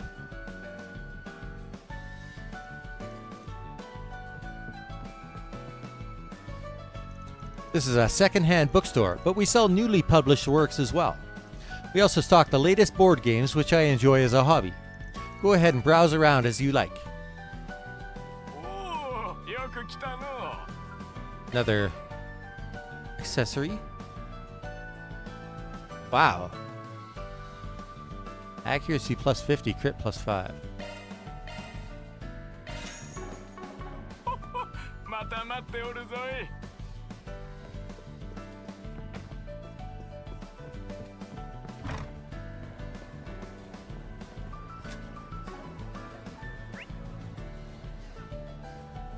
There's so many shops here. What?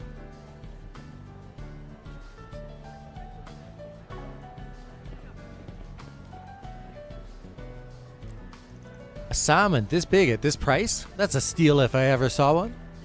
But the salmon over at Trout's place is fresher and more fatty. Go for size or go for quality? It's hard to say. Quality. My dad's what people call a house husband. Some of the other kids make fun of him for not having a job, but they don't have any idea how much work it is to run a home. He still finds time to play with me though, and his cooking's really tasty. I couldn't ask for a better dad. We carry alcohols from a variety of regions, both foreign and domestic. A particular note is our wide selection of Eastern imports, including a very limited batch of rice wine from the Far East. Stop by and take a look if you're in the market for some rare liquors.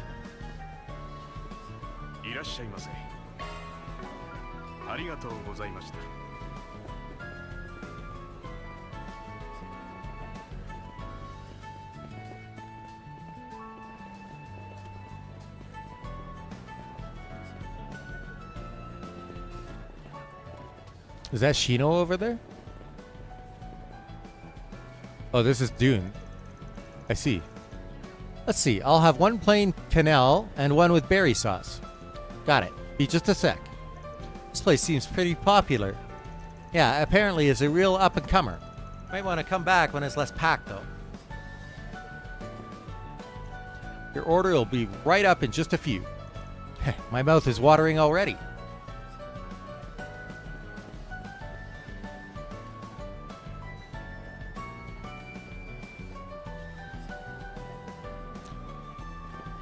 I think he's probably innocent. どれどれ Especially after what the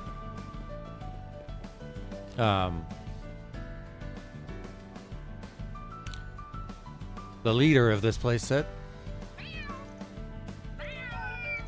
This little guy must be the top cat here in Center March. I've seen him around here and there. He certainly has some gravitas, doesn't he? さてと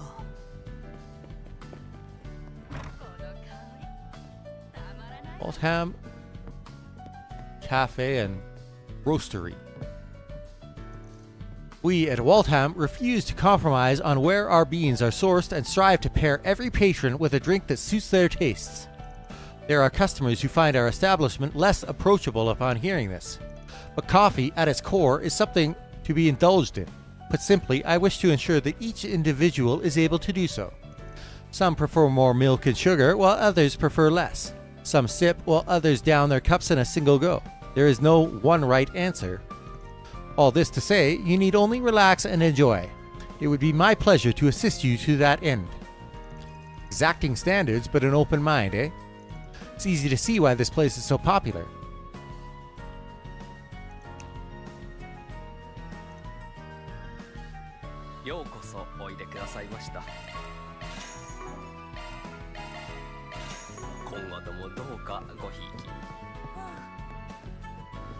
He speaks very formally. Hello and welcome to Waltham. Our shop doubles as both a cafe and a coffee bean roastery. Go ahead and make yourselves at home.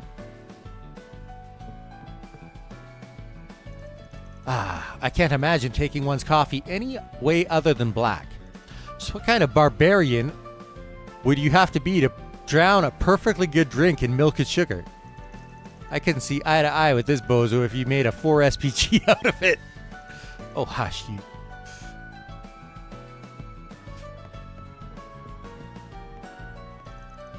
There's just no beating a good cafe latte. People who take their coffee black are out of their minds. It does kind of depend on the dessert it's paired with, but for the most part, I'm in her camp. I don't mind it unsweetened, but at that point, a cup of tea would suit me better. Yikes. Just put those two in a room together.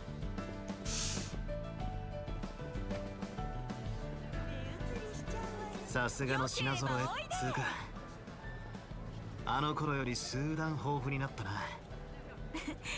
うね。貿易も年々盛んになっているし、仕事とはいえ、またこうして回るのも悪くないわね。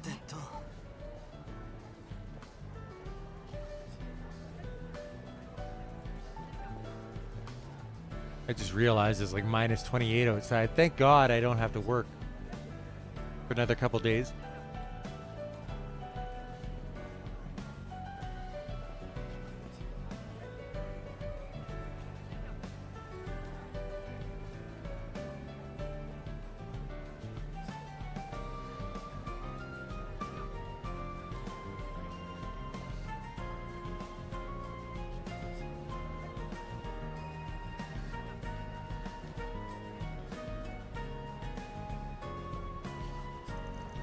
My mom's got an extreme passion for fruit.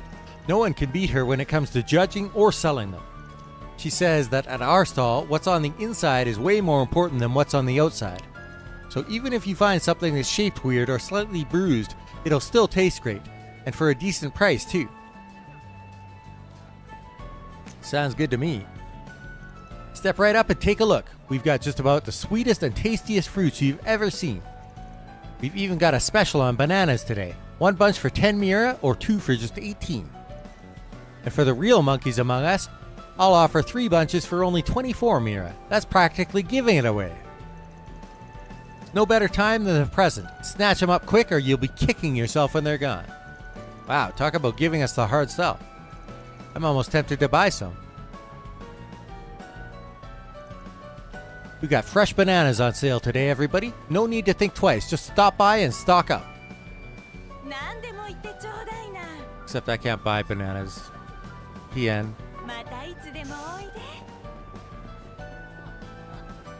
Let's see what this person has to say. Sabrina. Hello there, Sabrina. Oh, hi, Elaine. It's always a treat to have you stop by. I see you're in casual wear today.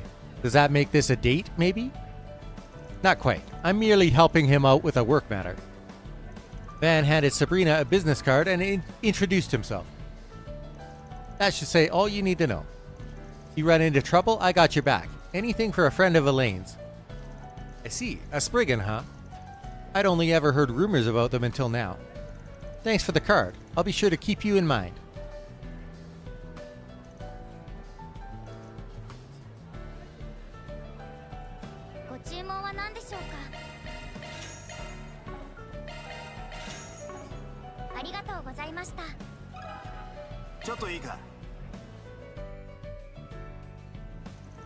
Oh, hello. Do you have some business with me? Yes, we'd like to ask you something. Could you spare us a sec? Van asked about Gateau de Dune. Yeah, I've heard the rumor. Seems like there's more than a few people in the March that believe it. I'm sure that has a lot to do with what they know of Dune's past. That does seem to be what their reasoning is based on. He's used to shady business, or I knew he'd go back to his old ways. And that's just a few of the things I've heard people saying. Everyone's got something to say, huh? Still, not like I can deny impressions matter.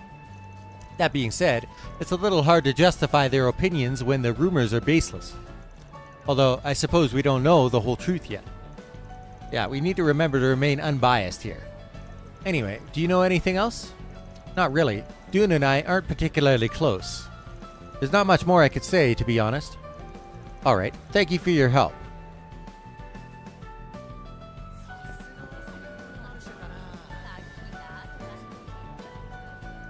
Making sales rounds isn't easy, but there's no better place for it than the Center March.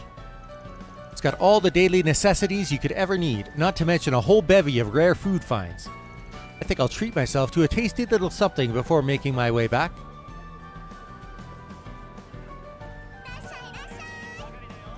The first word Peggy ever uttered wasn't mama or papa. It was welcome. Fancy that, eh? Now, at 6 years old, she's already doing a bang-up job of helping me mind the stand. Have you ever seen a brighter, more responsible little girl in your life? I sure haven't. Proud parent. Ah yeah, welcome to Trout Seafood. We got some tasty salmon in today. You won't find them any fattier than this. Come and get some before it's too late. How could we say no to such an adorable little saleswoman? Yeah, she's putting half the adults in this market to shame with that pitch. Tender whitefish.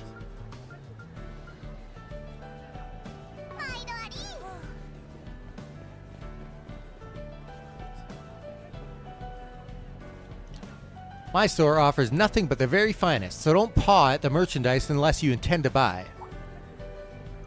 You, young man, may be lackluster at best, but your lady friend here has a palpable air of refinement. I'd love to make a regular customer out of her.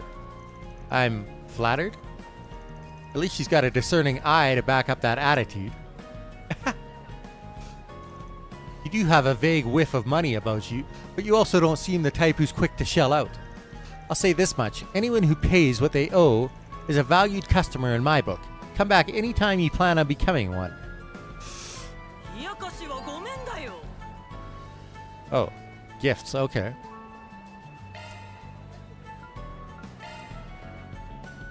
Who might this be for? Oh, for Elaine, okay.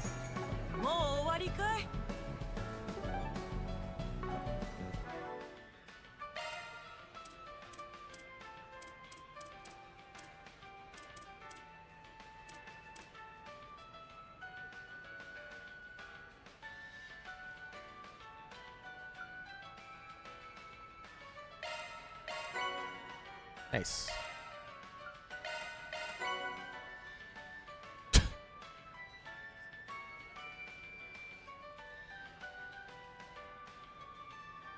Oh.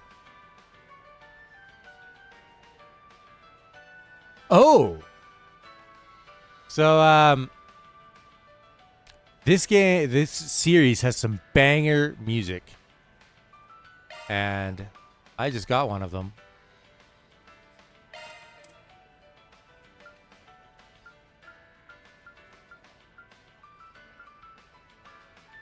Allows the BGM in the Marché Garden to be changed via Marduk support. Oh. Interesting. Okay. If we get there at some point soon, I will let you have a listen. It's great.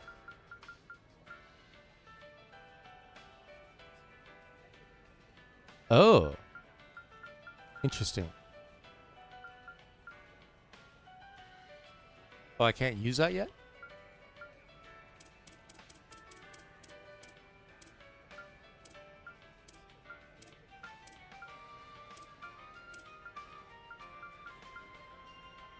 Okay. Oh, then.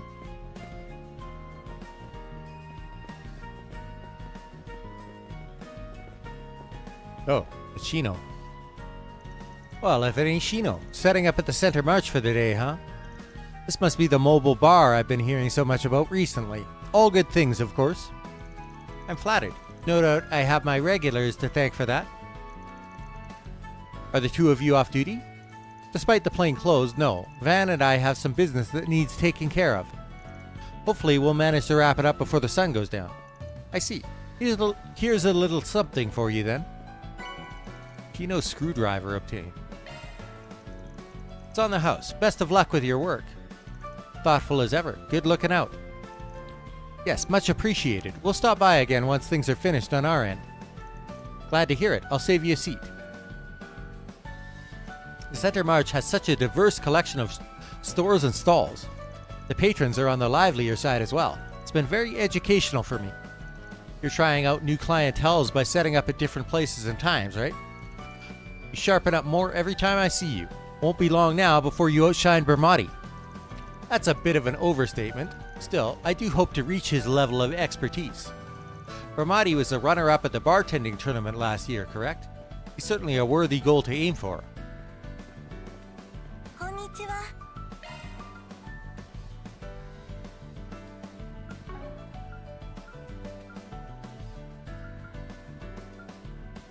Domo desu.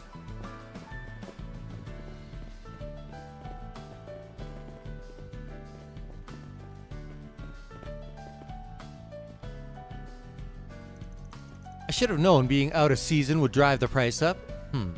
Now what do I do? This guy feels kind of familiar. Probably best not to bother him right now, though.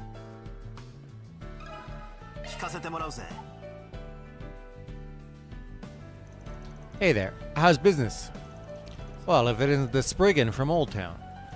Something I can do for you? Yeah, we wanted to ask you about some of the goings-on at the March. Van asked about Gateau de Dune. I've heard the rumor. Been keeping an eye on his shop myself. I was even thinking of helping him out with his supply purchasing recently.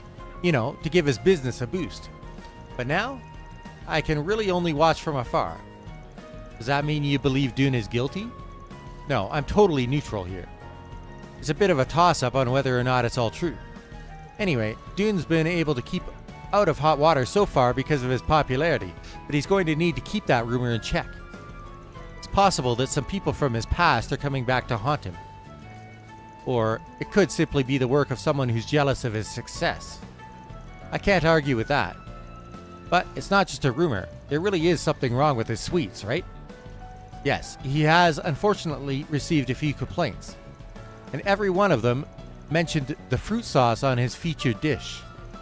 Because of that, there's really not much more I can do for the kid. Not if there's even a smidge of truth to him. Hey, if you can, do your best to find out what's really going on here. Don't worry, I always finish what I start. Thanks for your help. Well, that's everyone we wanted to speak to. Let's go get some answers from Dune. Yeah, I think we have a good grasp on what others think of him now. Let's go. Van's sweet tooth will save the day.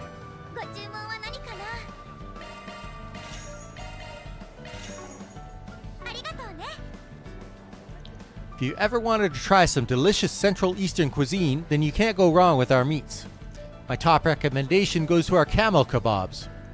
We don't mess around when it comes to the spices. Just one taste will have you back for more.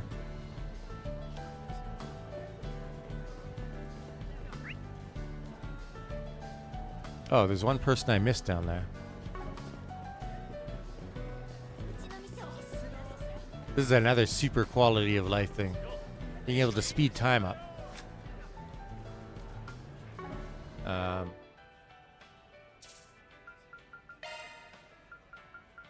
And you can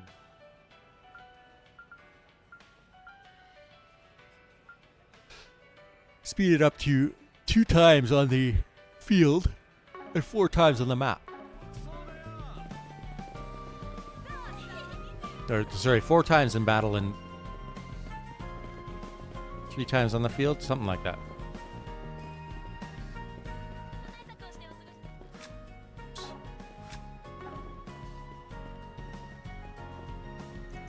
So this is the Center March. I guess there's a reason they call this place the Kitchen of Edith. But this is no time for cold feet. My family put their hearts and souls into raising these veggies. I gotta pitch them like there's no tomorrow.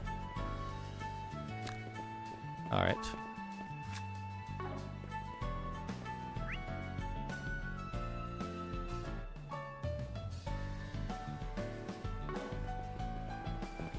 Wait, there's a shop here.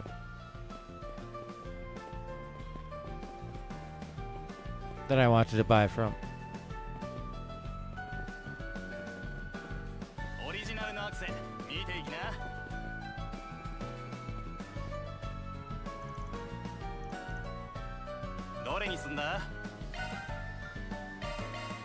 There we go.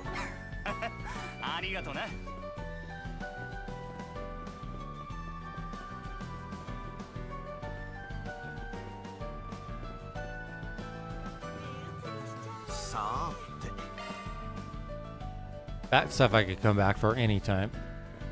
So I don't want to waste the rest of my money. Thanks a ton. Come again. They weren't kidding about this place being popular. It's like the rumor hasn't had any effect at all. Maybe word hasn't actually spread yet. I mean, I doubt he'd have so many customers if they thought they were going to get sick.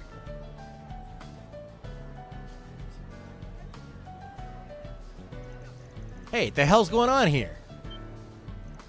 What's the deal, old man? Got a problem with my sweets? Problem? Yeah, I got a problem. The sauce on my canal's gone bad. If I eat this and start puking, what are you going to do about it? The hell are you talking about? Ain't no way that's true. What kind of attitude is that to take with a customer? You clearly ain't been raised right, boy. I want a refund. Give me back my money. Like hell I will. Sorry about that. Van. Yeah, something's up. Let's ask him what's going on. Hey, can I get a canal? Sorry, not right now. I gotta look into something. Can you let us look into it with you? The hell? We might be able to give you a hand here. The canal that guy returned, it was definitely one of yours, right? Yeah, I guess so. The berry sauce was mine too. At first, I thought he was trying to give me something he bought ages ago. But there's no way that dough wasn't baked this morning. Maybe I really did use some bad sauce. You don't seem convinced. I'd like to believe I didn't. But looking at it now, I'm losing confidence. Plus, this is the 5th time this has happened. Man, I never screw up like this. This is pathetic. Anyway, I'm guessing you two were sent here to look into my shop, huh? Well, here it is, crumbling under my inexperience. But I'm gonna get to the bottom of this. I gotta make things right. So I'm begging you, please don't report me to the cops. Look, man, I'm a Spriggan. I'd never do something like that. This seems like it was a genuine mistake, so we'll just be on our way. Well, after seeing all that, there's a lot that's not adding up here. Yeah, we should go over what we've learned. This rumor that Gâteau de Dune is using spoiled ingredients. The market manager said it was bogus, but there have obviously been some complaints. Dune himself said that the cannelle sauce was bad. And not only has he started to doubt his skill as a chef, but he feels responsible for fixing the issue. We need to determine whether this rumor is true or false. Yeah, it's still possible that he bought cheap ingredients on purpose. By the way, going back to Kenny's request, he wanted us to find proof so that he could convince Dune to use more quality ingredients. In other words, he doubted Dune from the beginning. So, what do you think is really going on here? Honestly, Dune doesn't strike me as the type to put on a performance. I think the chances are pretty high that someone set him up. I think so too. And there's only one person who stands to gain from Dune's downfall. I suppose that means we have a clear answer then. Yeah, it's Kenny. That Kenny guy is pretty suspicious. You think so too, right? Yeah, he talked about putting in this request for the sake of the march and Dune, but he seemed awfully confident that Dune was using spoiled ingredients. He even admitted he wanted proof of Dune's wrongdoing. Right, and that customer we saw had to be in on it too. I'm betting those two arranged it so we'd be there when he made a scene. That cannelle he had was probably also prepared by Kenny. Or maybe he tampered with one of Dune's. If even Dune was fooled, it's likely that he bought it from his shop beforehand. And then he put some spoiled sauce on it. Is that right? Yep, Kenny's also a professional at making baked goods. I'm sure he'd have no problem making a sauce just like Dune's. You know, having you help out saves me loads of time. No need to explain all the extra bits. Thanks to your powers of observation, I haven't had to work all that hard either. So, what do we do now? Good question. I've got an idea. Earned 1 SP. That's for giving the correct answer.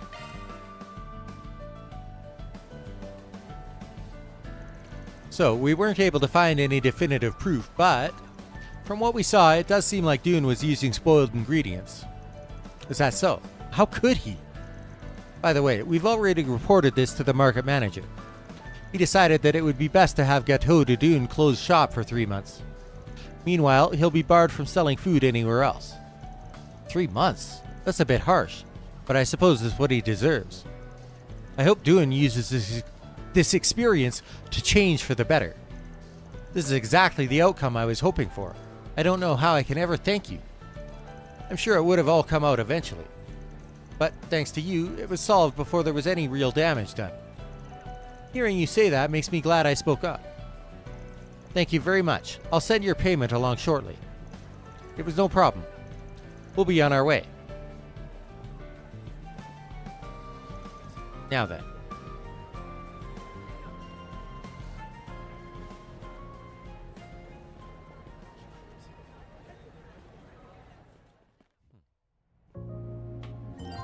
Follow Kenny. If you get too close to the target, they will notice you. Conversely, if the target strays too far, their trail will be lost. Maintain a safe distance while keeping the target in sight. Another minigame.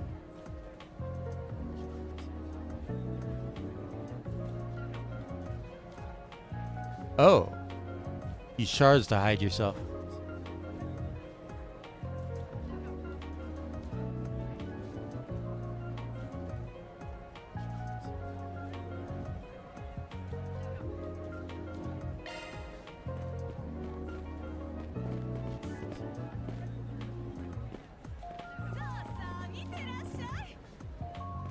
Oh. There's only specific spots that you can hide?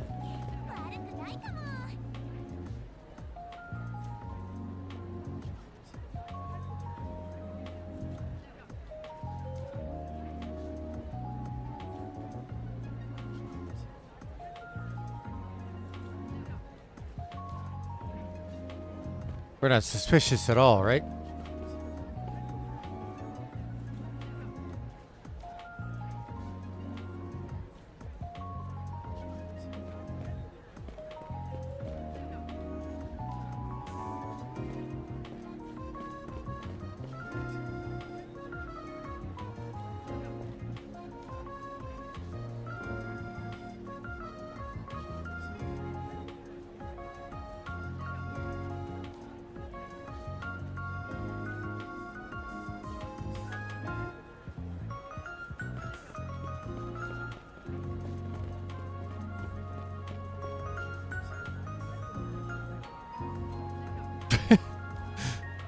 She doesn't even come say, like, what the hell are you doing?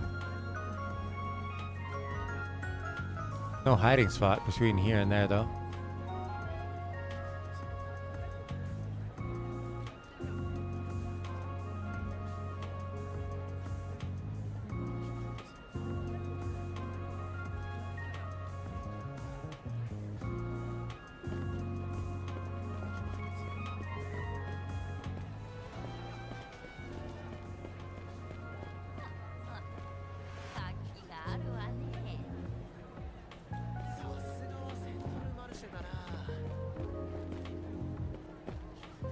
Oh, that got very close.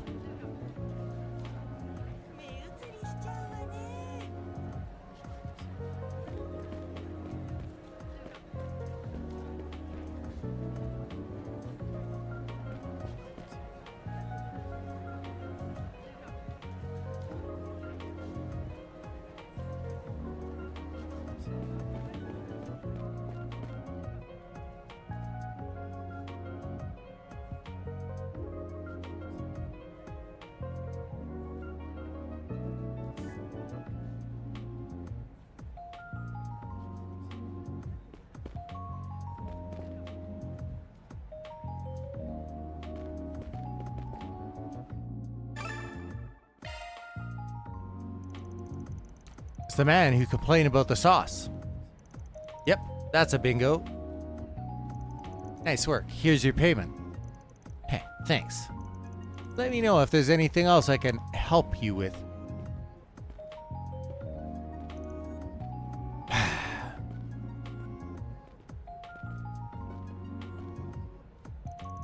You know, that Spriggan ended up being an easier mark than I thought. He even went to the market manager on his own. Closed him down for 3 whole months. I'm sure Dune had no problem admitting to his crimes. With one more little push, we can get him out of the march forever. Yeah, I don't think so. What? The Spriggan? Looks like you finally revealed your true colors. So, your ultimate goal was to get Dune to close up shop entirely. Well, there's no way you're going to worm your way out of this one. You had ample motive for wanting to get rid of a rival, not to mention how you'd have no problem recreating Dune's canal and sauce. What's more, you were in cahoots with that customer from earlier. And your words just now were the final nail in the coffin. We recorded all of it. Confess and come along quietly. Wait, if you really believe I'm at fault here, then why is Dune closing down his shop? Oh, that? We lied. Though we did inform Dune and the market manager about our setup. And it looks like it worked. I can't believe you tried to tear me down like that. Someone in the same line of work, no less. Like I care what you think. Some punk like you shouldering in on my customers? You're nothing but low-life scum. You bastard. I think we all know who the real scum is, and it's not Dune. He'd never stoop to your level. Anyway, let's make sure Kenny here gets his just desserts.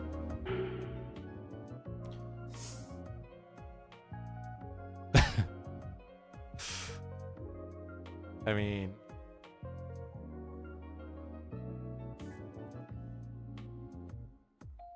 I don't think it's wise to let them settle it among themselves, considering.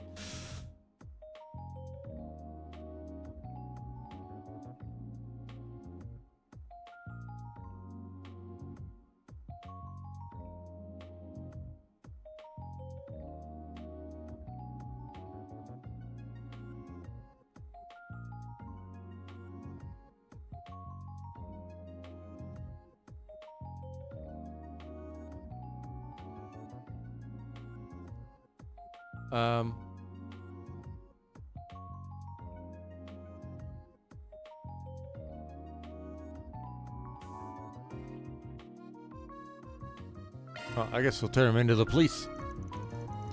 We should take him to the police if we want him to receive proper punishment. This is a clear-cut case of impeding someone else's business.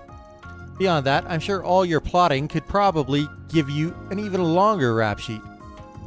And if that happens, you'll be at odds with the Center March and its policies. That means you'll have to completely withdraw your shop from the area. You reap what you sow. Yeah, sounds about right to me. You'll get just enough time with the cops to think on what you did. Damn it! Wasn't supposed to turn out like this.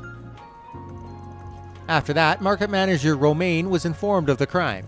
Dune put in a claim to the police via the Bracer Guild. The fact that the rumor about Gateau de Dune was a lie spread to the shops throughout the march.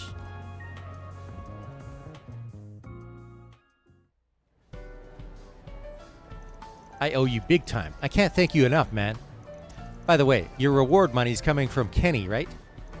Well, he's the one who started this mess. Only makes sense he pays. We intend to be greatly compensated for the trouble. Glad to hear it. But I gotta give you guys something too. Wouldn't feel right if I didn't. So here, take a bunch of my Pride and Joy Canels. Chocolate Crunch Canel obtained 5. Oh wow, there's so many. Thank you. Is everything okay, Van? They're so popular, I didn't think we'd get a chance to try any. This is awesome, man. Seriously, don't hesitate to let me know if you ever need help. Don't mention it. Loves his sweets, huh? 2,000 Mira.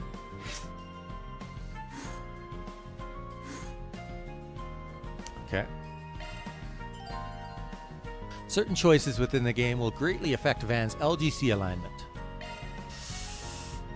Okay. Oh, I can now buy stuff from him? Cool. Thanks for today. Would have been up the creek if you hadn't stepped in to help. Now I can take all that brain power I spent worrying and use it for something else, like thinking up a new Canel flavor.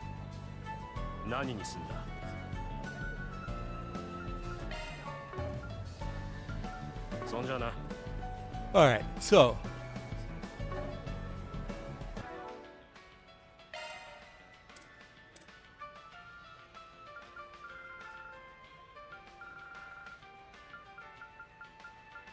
I want to hang on to anything that recovers CP, I think. So all the desserts. And the screwdrivers, I guess.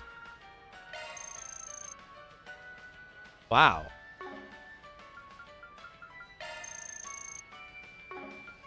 Okay.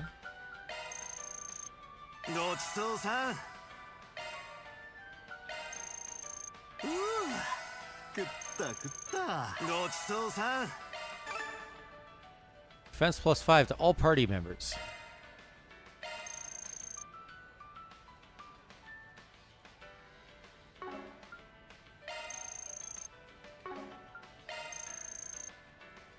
It looks like I could get to level 2 here.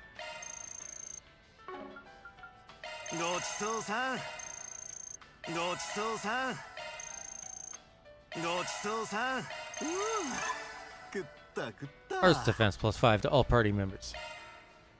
Cool. Drinks aren't worth much. Generally. Alright. Now I think it's just the story objective.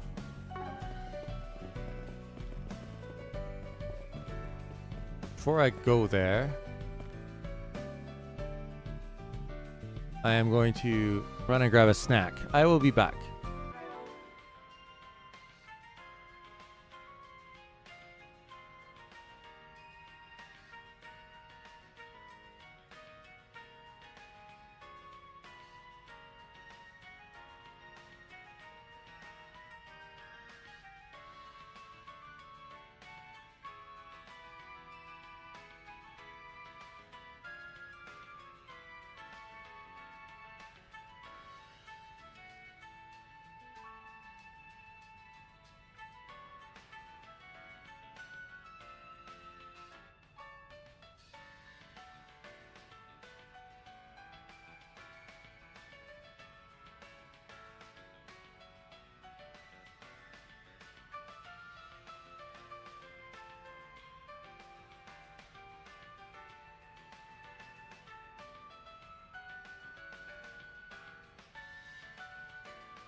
Oh, okay. Thanks for stopping by. Thanks for your help earlier.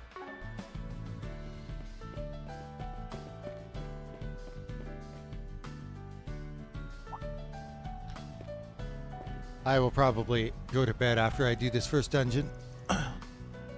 Well, look what we have here. Cigarette butts. There's quite a few scattered about. There must have been a gathering here not long ago. I'm almost positive said gathering was a group of Desire thugs, but if we want to track them down, we'll need a little more to go on. Might be time to give that thing a test run. By that thing, do you mean the Shard Search app? That's the active search system that allows you to use shards to track various things over a wide area. It was developed by Marduk, correct? Yep. They just pushed out an update that improves its accuracy. I think we could track it by following the trace elements of tobacco that are lingering in the air. See you later. Execute a shard search with R3. Hidden places and objects will become visible upon use. さて、早速シャードサーチの出番だな。バージョンアップ版の精度、確かめてみましょうか。反応があったわね。デザイアが捨てていったタバコの匂い、それと同じもんが引っかかったな。追ってみるか。Well then. That's interesting.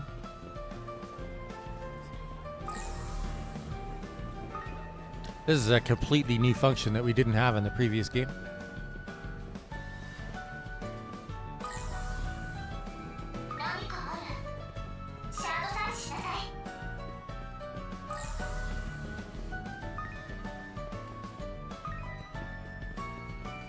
Well, guess we're going in here.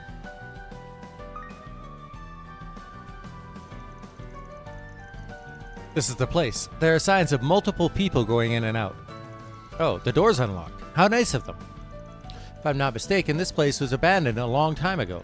Used to serve as a sewer system. I suppose a place like this would make for a good hideout. Anyway, that little app certainly is handy. If there's anything I've learned today, it's that Marduk is not to be underestimated. You got that right. We also don't want to underestimate these guys. Let's make sure we're ready before we head in.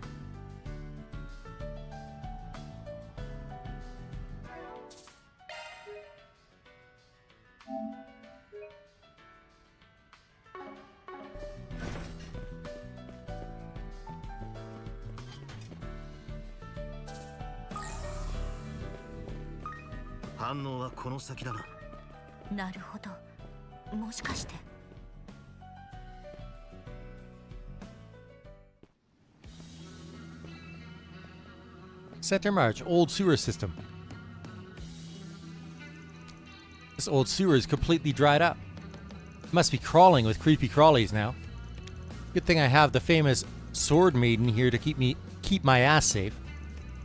Oh, like you need protecting? You could fend for yourself well enough? Or do you always expect your clients to do the heavy lifting? How shameful. Would it kill you to be cute every once in a while? Yes, as I'm sure it would for you. It's been a while since I've seen your stun caliber and hollow style in action. For both our sakes, I hope your skills haven't dulled since the end of last year. Heh, you'll see soon enough. Get ready to be blown away. By the way, have you taken a look at your quartz setup? You may want to do some tinkering if you haven't. Good thinking. I'll give it a once-over.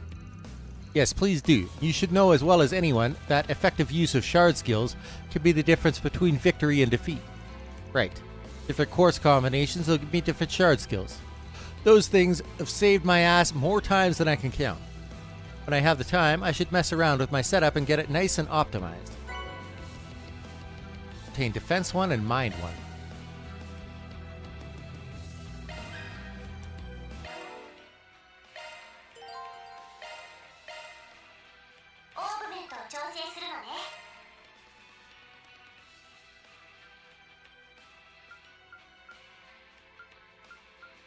Oh, now we can see them properly. Okay, that's good to know.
属性専用のスロットだ。 Oh.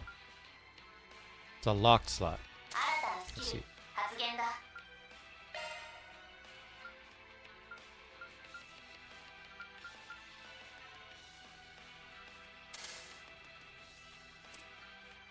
オーブメントを調整する。任せてもらおう。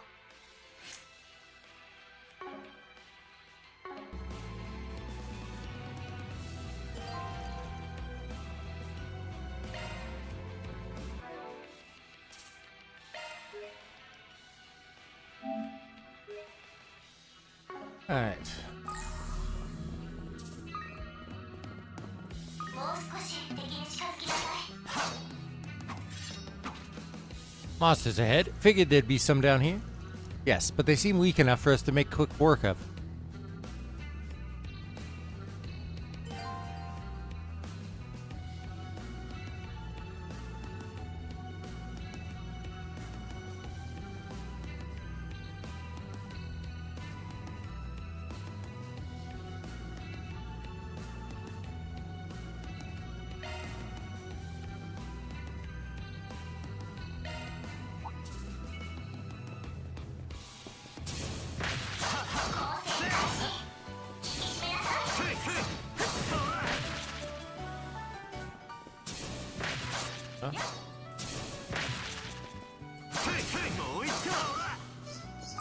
Oh, won't let me enter command battles yet?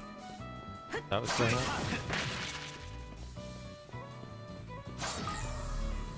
But I can't switch characters. Leonie.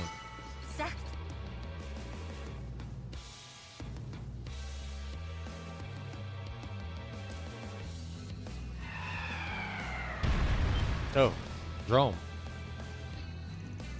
Guess that brought their little pal out of hiding. This one could pose a bit more trouble. Let's look for an opening and deploy our shards.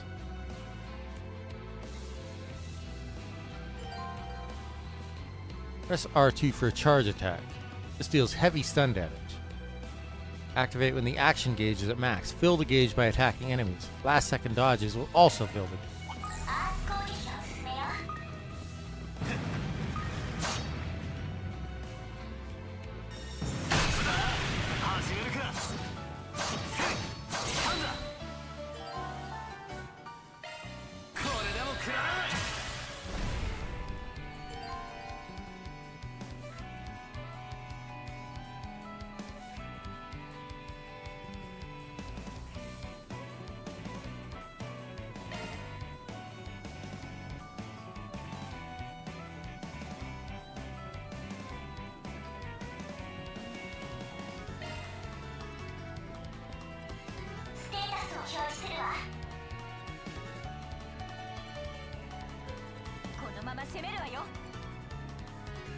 Sticky bomb.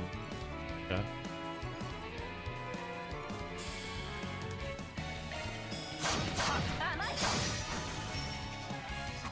Cool.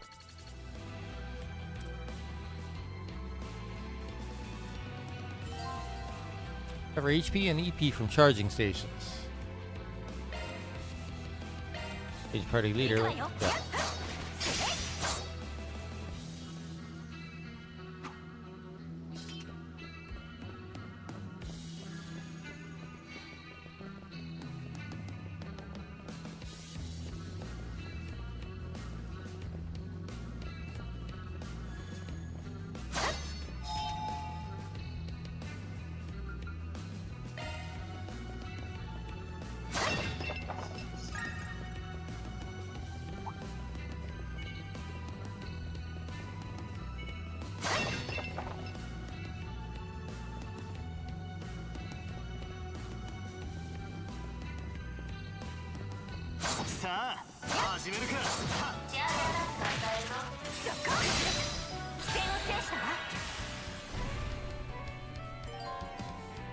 Sklemas are activated upon making contact with a party member.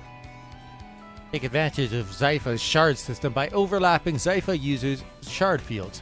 You can activate high-level link moves. Certain shard skills will activate more frequently if the Sklema link is maintained after the initial attack. you activate a craft or art while Esklima is active, your partner's power will increase.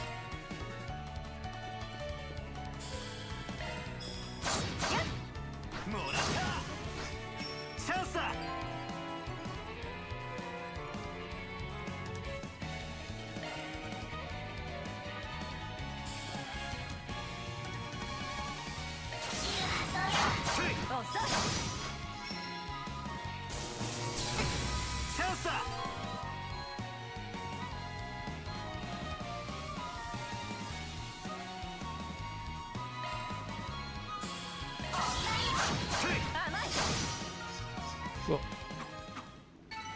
よし、上出来だ。お疲れ様。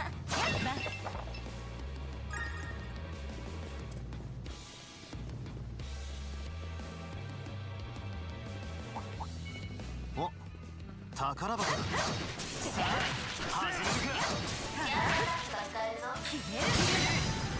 戦を制した。崩れた。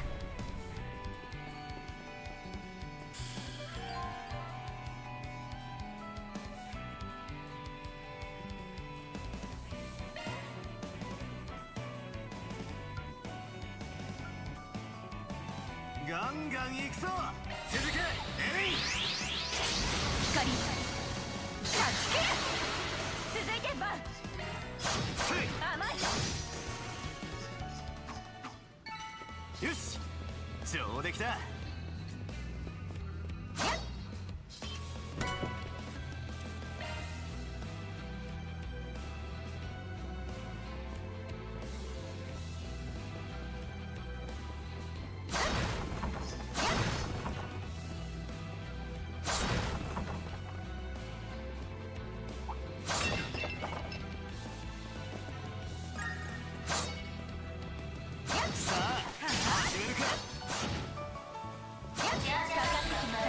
Oops.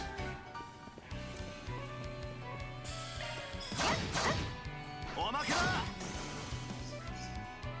チャンスだ。甘い。上等だ。遅い。続け、エレイン。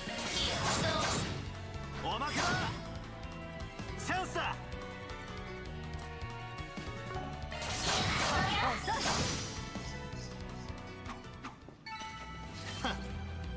相手が悪かったな。お疲れ様。バン。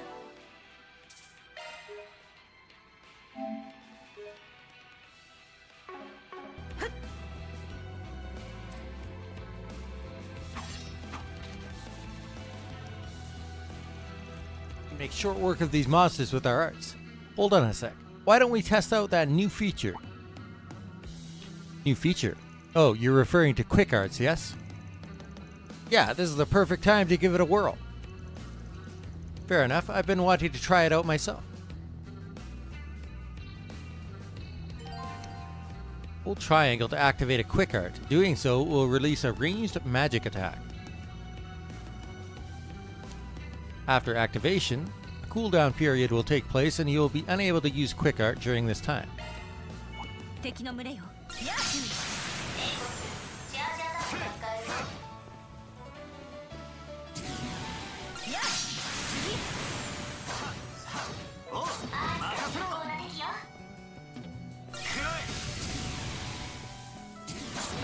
ちょうだい。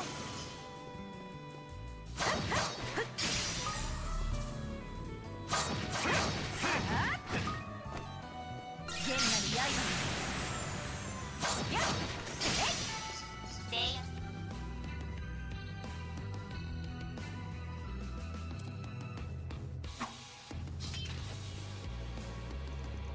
That's a nifty little feature. It certainly broadens our tactical options. The downside is that it drains energy like no one's business, so you need to take timing into account before letting it loose. In that case, we'll need to be extra mindful about keeping ourselves replenished. That's right. Anyway, let's keep moving.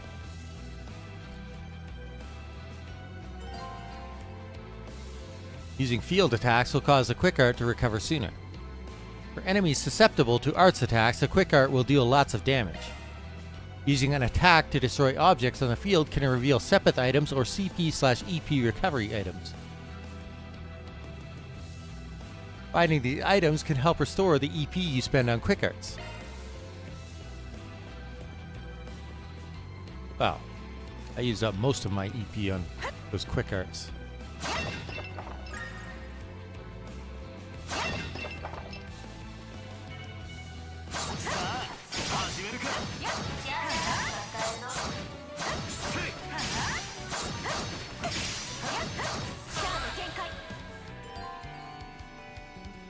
This is.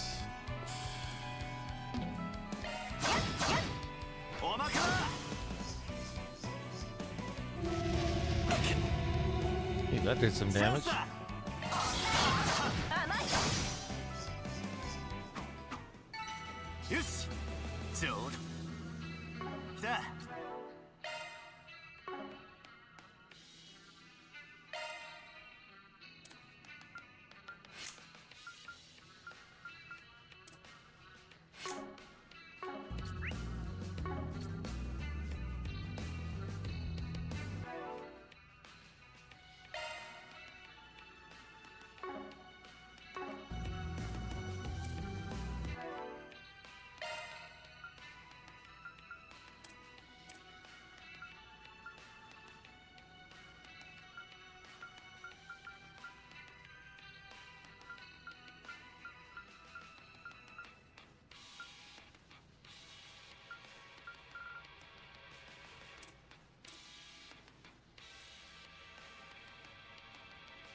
お疲れ様。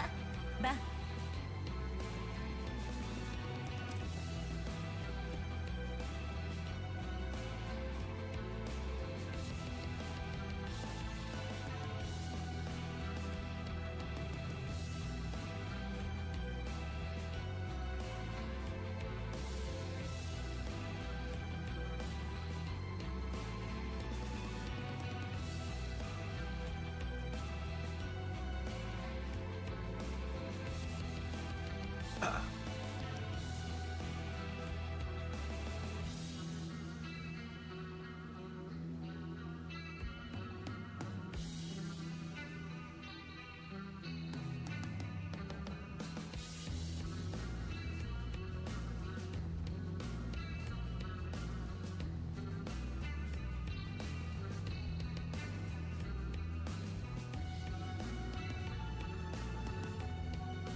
あなたのホロコア、確かメアって言ったわね。ああ、お前も知ってるんだったか。見ての通り、普段はただの AI だ。いろいろ気にはなるけど、いいわ。詳しい話はいずれで。はっ、群れてやがんな。見つけた。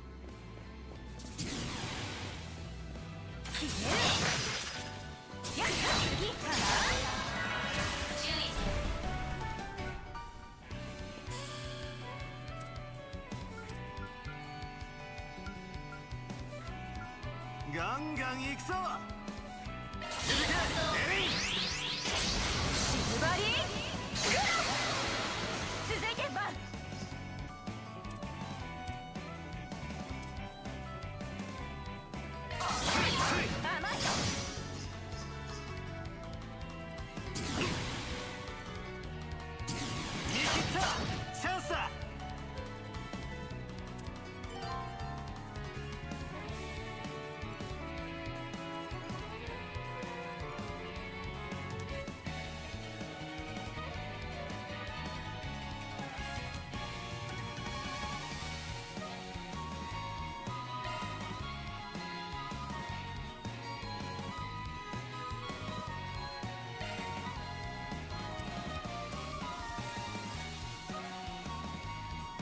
まま攻めるわよ。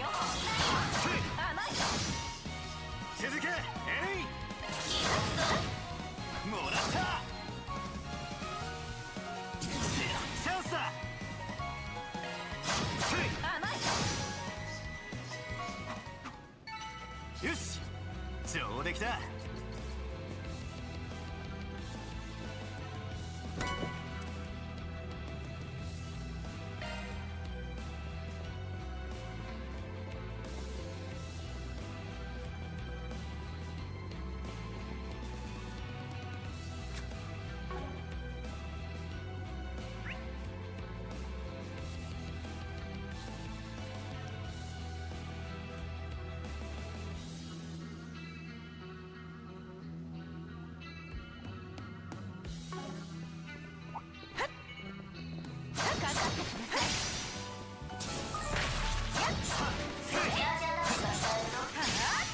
さあ、次に行きましょう。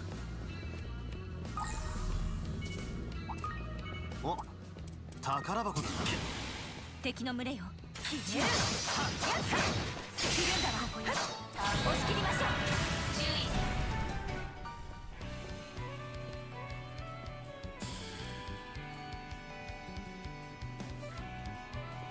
決まってけよ。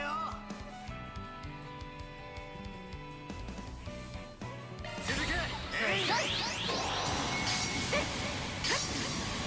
ーエントリー。続いてバン。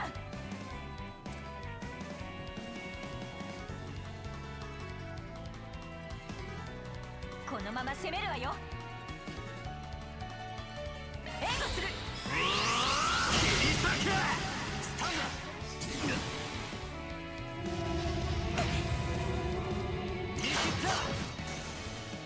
His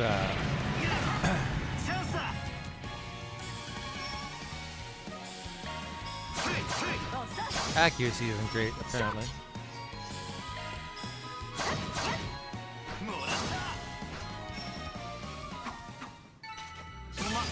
こんなもんだろ。まだまだ精進あるのみよ。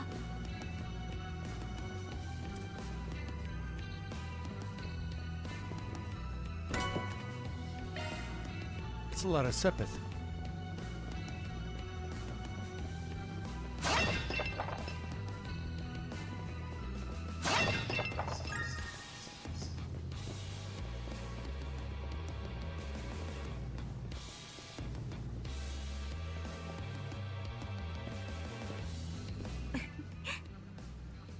なんだこんな時に。改めてなんだかおかしいと思ってね。今あなたと二人でこうしてるなんて。あの頃はこんな関係になるなんて少しも思っていなかったから。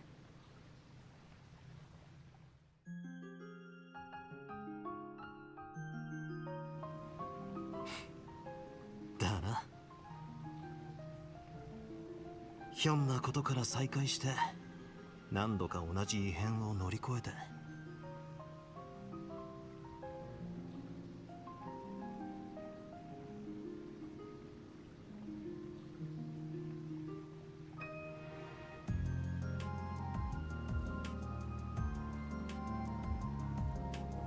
オラシオンでお前の抱えるもんに向き合えたのも縁だったんだろ。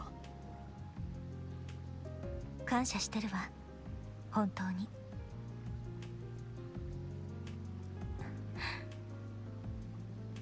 ねえバン。すまん。まだ何も言ってないわよ。言いたいことはわかる。俺だって可能性は考えなかったわけじゃねえからな。そっか、考えてくれたんだ。あなたの抱えている問題のことね。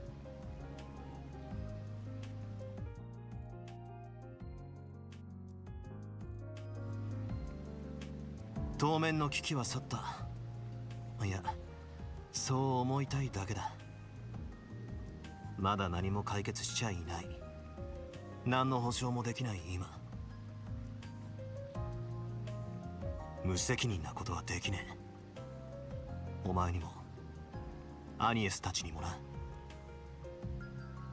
そう、よかった。多少は自覚できるようになったみたいじゃない？私を含めたどれだけの人があなたを思っているのかを。詳しい話を私から聞くことはないわ。なんとなく察してしまってるけど、今あなたとの距離感ももどかしくはあるけど嫌いじゃない。アニエスさんたちという確かな拠り所がいてくれることに安心もしてる。でもいざという時はこっちで勝手に突き止めて関わるつもりよ。永久遊撃士として、そしてエレイン・オークレールとしての全てをかけて。貸し逃げなんか二度とさせない。せいぜい覚悟しておくことね。たく、こんなところでする話かっつうの。もしかして照れた？可愛いところあるのね、あなたにも。ねえよ、アホ。ほら、とっとと行くぞ。アニエスさんたちを早いところ安心させるためにもね。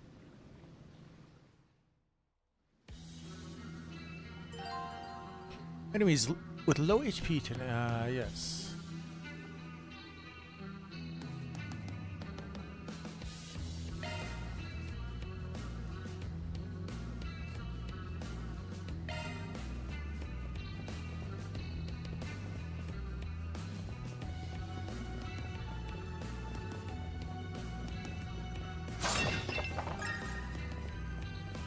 Oh.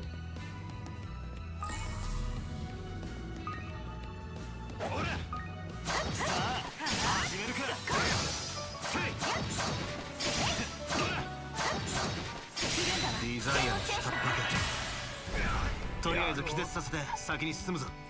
ええ。さあ、次に行きましょう。飛ばしすぎんなよ、エレイン。見つけた。ふっ。かかってきなさい。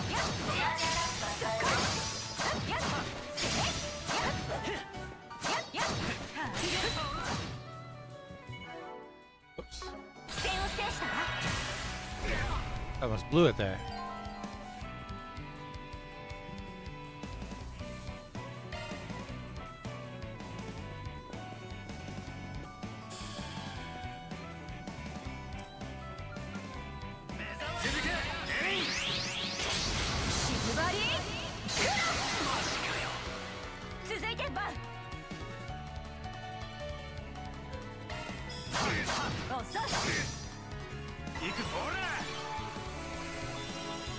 Oh. 行くぜ。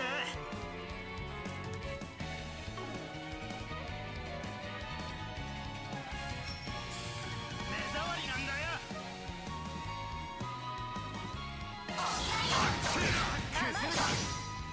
正気。おまけだ。さあ、次に行きましょう。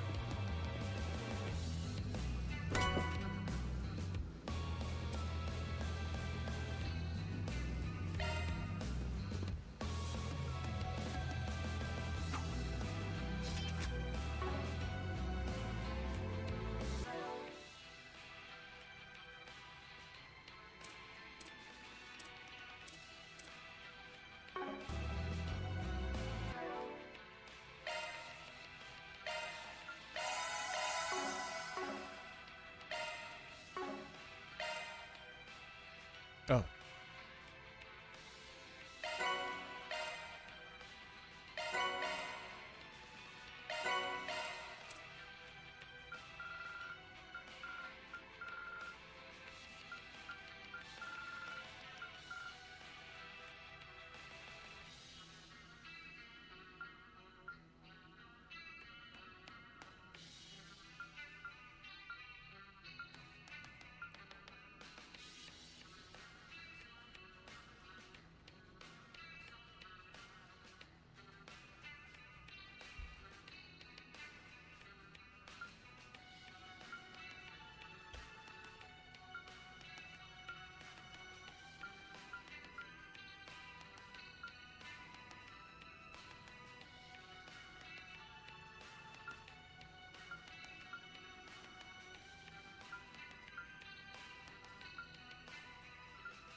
調整するのね。任せてもらおう。オーグメントを調整するのね。任せてもらおう。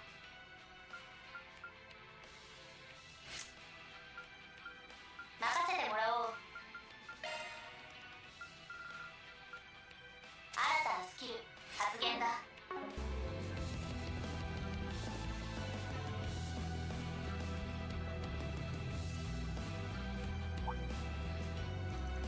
Look over there.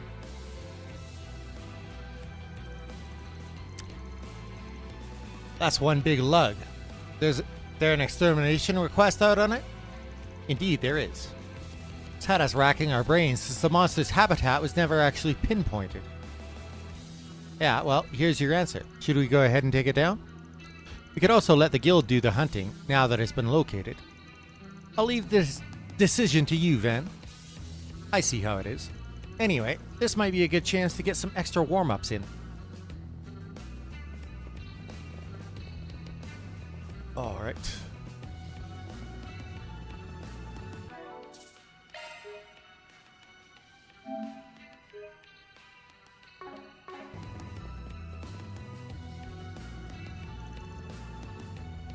Exterminate.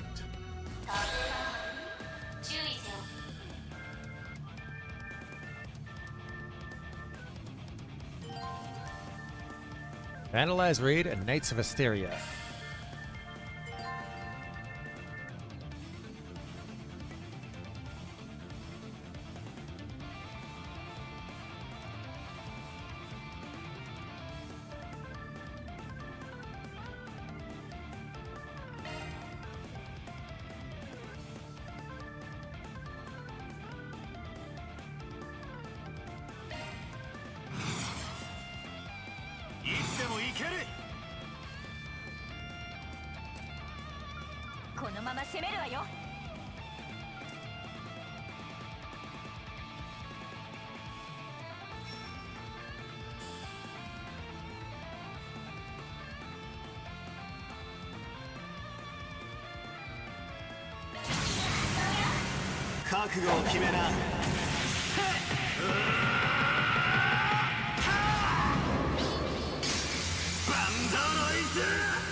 Oh.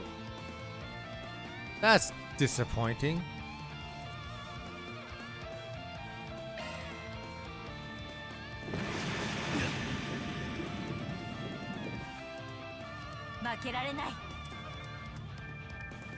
They nerfed that.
気張ってけよ。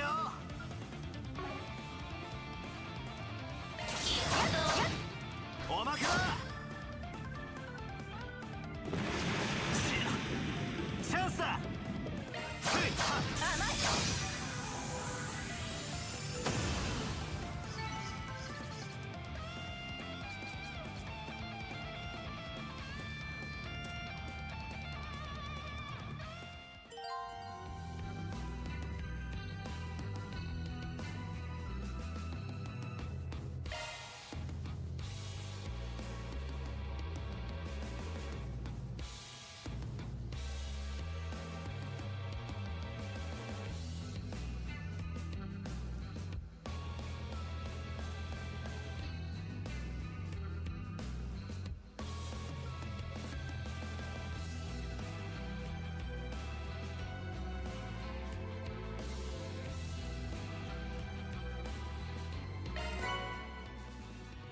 少しは力になれたかしら。報酬が振り込まれたわ。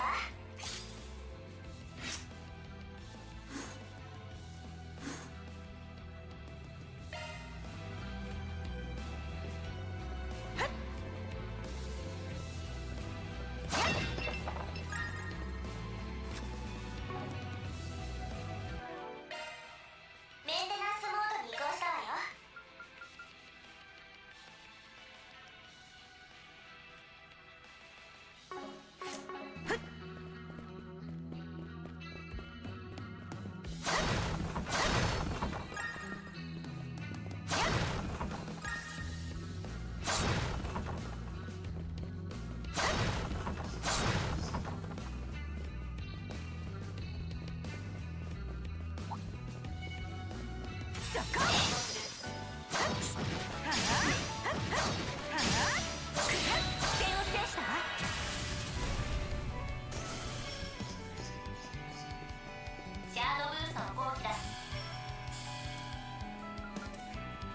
気張ってけよ。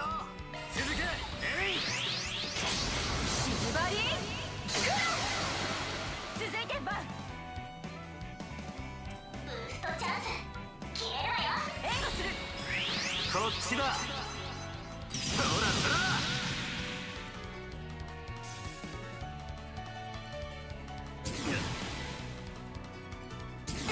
借りは返すぜ。おさ続け。もらった。さあ次に行きましょう。飛ばしすぎんなよエレイン。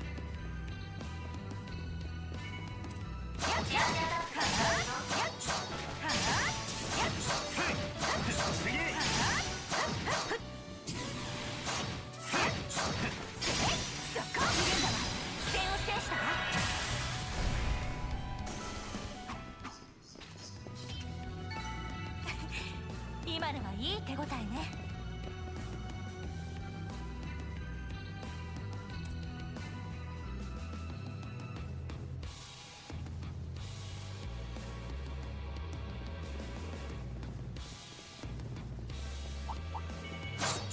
かかってきなさい。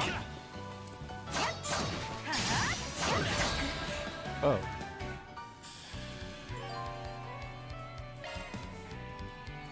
許さない。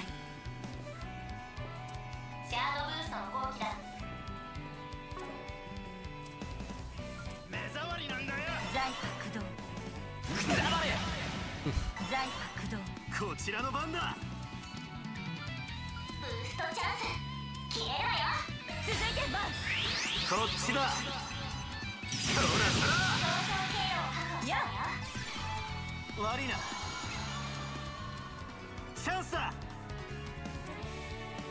ブーストチャンス消えるわよ。目障りなんだよ。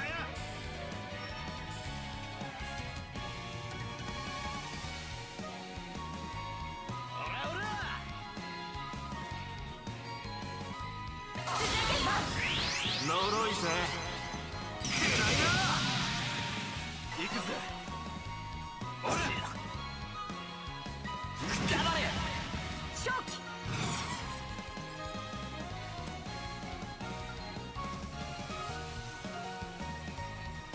か来る。気をつけろ。ぶっ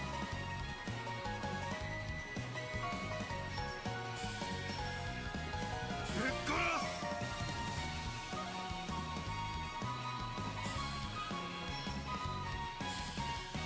目障りなんだよ。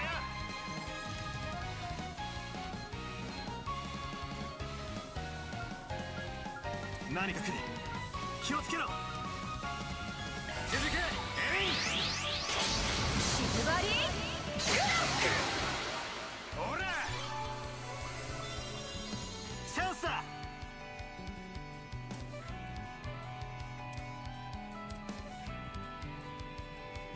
任せたわよ。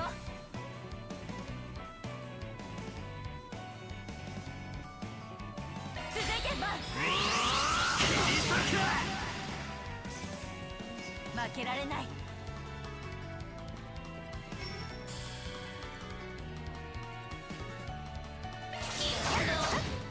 もらった。続いてバン。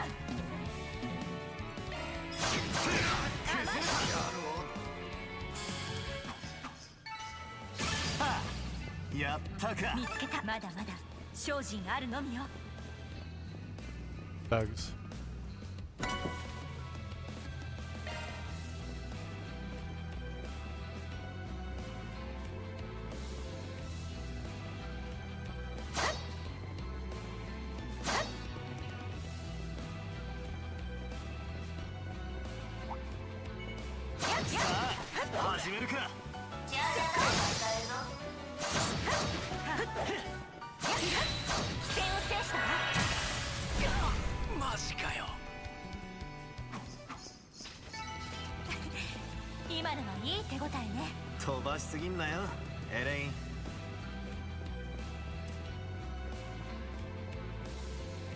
I was gonna say, is there no orbment?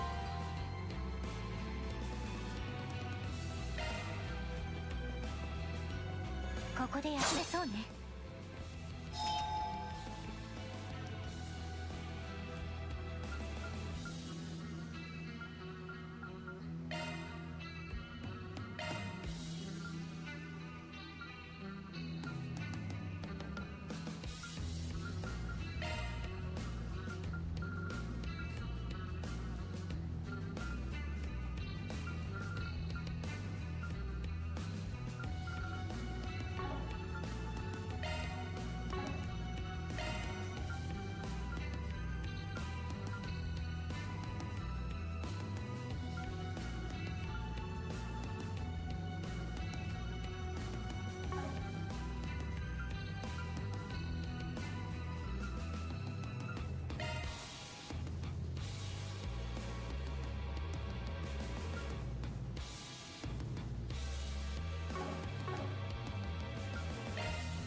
I have a feeling that there's going to be some story scenes, quite a bit, after I beat this boss. So I think I'm going to call it here before I fight the boss, and we will continue tomorrow.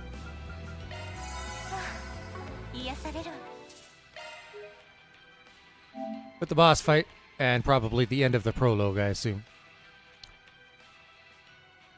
Good night for now. Thank you for watching, and hopefully you'll continue my journey with me through the rest of this game that is sure to be quite the ride. See you tomorrow, hopefully, and good night.